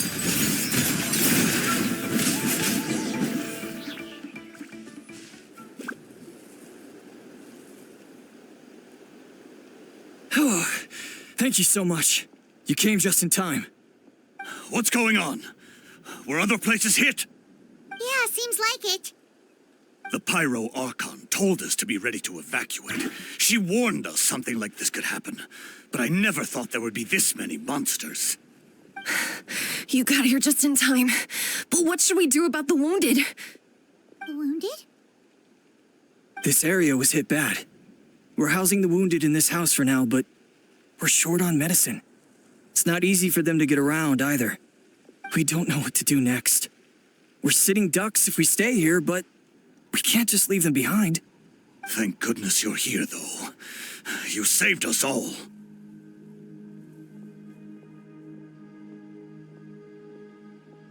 You're right. The monsters are gone, so should be safe for now. Some of my men can escort them. That will take time, though. And some of the wounded can't walk. They might have to stay here. Don't worry. Once we escort the first group, I'll call for reinforcements. That way, everyone can evacuate. Let's help them out here for now. Then we can head to the next area. Oh, there's a messenger over there. Don't forget, we can get the latest intel from them.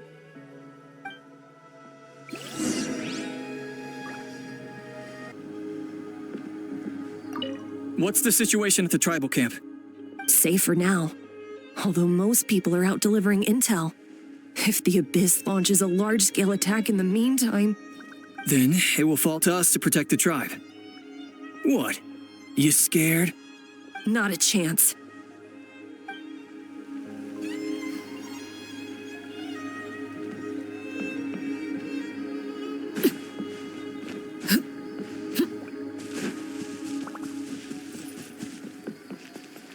Quick, over here. Follow me. Look, someone's surrounded!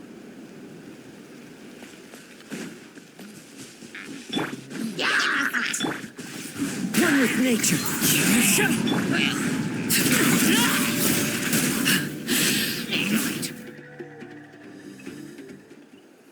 Thank you. They really came out of nowhere. Yeah, that was close. Thank you for coming all this way to help us, Doctor. Just doing my part. Doctor, wait, do you know Tapos? He's my son. Why? Did something happen to him? No, he's fine. He's just worried about you. He asked us to tell you to seek shelter. Ah, I see. I know it's dangerous to be out and about like this, but I just can't sit back and do nothing. How about this? I'll write to him and promise to team up with the next group of warriors I come across. I'll be safer that way. Sounds good. I'm sure he'll be relieved you're okay. Thank you for passing along his message.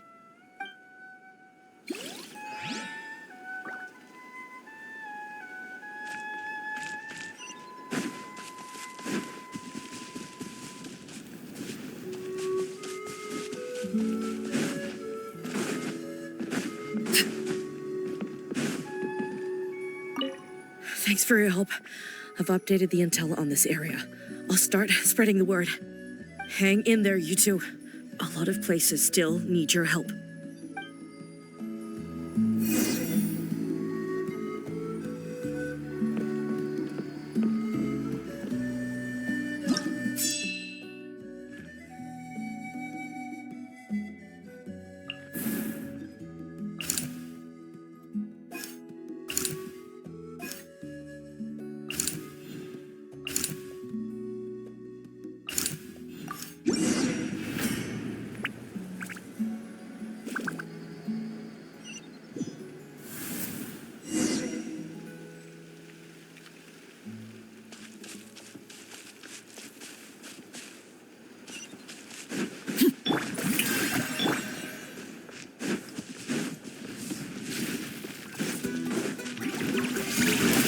Into the wind. Everlasting as the moon. Transfixed.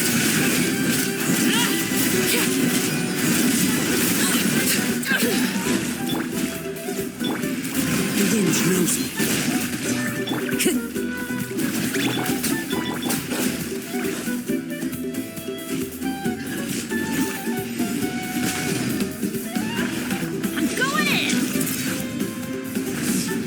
Adventure time!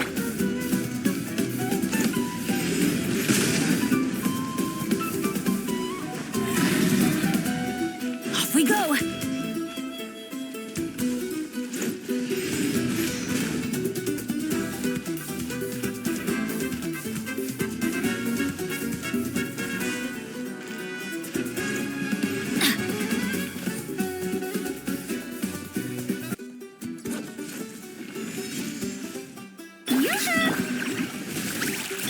Teamwork is one with nature. Let the world come alive! Overruled. Witness my rise. Laid bare.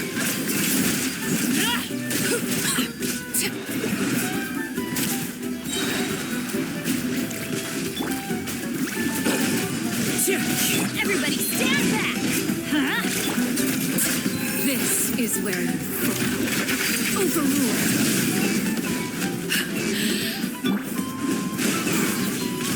Let's light it up! Strike a pose! I'm going in! Time to shine!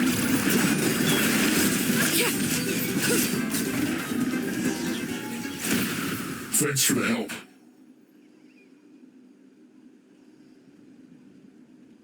Yes, per his order, we're now under the Pyro Archon's command. Not everyone understood his decision, but our Lord's orders take precedence over all. We're alive because of them. They saved us. Well, guess that means we should thank you guys. This feels so weird. Agreed. Where are you headed? The people of the Springs? That was the plan, but I don't know if it's safe anymore. I suggest heading to the stadium. Most of the manpower will be focused there, so it'll be safer than staying with the tribes. Once we take care of these monsters, some of our soldiers will escort you. Thank you so much. Guess a little extra help never hurts. People from all over Natlan are heading to the stadium. That area needs to be the center of our defensive efforts. If your other tasks are complete, I'm sure the people there could use your aid.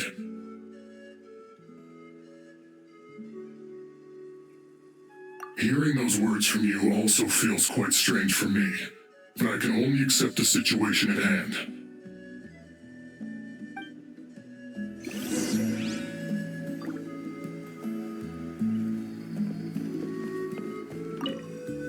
The captain must have known the situation would get a lot more dire than expected. That would explain why he was so anxious.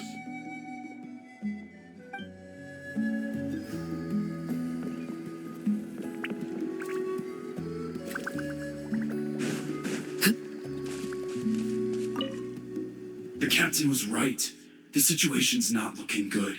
Just look at the amount of people we've had to rescue. We shouldn't linger. We'll get these people back on the road, then head to our next destination.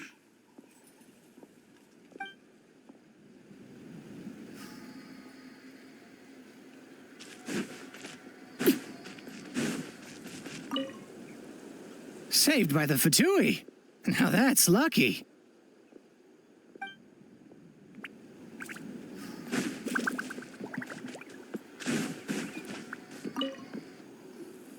I want to seek shelter as well, but the people of the springs need these potions. I have to get them there.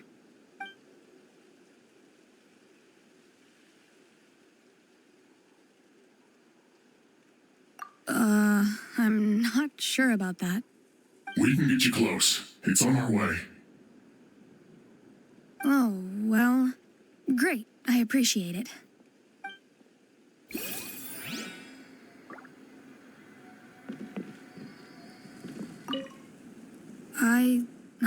It's dangerous to rely solely on others. You also need to look.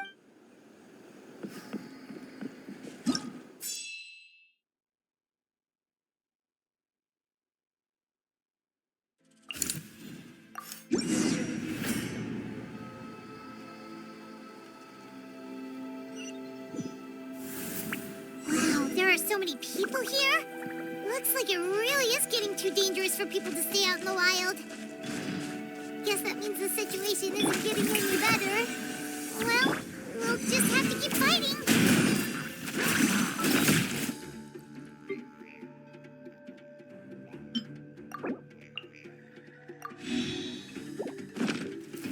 So many regrets.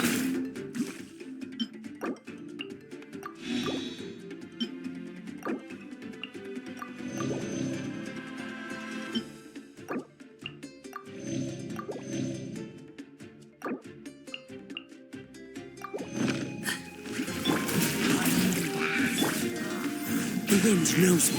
Time to go.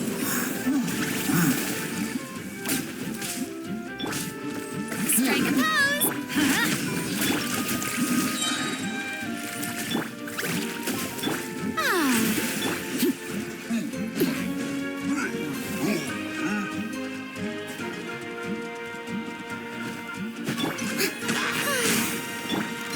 One with nature.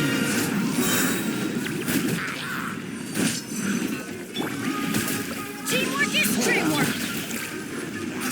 Into the wind. Transfixed, witness my rise. Overruled.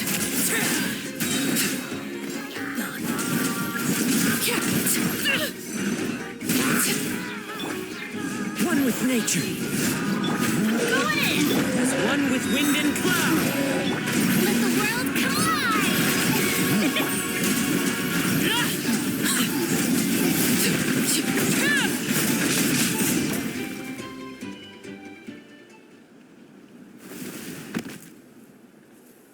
Oh, Kenichi, you're back!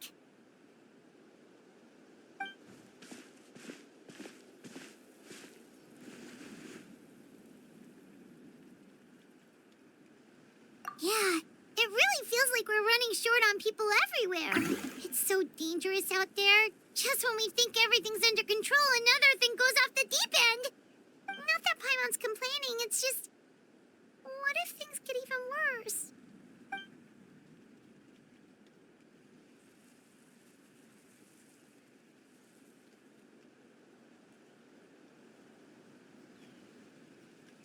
Okay, that's enough out of you!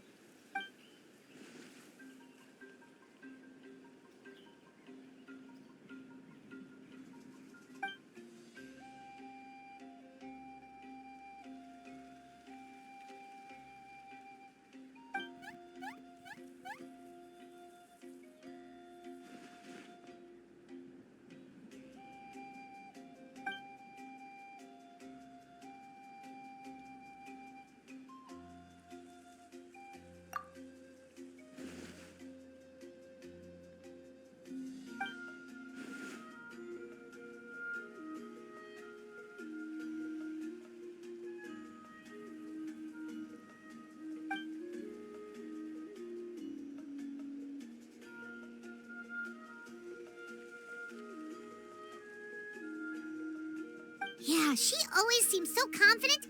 Plus, she told us you can only become the Archon by proving your strength.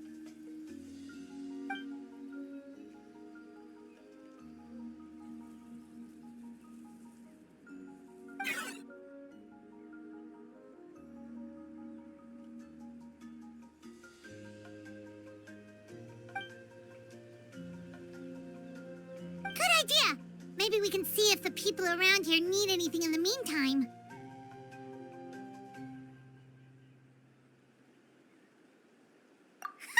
Looks like we're on the same page.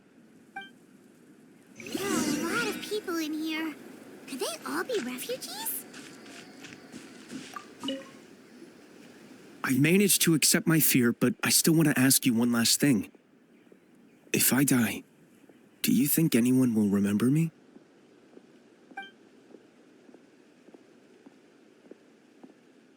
Yeah, please do whatever you can to stay alive. Your life is super important.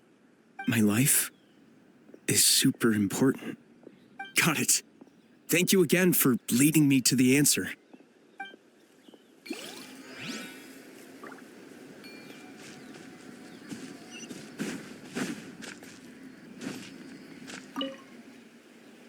Ah, it's you two.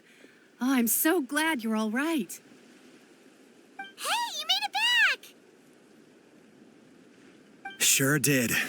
Dargo made sure we got back safely before rushing out again. Plus, we managed to deliver the medical supplies to the stadium. I really can't thank you enough for your help.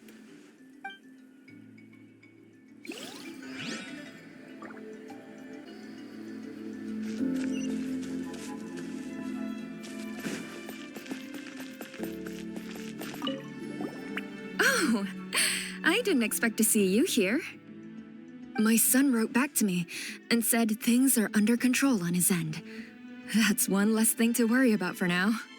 Anyway, I followed a group of warriors back here when I heard they needed medical personnel at the stadium. My age means I can't charge to the front lines, but I can handle things here. Everything will get better.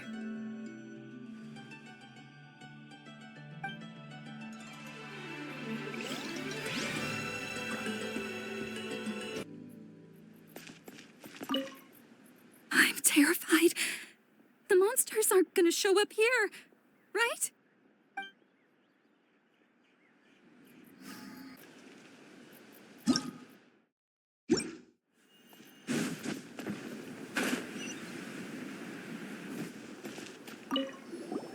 Want to get some rest, Traveler? We have...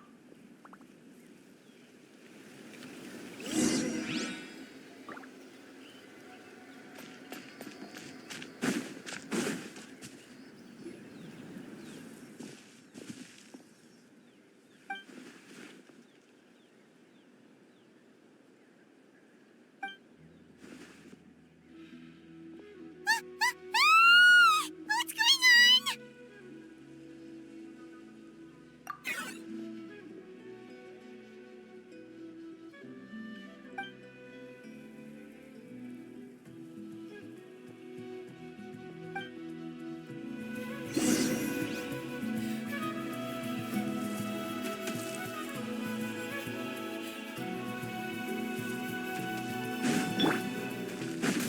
Show a new thing!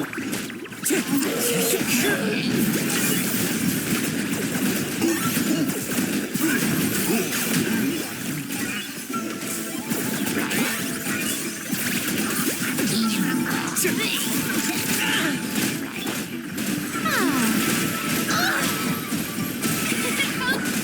up.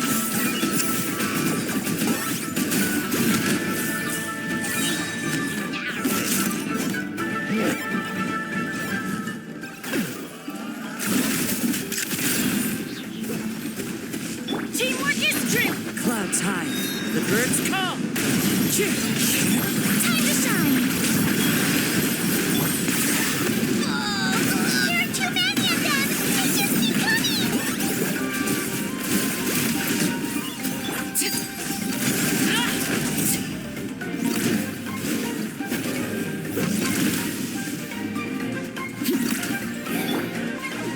Adventure time! Let's light it up! That was unexpected.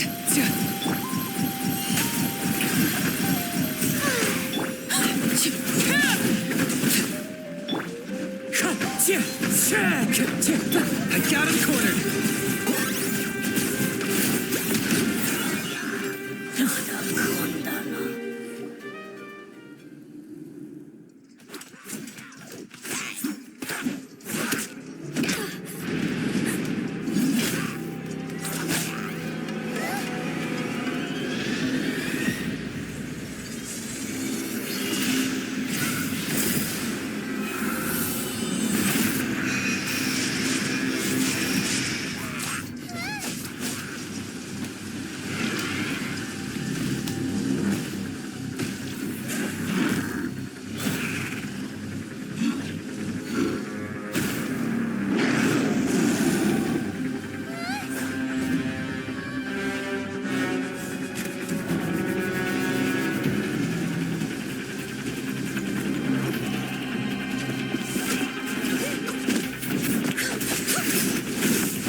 Thanks. The situation is grave. Hold this position. Keep the people safe.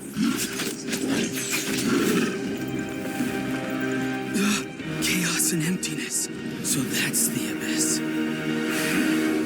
And it knows that now is its best chance. But the sacred flame! Archon's on the case.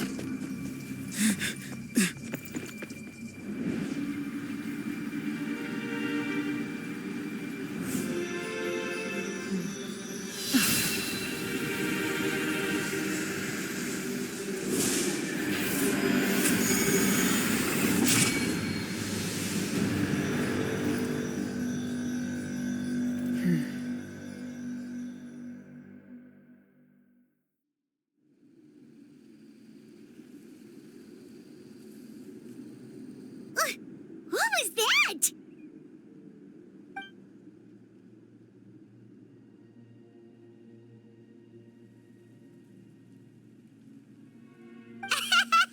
Laugh all you want, it's gonna eat you too!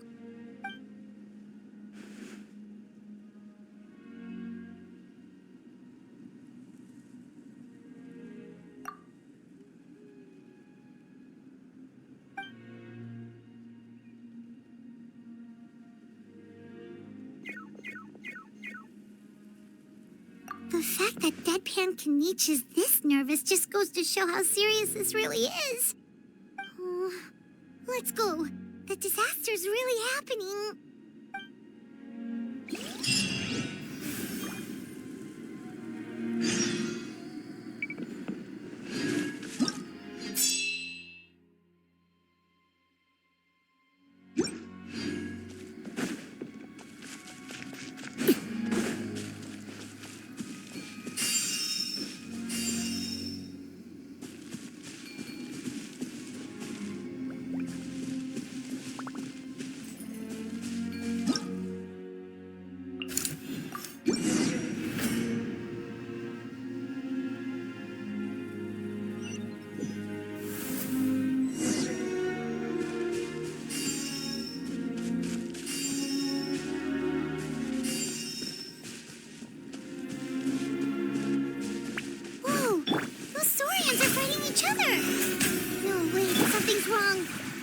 abyss monsters!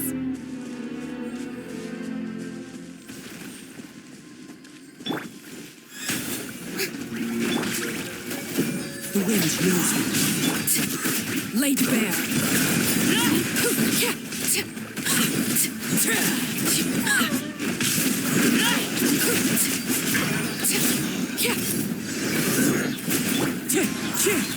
Fallen leaves adorn my... Going in! Everlasting as the moon. Overruled.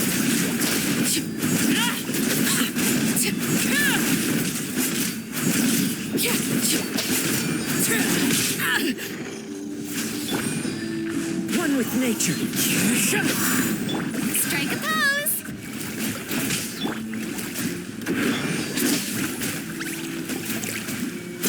Transfixed.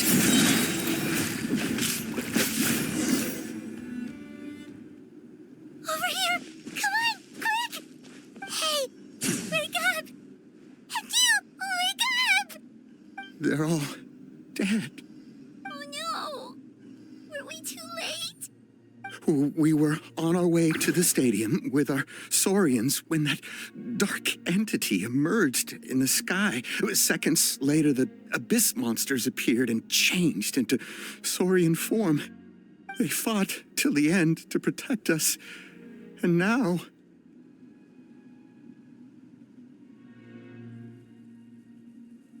Right. You need to get to the stadium. Come on, we'll take you. I guess. Thank you. Oh, I'm so sorry. Truly, I am. May the Wyab watch over your souls, now and forever.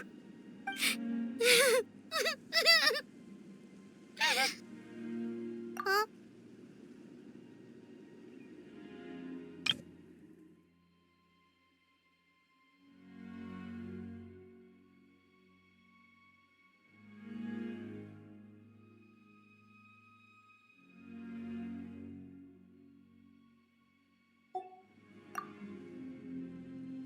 Yeah. Hi, my nose. It's just... It hasn't fully sunk in yet. But anyway, right now, let's focus on getting them to the stadium. With any luck, there'll be an update waiting for us there. If not, we'll just have to play things by ear.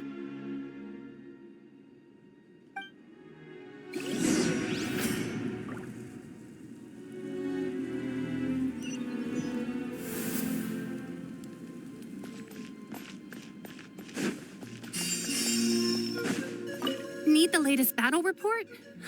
We don't have too much information since so few messengers are making it back here.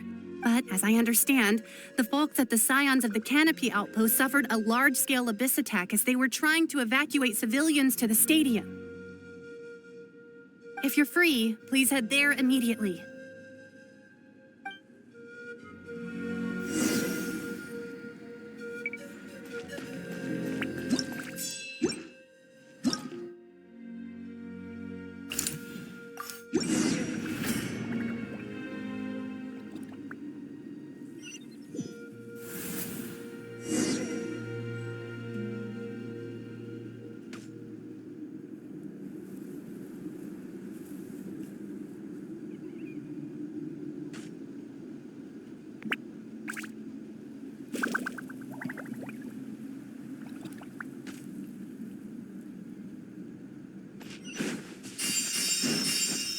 Look! Someone's still fighting!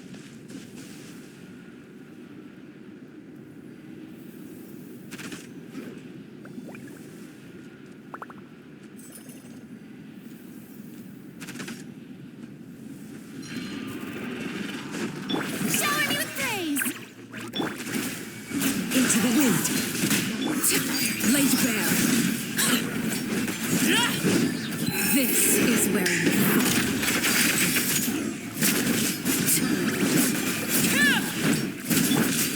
One with nature. Teamwork is true! As one with wind and cloud. Into the wind.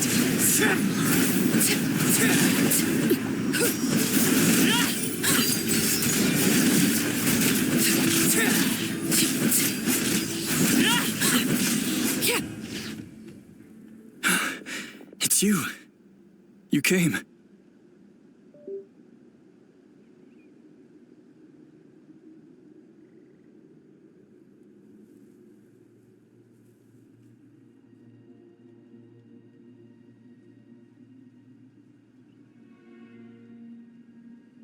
After you left, some of them started evacuating the civilians, while the rest stayed behind to keep guard, but they're all dead. I'm the only survivor.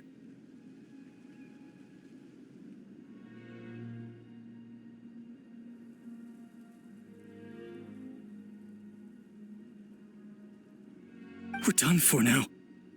The Abyss will attack again any minute. And then I'll be a dead man too. The last few civilians holed up indoors won't stand a chance.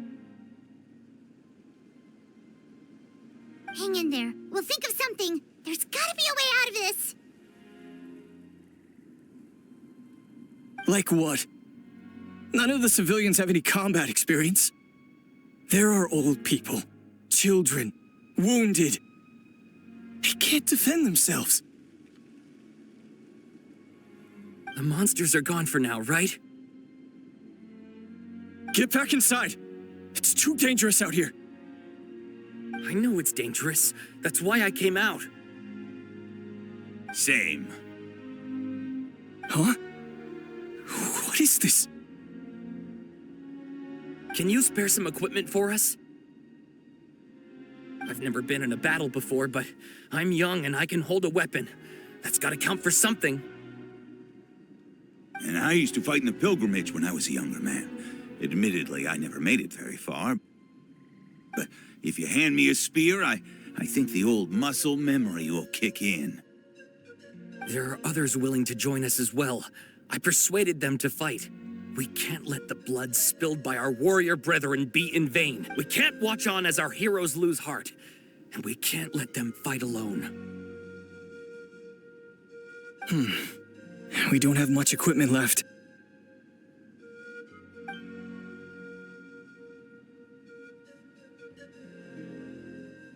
Okay, take these.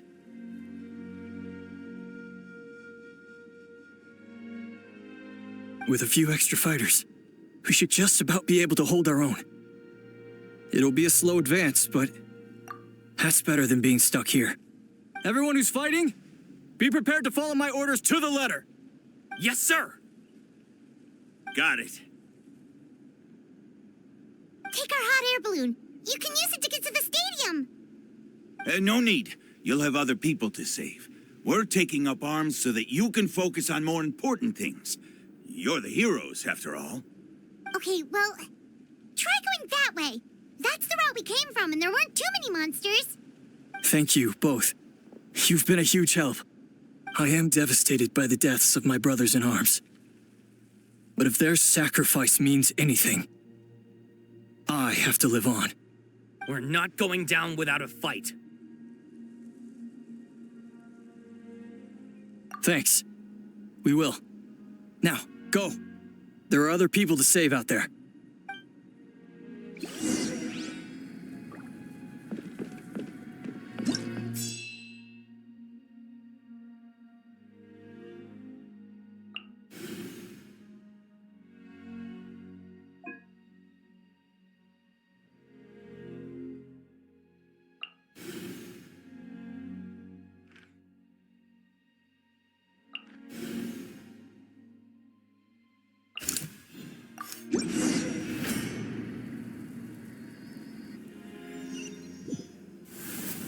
Doesn't look like we'll be able to find anyone here. The monsters are all that's left.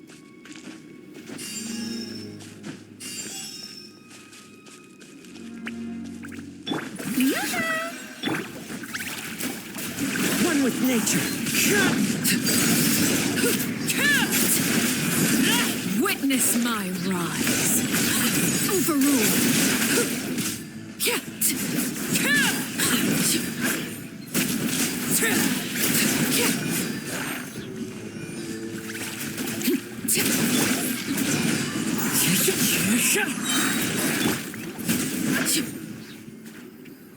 Nope. Nobody here. The latest intel said the Children of Echoes need support too. Let's head over.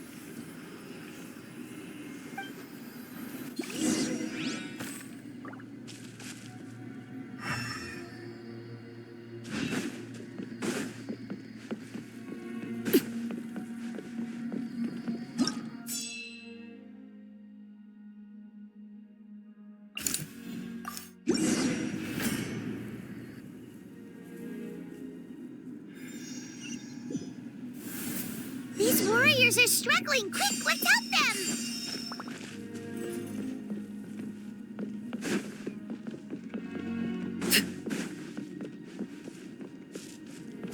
Shower me with praise!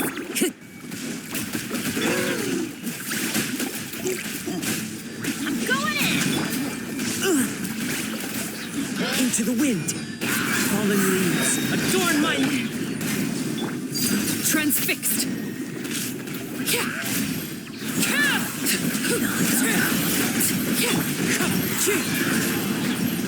Teamwork is strict!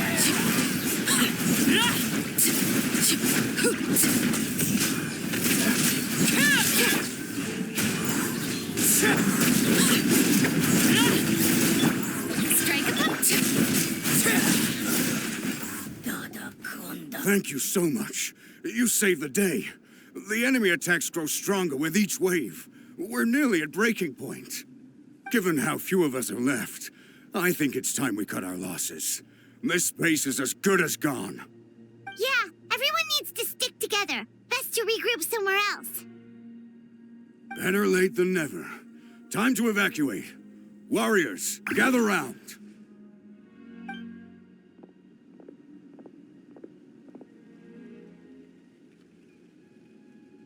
For anyone who still wants to fight on the front lines, the Children of Echo's front is the closest to here. Anyone who wants to leave will likely also see action as they evacuate, but will be afforded safety at the stadium. Those are the options. We're abandoning this base, and you're free to stay with the group or leave. With our limited numbers, I can't promise that we'll be of any real assistance to the Children of Echo's war effort. Even if we do join them, please bear this in mind as you make your decision. Now then, anyone who wishes to keep fighting, show me how serious you are.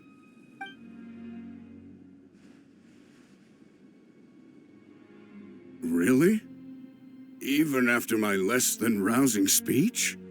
Why would we give up now, after everything we've been through? We didn't stick it out this far just to admit defeat. We can't give another inch to the Abyss. We have to fight them back. If not for our own sake, then at least for our fallen brethren. Very well. For Natlan. For Natlan! We may be few in number, but our will remains strong. We will join the ranks of the Children of Echoes, and they will be stronger for it, however little. Okay, well, take care of yourselves. Don't worry. It'll be just like another Night Warden war. We'll force the Abyss back if it's the last thing we do. Huh?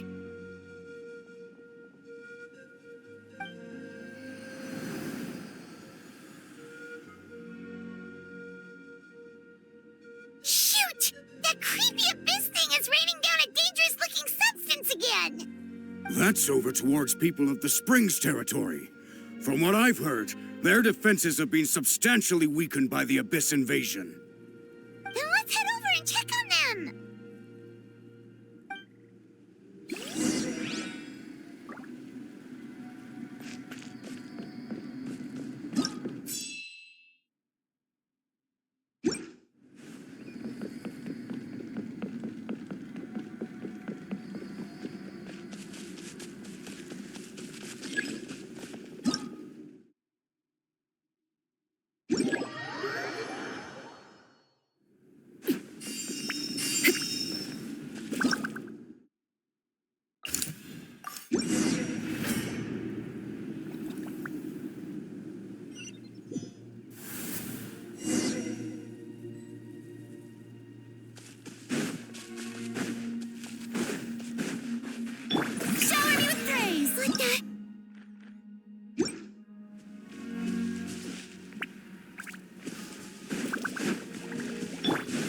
Time to go. Too darn strong, our attacks are useless! Oh, why isn't anything working? At this rate, the Abyss is just gonna keep sending more and more monsters. The next wave will be here soon. We need to get out of here. Let's check the area for survivors and hurry!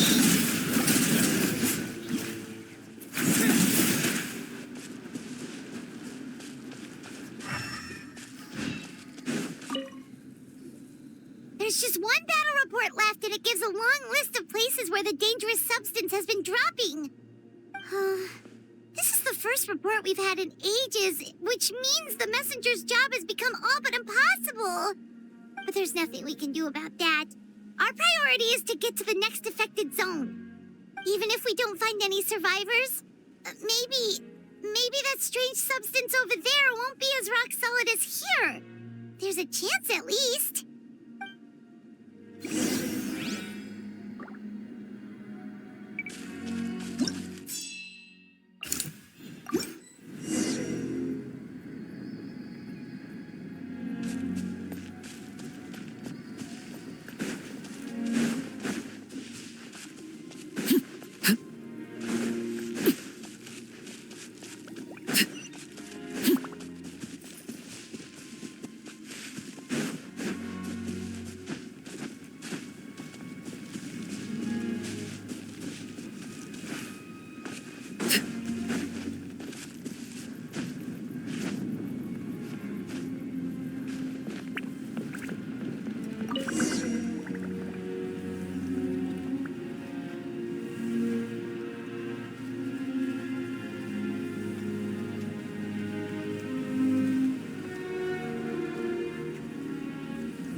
Too many monsters. There are just too many. It's beyond anything we've seen before.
This war's getting too much for my mind to take.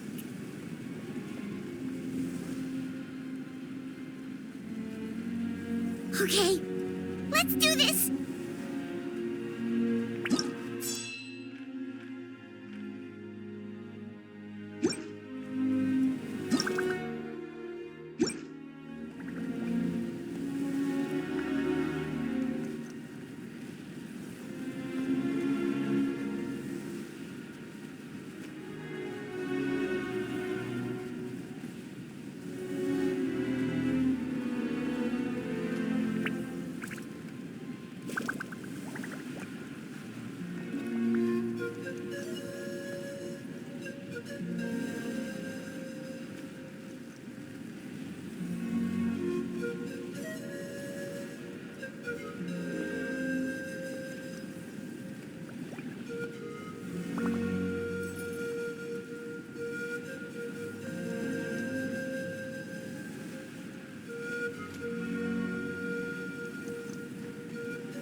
Thank goodness those people are still standing!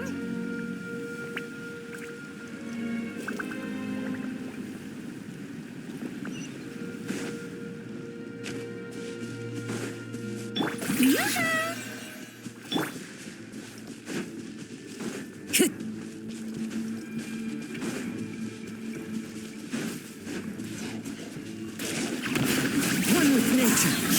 Everybody stand! Overruled. Witness my rise.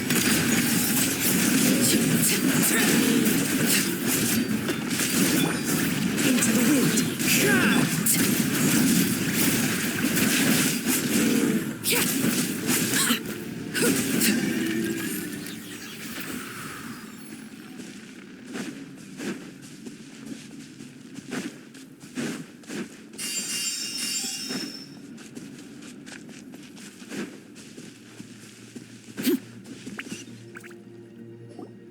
Move out! You've got to get out of here!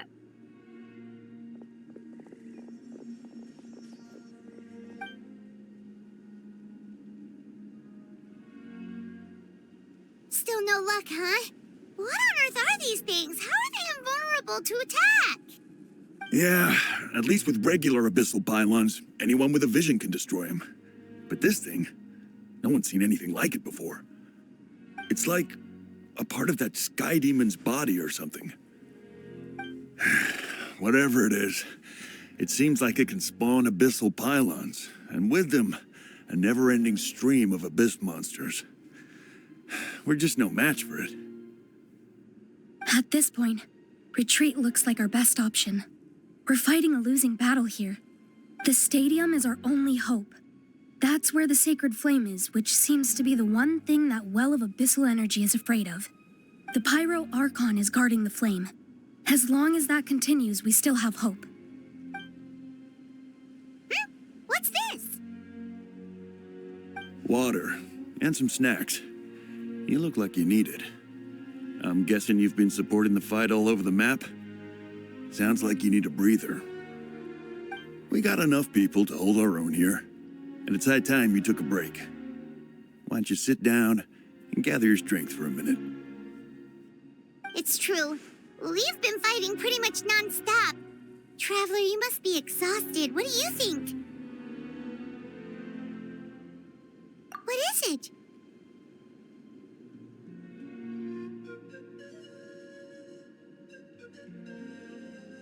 Oh, you're right. Well, then guess we'd better go warn them. It's your decision. If you want to set off right away, Paimon will come with you.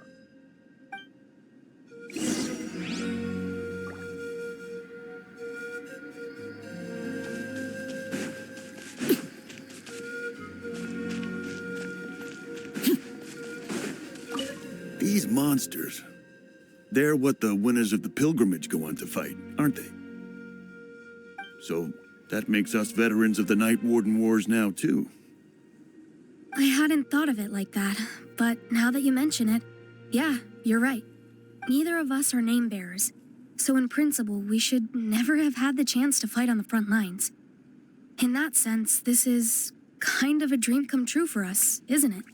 We're not in this for fame or glory, but for our childhood dreams of one day becoming a hero.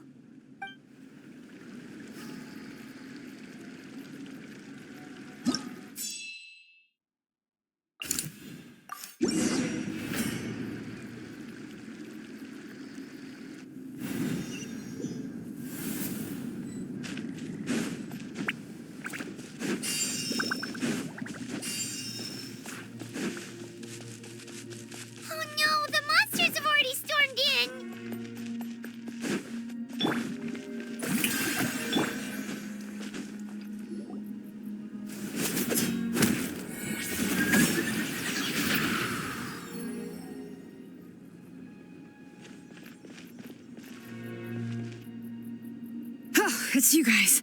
Things are bad here. Something fell out of the sky that's impervious to our attacks.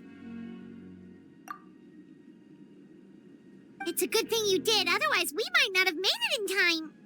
Kachina, he and I can deal with the remaining monsters and abyssal pylons. You should go catch up with the rest of the group before your parents start worrying about you.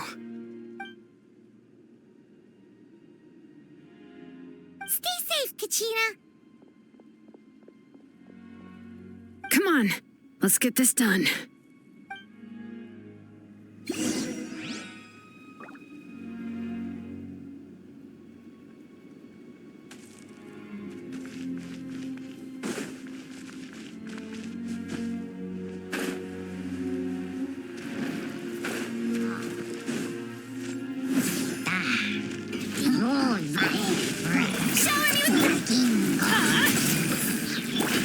The wind knows me. Lightning, echoing song! Go in! Wind strike. Bring it!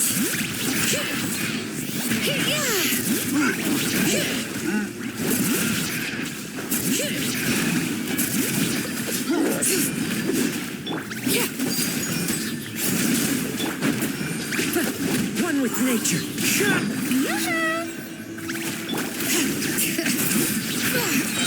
Hear the echoes of the valley!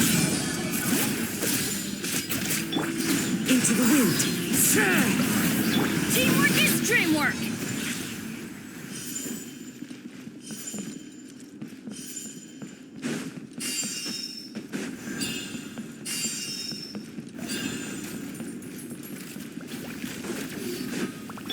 Strike a pose! That hurts.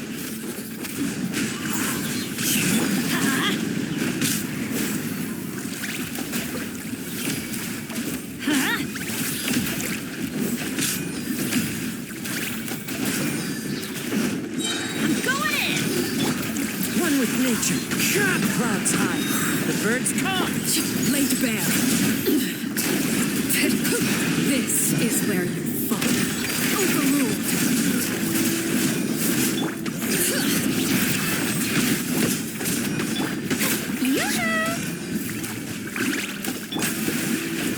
Everybody stand back! Let the mountain's veins boil!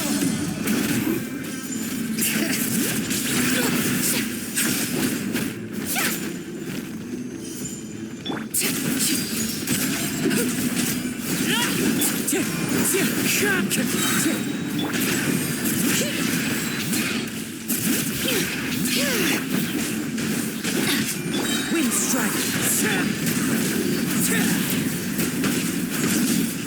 Teamwork is dreamwork! Everlasting as the moon.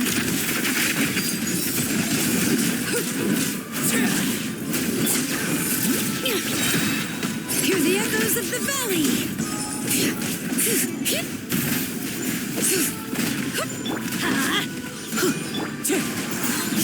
Bring it!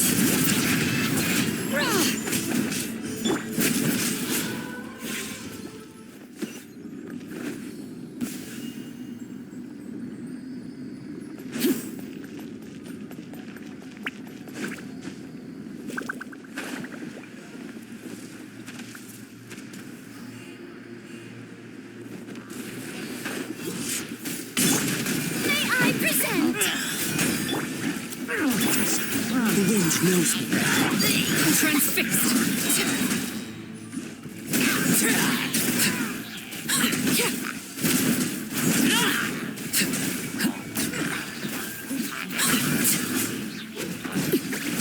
I'm going in!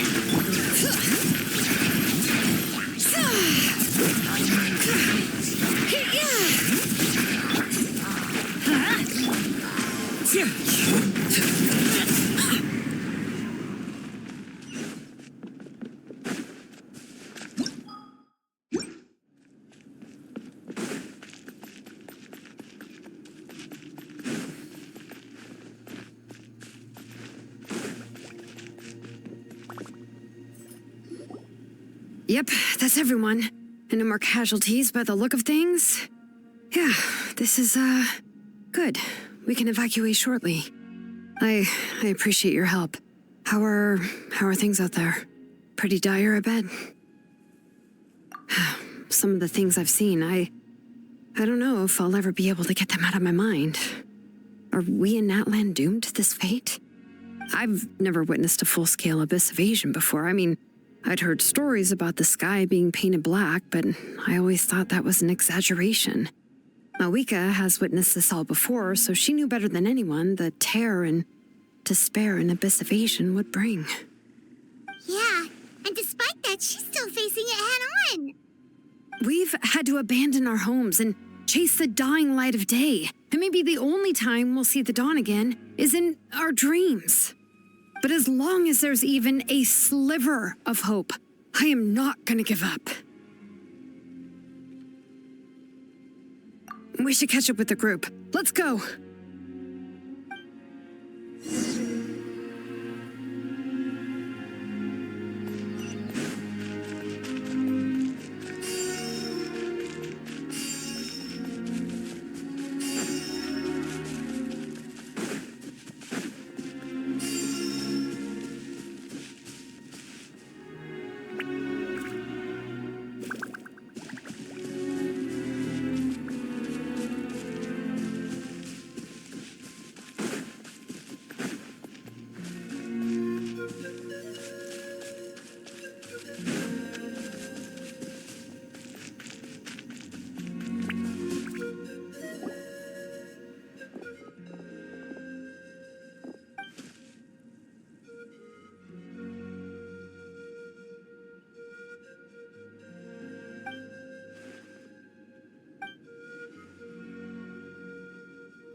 What? Isn't that Chaska's tribe? She said she was gonna take Koichi home.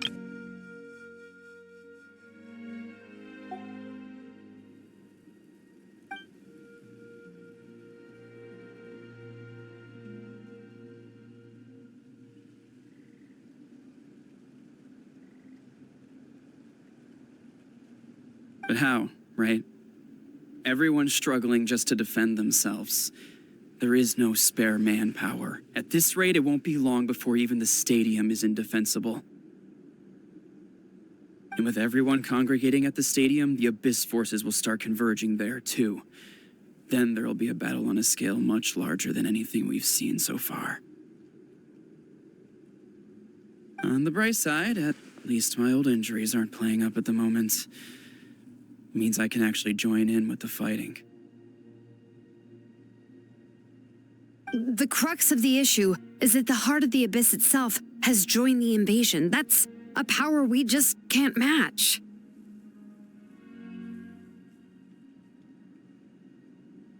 I have every faith in the courage of our people. The Natlanese will never give in to despair. But still, the fact is, our lives are more fragile than our spirits.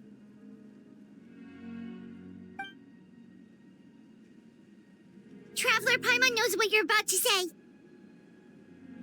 Yeah, I'm unsure it's getting tired from all this flying, but it doesn't matter. Wherever you go, Paimon's going too.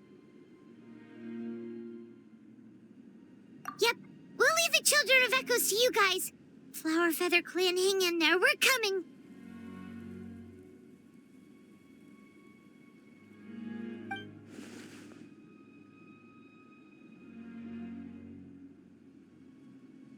If there was ever a time to push ourselves to the limit, that time is now!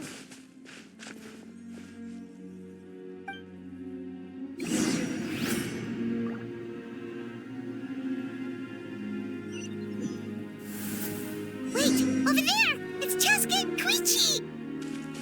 Traveler! Over here! Hurry!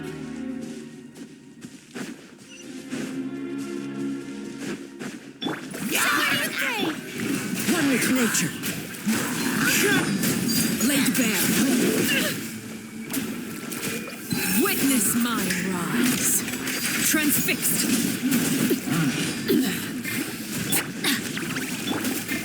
Into the wind. Everybody stand back!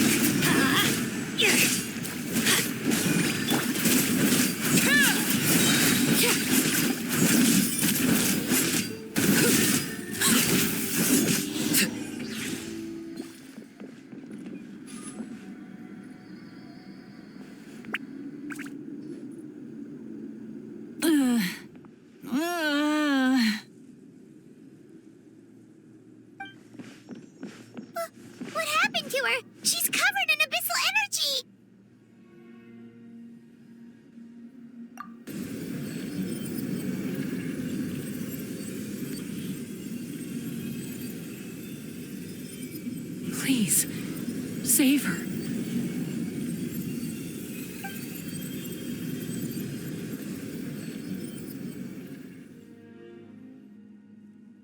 How's that, Koichi? Any better now? Koichi! Koichi! Chaska, I used to think Mom and Dad were crazy for adopting you. I was the younger sibling, but I always felt like it was my job to help Mom and Dad take care of you. I thought I could set you free from the abyssal energy you struggled with. I guess I was pretty full of myself, huh? Thinking I could fix you when, well, we were always the same. Hush, Koichi. Put those thoughts right out of your mind. We'll be at the stadium in no time, okay? I'll carry you there. The abyssal contamination is gone now. Just rest, and you'll get better. I was always nagging you to slow down. Stop rushing headlong into things. I just didn't want anything to happen to you, or to anyone else because of you. I worried about you so much. But now, I realize I never really understood what it's like for you. The fact that you survived an abyssal contamination was a miracle. But it also left you in a constant state of agitation. The fact that we became family was another miracle. But with me worrying about you all the time, it feels like I just agitated you even further. No, absolutely not. Nothing could be further from the truth. Do you hear me? All you ever did was love me. Same goes for Mom and Dad. I've always known that. And I feel terrible because I really did want to get along as a family. It might take me some time, but I'll find a way to make it work. I'm so sorry, Koichi. I never meant to make you feel this way. It's okay, Chaska. No need to apologize. You didn't do anything wrong. No one did. It's nobody's fault that things didn't turn out great. I get it now. So, no nagging from me this time. You keep forging ahead, sis. Never slow down, and never hold back. Spread your wings and fly free, like the fiercest kukasaur in the sky. Show the world who the bravest flower feather warrior is. Because that's who you are. And that's the sister I'm proud of.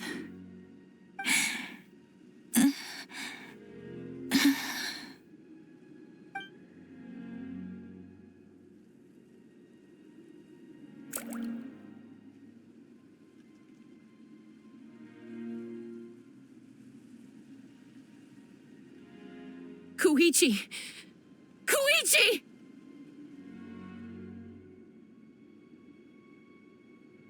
Koichi?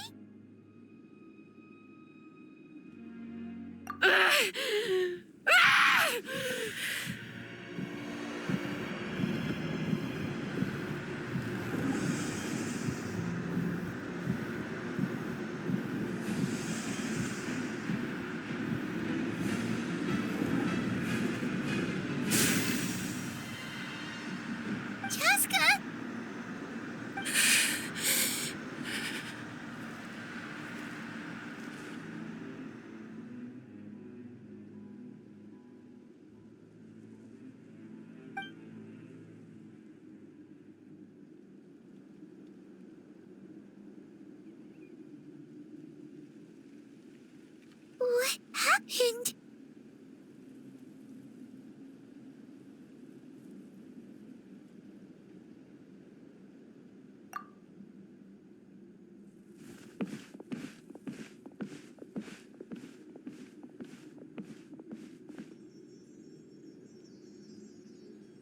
What was that just now? It looked like abyssal energy was flowing out of her, but then a split second later, it disappeared. Koichi did say that Chaska needs to let off steam now and then, or she'll end up losing herself. But this time she wrestled back control. If only we were faster! Dealing with abyssal contamination is a piece of cake for you. We could have gotten to her earlier, then you could have treated her before it was too... Wait, what's happening to Chaska? How unfair life can be. She's had the odds stacked against her from the very beginning, and each step forward has been an agonizing one. Maybe she would have been better off embracing her pain. But her journey goes on, and one question looms large in her mind. If she could rise above the layers of pain and ascend over the dark clouds of her mind, what then would she find? Maybe the glorious light of the sun, or maybe a dark, empty void. There is only one way to find out. She needs to spread her wings and soar to new heights. That is the true meaning of life. My life suffering shall be my epitaph. To remember the pain I endured. And finally, transcended.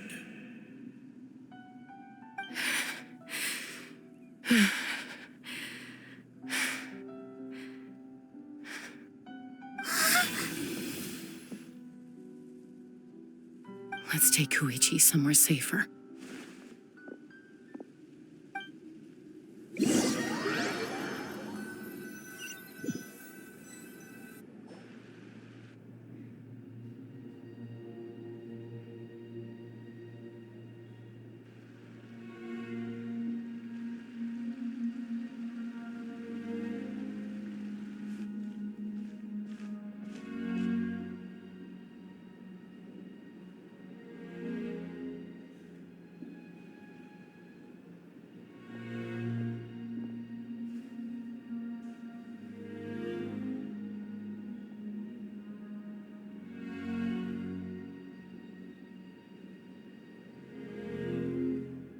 Please, take care of Koichi for me. I still have more important things to do. Of course. We are grateful for her service. Yes. She served selflessly. I'm sorry, Chaska.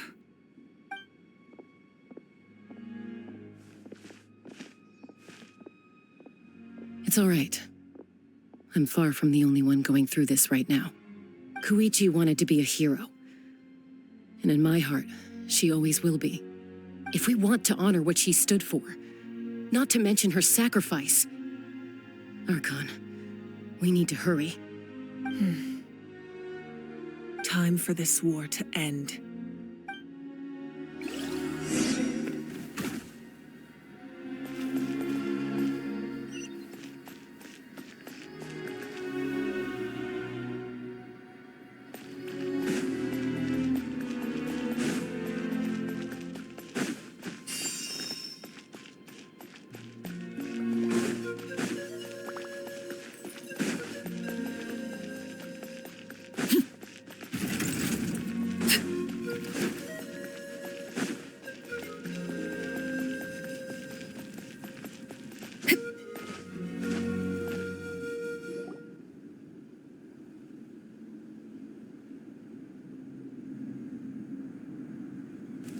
Everyone, are you ready? A bitter war lies ahead. Our victory begins in each of your minds. So ignite the spirit of victory for me. May no further lives be lost, and no one else may to suffer the loss of their loved ones. As long as blood still runs through your veins, even the tiniest spark of steel against stone can ignite a flame.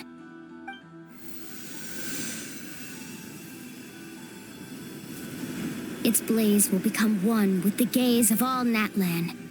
Even amid everlasting darkness, our bonds remain eternal.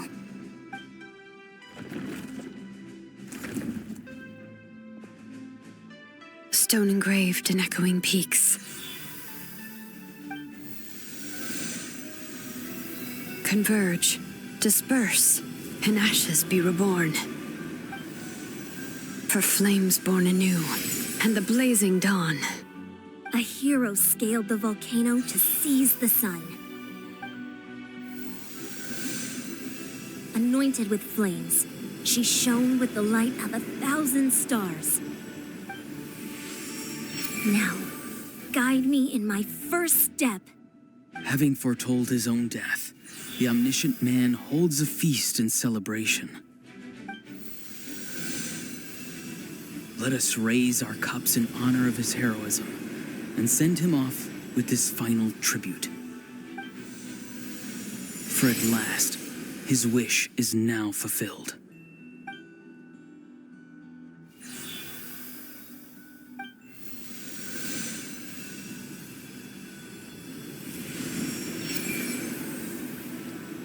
My life's suffering shall be my epitaph.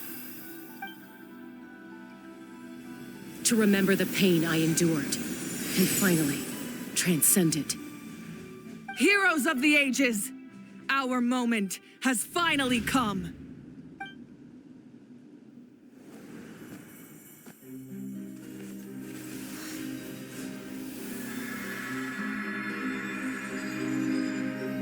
We unite as one. Baptized by the Turnfire. Bearing an ancient blessing.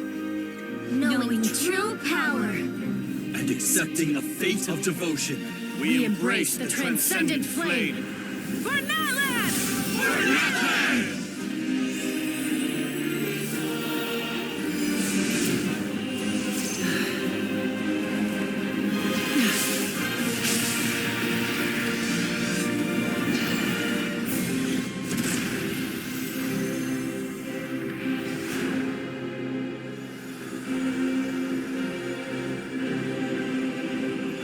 In the name of the Pyro Archon ORORON, I declare the Night Wars underway! The Ode of Resurrection will guard all life till the war is over!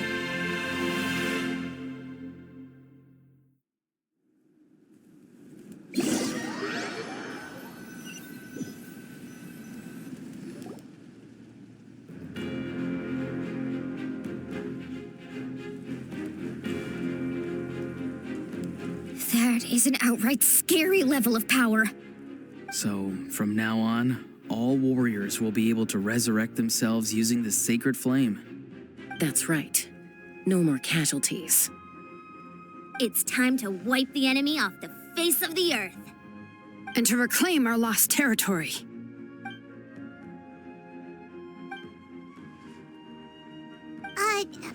We'll come with you. Paimon, Traveler. I'm so grateful you got to us when you did. You gave Koichi the chance to say those words to me before the end. If I'd lost control out there in the wild, this counterattack might never have been possible. Probably best not to think about that. More importantly, how are you feeling now? Any better? Not really. But now's not the time to deal with it. In the spirit of VUCA, I have to rise above it. The conflict and suffering in me are there to test my character. My struggle will make me stronger, and make me the person Koichi believed I can be.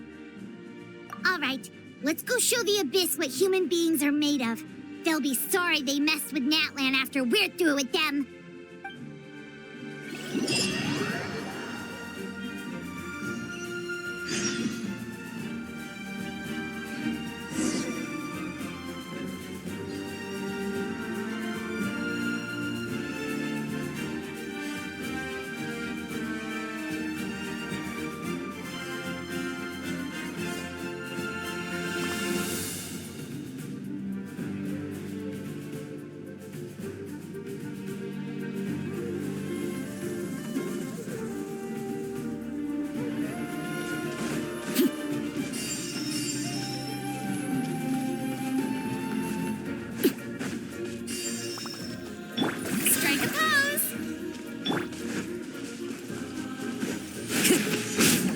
nature. Fallen leaves, adorn my... Let's light it up! Going in! Time to shine! For Natlan! This is where laid bare.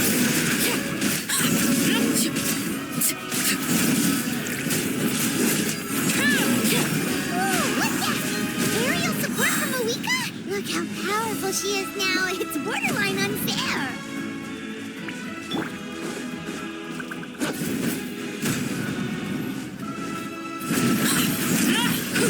Wind strike. Transfixed! Yoo-hoo!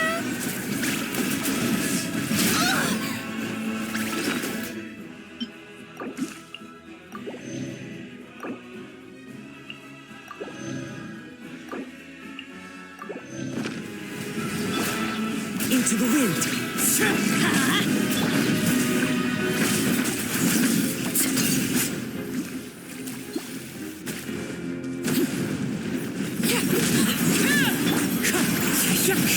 Teamwork is dreamwork! As one with wind and cloud. Let my name echo in song! Strike a pose! Use my power to destroy the Abyss tumors. Got it! Thanks for the backup!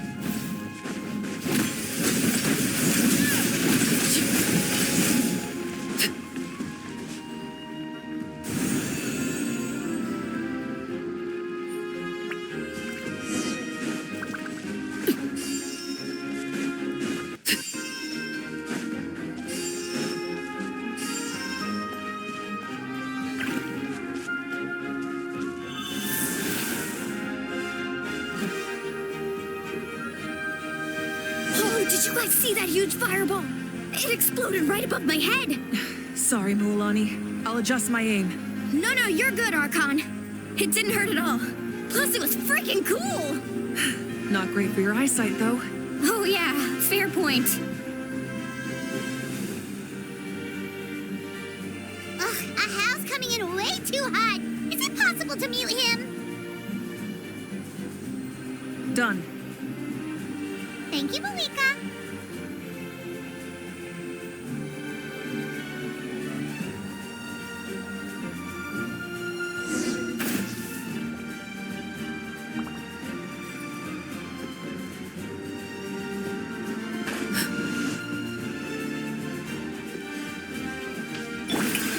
Backup has arrived. All right, give him hell. Vengeance for Koichi.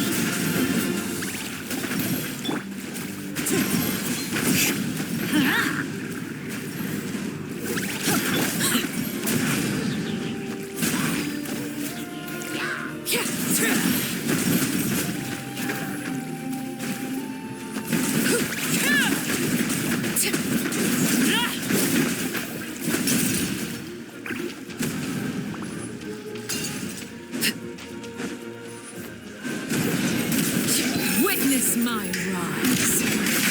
Laid bare. This shall not be my fate.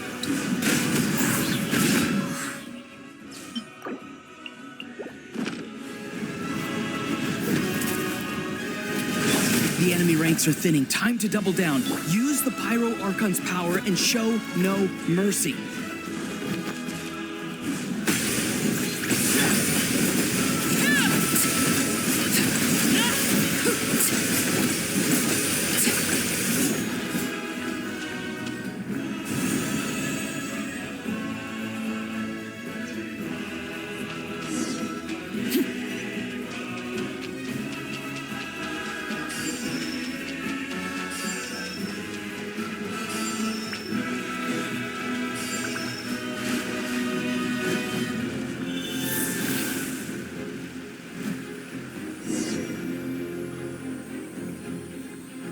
Kachina, over here! I'll send you up. It'll be quicker.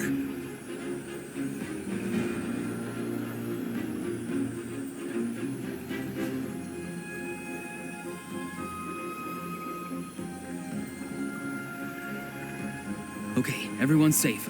Granny, please go on ahead with the others. I just need some more time, I promise. I won't hold things up. ORORON? Leave the vegetables and aphids behind, you dimwit! It's too dangerous.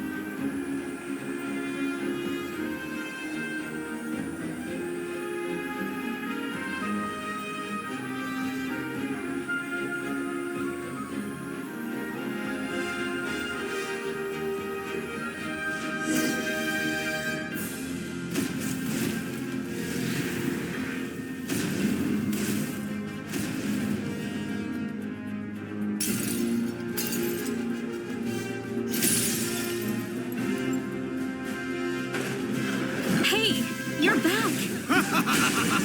That sacred flame has got me pretty fired up. I'm ready to put through a whole army of monsters. Everyone, justice now off the table. So charge! Let's give them everything we've got.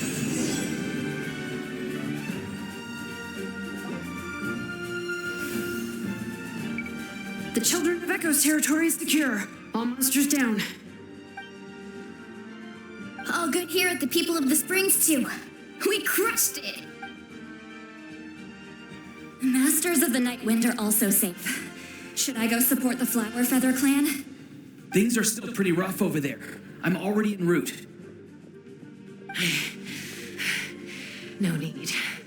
I just dealt with it. Already? But you were just at the stadium!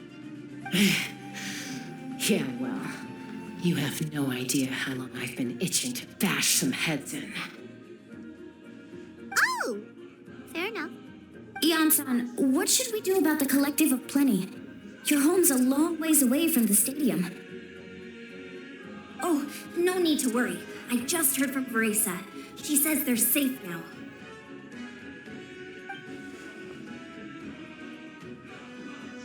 Yeah! Their only game plan was to outnumber us, and that ain't gonna work now that we have...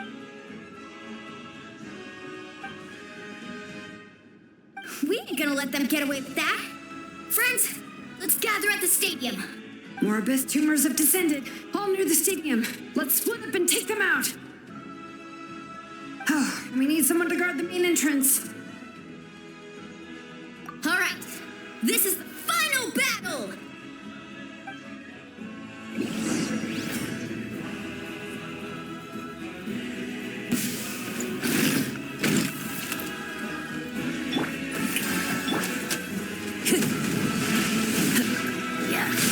One with nature. Let the world come alive!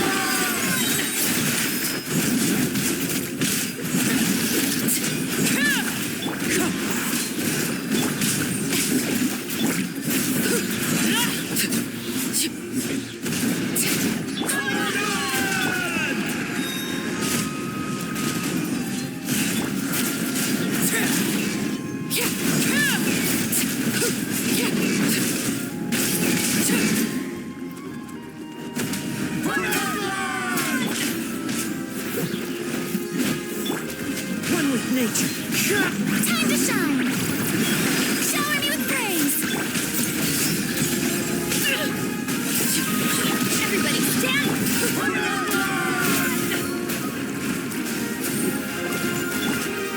The wind knows me.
The wind knows it. Let's light it up!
Everyone, we are gathered here to celebrate a glorious victory. It is a victory forged by each and every one of us, and we should all be proud of what we have accomplished. We emerge victorious from another crisis to declare, our beloved Natlan is saved! Woo! All right! I must caution that this war is not yet over. We have not destroyed our enemy, merely driven them further into the depths of the Night Kingdom. But the Abyss underestimated Natlan's forces, and they have suffered a devastating defeat. It will be a long time before they are able to pose a threat to us again. After making some preparations, I will launch my final counterattack. I shall strike them in their lair and wipe them out for good. Oh, man. Wait, Archon, are you saying you're going alone? Yes. The abyssal energy there is too strong. Contact with it would be instantly lethal to anyone else. I'm sure you're all still fired up, and you must be eager to take the fight home to the enemy. But I must ask you to temper your ambitions. I will return victorious, for all of us. It's kind of a shame that we can't join in with a final showdown. Please, look at the bigger picture. Thanks to every one of you, we have already secured an enormous victory. Tonight, we should celebrate to our heart's content. I guess if our lives are no longer at risk, things can basically go back to normal, right? That's good enough for me. Beats having monsters everywhere. When the time comes, I will gather everyone here again. Now, let us also remember those who gave their lives fighting for our nation. Once the last dregs of the Abyss are wiped out, I intend to give them the grand funeral they deserve. An ancient name could never record the many who we lost. But no hero of Natlan should be forgotten. If I may, let's have a moment of silence for the fallen.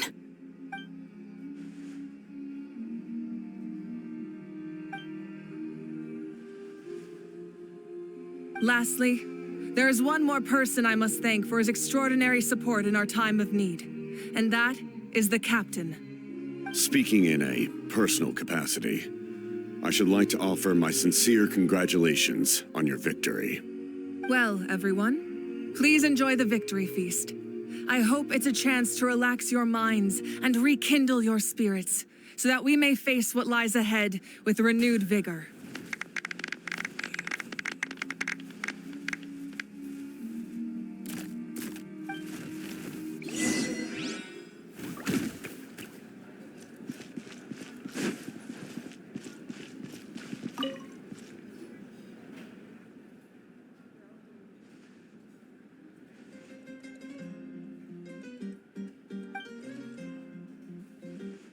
Unless you want to get punched in the face. What is it with you, Hal? Why are you so incapable of being nice?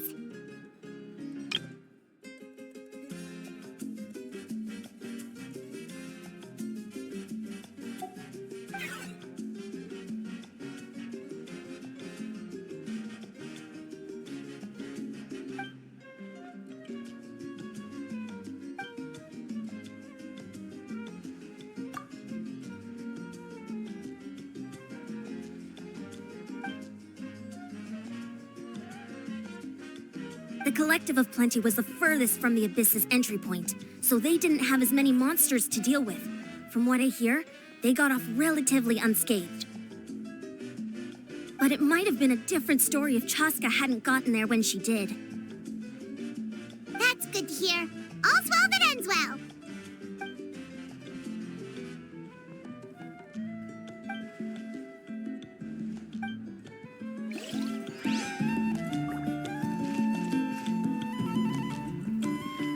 We go! Everyone else is enjoying the celebration, but Hal's still being as aggravating as ever. Does he have a chip on his shoulder? What's it about?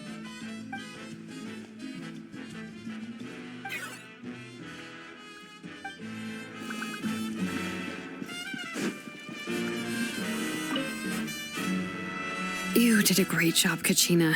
Oh, you're much more confident now. Seems like winning the pilgrimage gave you a real boost.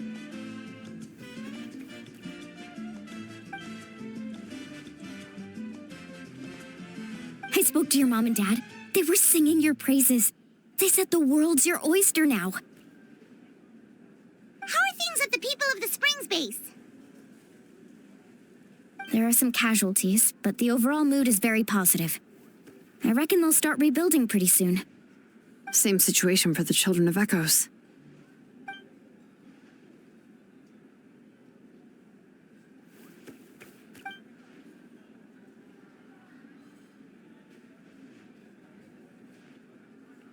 Oh, that's a great idea. Let's do it together. Let's hope that their sacrifice marks the beginning of a new age for Natlan. An age of unprecedented peace.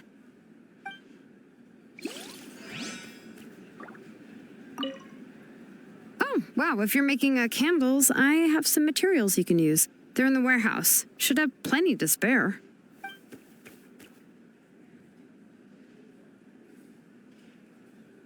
Ah, good point. I'll go instead.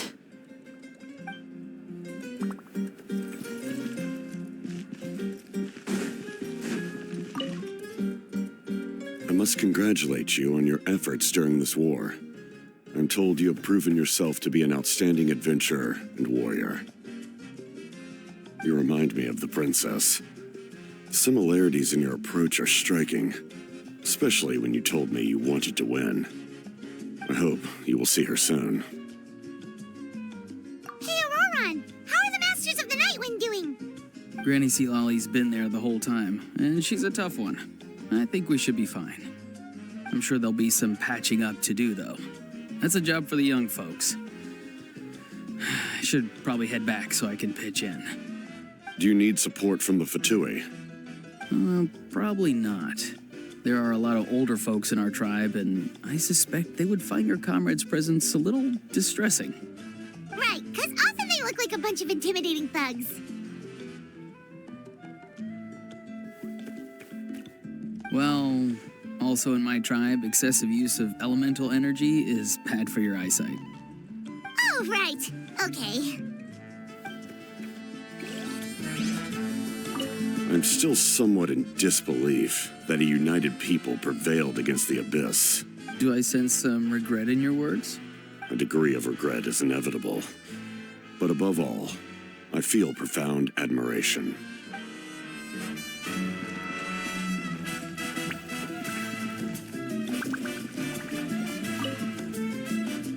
Ah, welcome.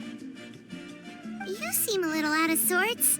Are you just tired, or...? I guess I am. You know, when I was up there in the sky, I could see all of Natlan stretching out below me. People everywhere, giving everything they had for a chance at victory.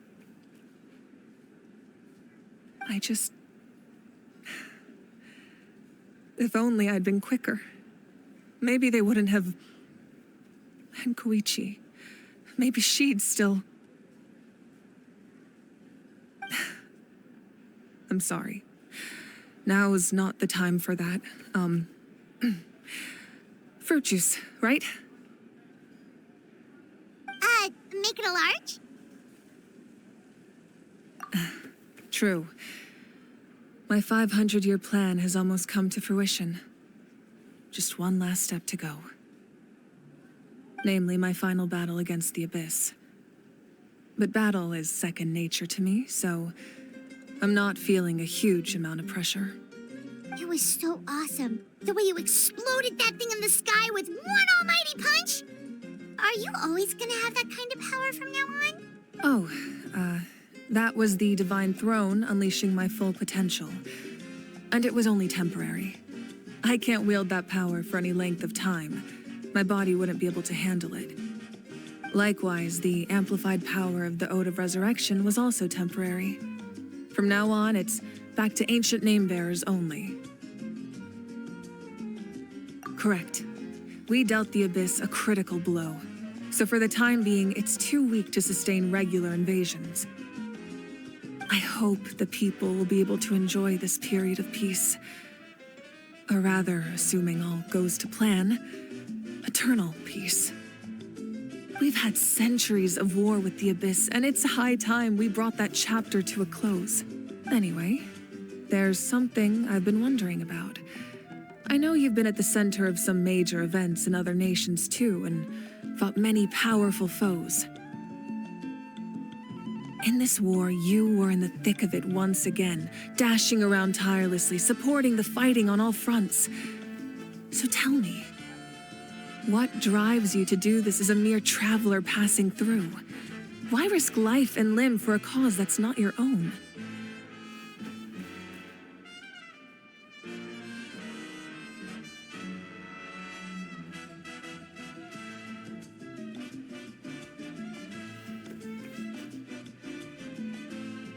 You know, it's that mindset that distinguishes the heroes in every story.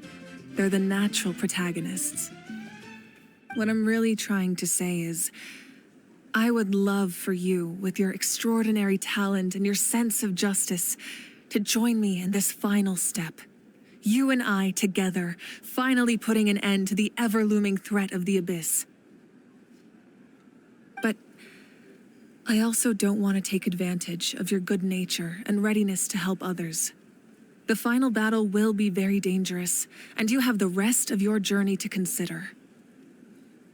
I'm sure you must be weary. Sleep well tonight. Let's talk again tomorrow in the speaker's chamber. I'll give you more details on the final battle, and then I hope to hear your verdict.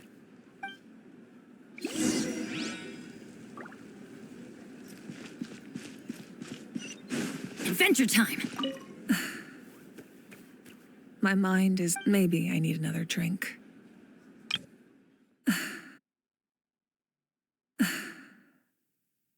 My mind is still flooded with scenes from the war. I can't get the images out of my head. Maybe I need another drink.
adventure time!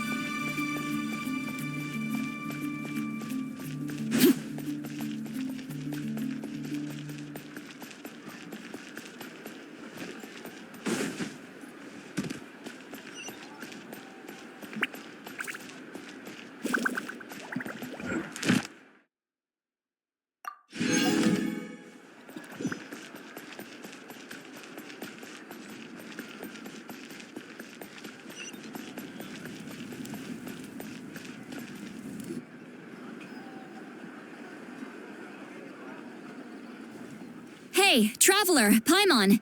There you are. I've been looking all over for you. Oh, hey, Sweet Lolly. What's up? Listen up. I have something really important to tell you.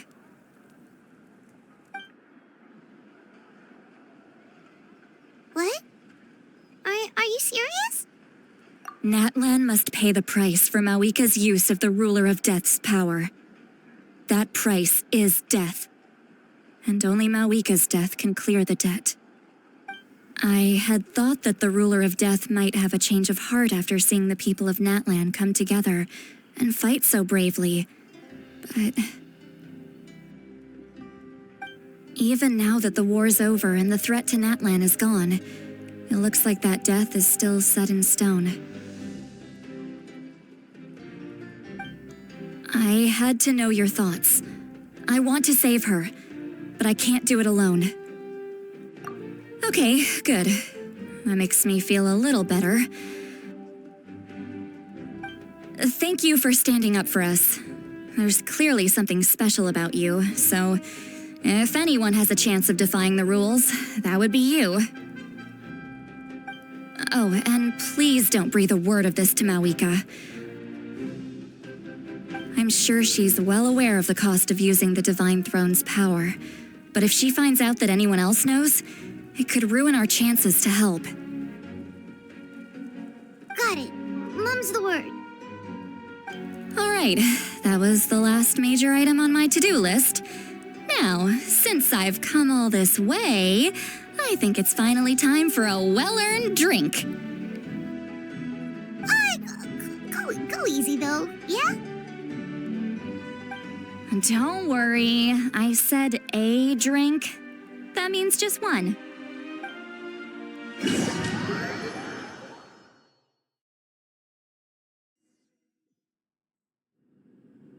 All right, you little munchkin. If you keep pestering me, I'm gonna have to get serious. I get 100 kids a day telling me they want to be the next Pyro Archon. Why should I train you? Nagging isn't gonna accomplish anything. No one can predict the future, and unless you have some exceptional jaw-dropping talent I'm unaware of. I can shoot those cornflakes in your kitchen from right here. Don't be ridiculous. You couldn't make that shot from all the way over here? Wait, hold on. You could hurt someone with that. Well, I'll be. You made the shot. The science of the canopy raised him tough. That's some real skill you got there, little lady. Maybe you really will be Pyro Archon one day.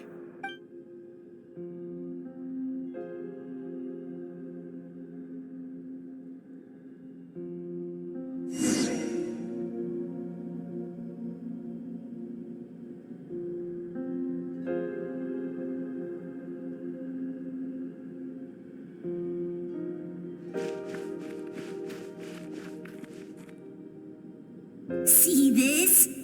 I'm the first one of us to get an ancient name. And it's not just any ancient name, but Mollypo. If you ask me nicely, there's still time to join my team for the pilgrimage, you know. No need to scowl. You lost and I won. It's no big deal. You want me to be happy for you when your turn comes, right? So cheer up. I'll get my own ancient name soon enough. And it'll be an even better one than yours. Oh, really? Well, good luck with that. What ancient name could beat Mollypo in our tribe? Unless... Surely you don't mean Kiangozi?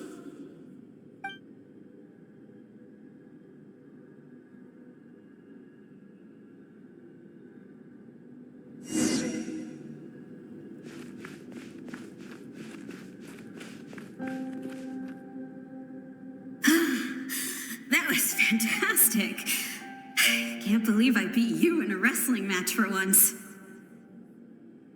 Can't be more than a few days now until you're officially made the Pyro Archon.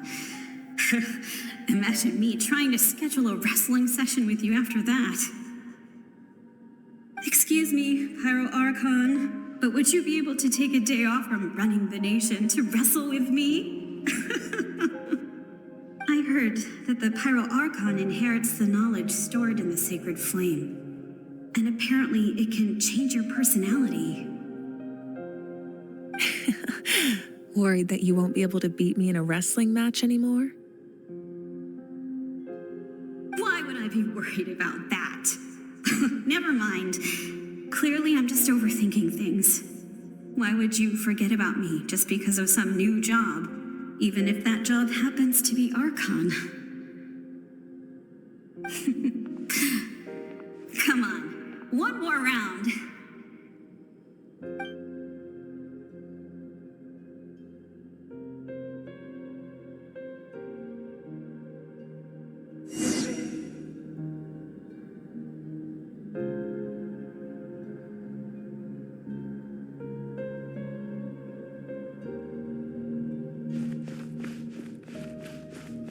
After the darkness will come the dawn.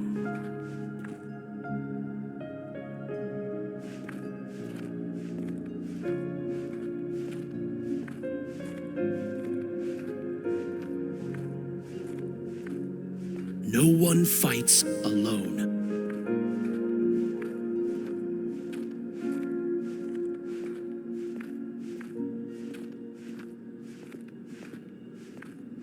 For Natlan!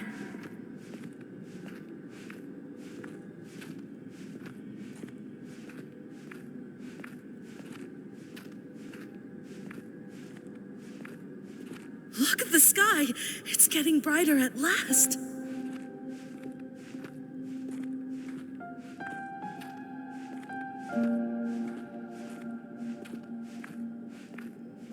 We walk the righteous path, and the Pyro Archon will guide us.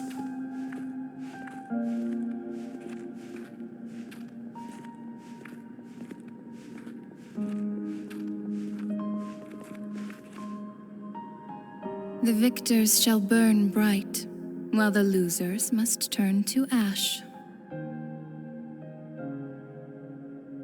I have done what is required of me. The rules are now written into the Night Kingdom, and this will help you to stand against the Abyss. It is still not enough. All this can do is give my people courage. It will not see us through a true catastrophe. If you are to make the Natlanese alone bear the consequences of a broken world, you will have to bring more to the bargaining table. You are the greediest human I have ever met, and the fiercest negotiator. No other would seriously ask to borrow my power. My domain is death, and its power comes at a great price. The question is, are you prepared to pay? I need that power. Only a hero can truly wield it, and heroes are not afraid of dying. No, a fear of death is ingrained in all living things. If the wielder of this power cannot conquer their fear, countless innocent lives will be claimed in their stead, for only then can the price be paid. Those are the rules. Mine is a nation that will not yield to the Abyss, and it will certainly not yield to your rules. As their culture and civilization is transmitted through the generations and their faith grows, the people will go from strength to strength and reach heights that even I cannot dream of. Very well. I shall agree to help you. But I am merely a shade, and I do not have as much freedom to do as I please as you might think. Then what do you propose? Keep this a secret. If I am questioned about it, I will deny all involvement and claim that treacherous Shibalanke stole my power. That will not be a problem. Thank you. I am glad we could reach an agreement.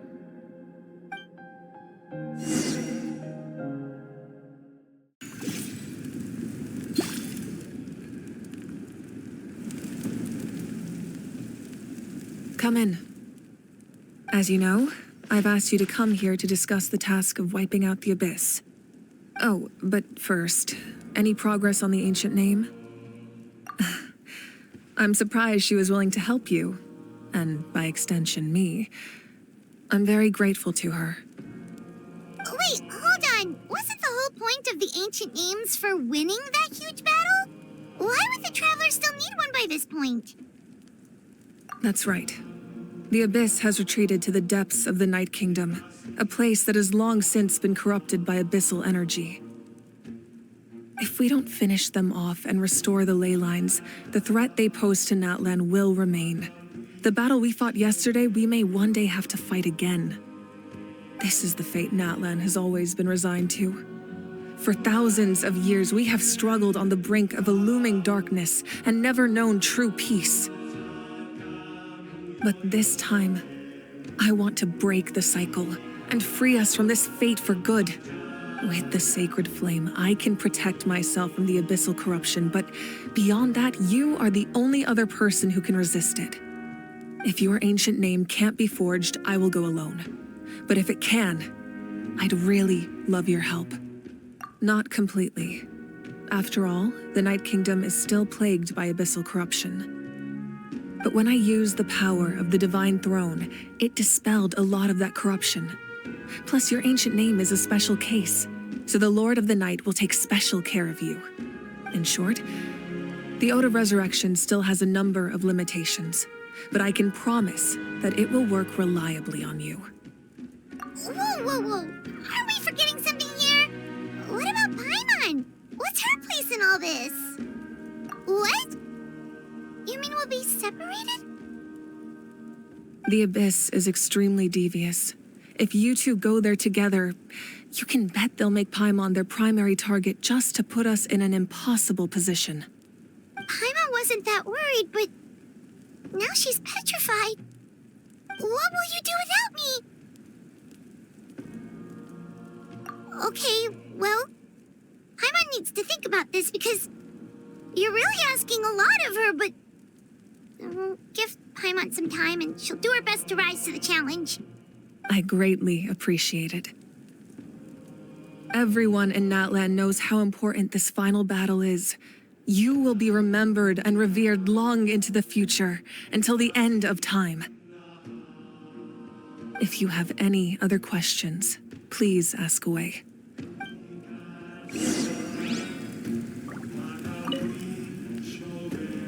As I've said, if you have any other questions, please ask away. False sky. I have heard this expression before, but I think this was the first proof of its existence. I think there's a lot of investigating to be done to understand what the fragments behind the sky are and why they were hidden in the first place. However, from what the Adventurers Guild tells me, neither the split sky phenomenon nor the fragments have ever been observed in any other nation. My guess is that the Heavenly Principles wants them kept a secret. I just hope they don't cause me any trouble over it. Oh, you should be fine. We did something much crazier back in Fontaine and we're still here. Well, that's good to know. Anyway, the line I'm going with for the masses is astronomical anomaly. And I don't expect much of a backlash. Meanwhile, we can look into it at our own pace. As I've said, if you have any other questions, the work of rebuilding is underway, and people are flocking to join the effort. With everyone rallying together, I'm sure it won't be long before there's no trace left of the damage done by this war. The healing process, on the other hand, that's a bigger obstacle to overcome. Many are grieving, and there's simply no replacing the ones we lost. As the sun rises once more and we rediscover the ability to believe in the future, we must never forget their sacrifice. As I've said, if you have any other questions, please. That wasn't their souls we saw, but a snapshot of them in time. All the work of the ancient name engravers 500 years ago, who made some special modifications to their names. Their souls returned to the Night Kingdom long ago, and will have been reborn in Natlan since, albeit in a different form. For all we know, they may have already lived many new lives by now. And so, even though we will never meet again, they will always be by our side in one way or another. I think that gives another layer of meaning to the phrase, "No one fights alone." As I've said, if you have any other questions, please ask away. We have a temporary alliance, but I can tell that saving Natlan is not his only goal. Yeah, Paimon still doesn't get why saving Natlan would be so important to him in the first place. Unless he's just a good guy who wants to avoid another Conria. But somehow Paimon doubts it's that simple. I wouldn't worry too much. Based on all the interactions we've had with him and knowing more about his background, I have a lot of respect for him. I don't think he has any ill intentions. Now, we should focus on the final battle. As I've said, if you have any other questions, please ask.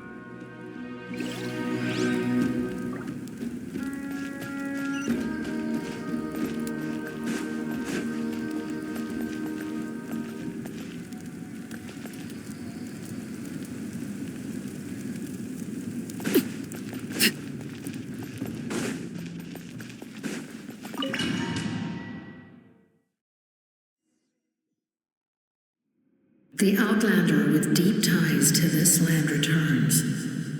And this time, he is alone. The power that the Pyro Archon used to strike back at the Abyss came from the Ruler of Death.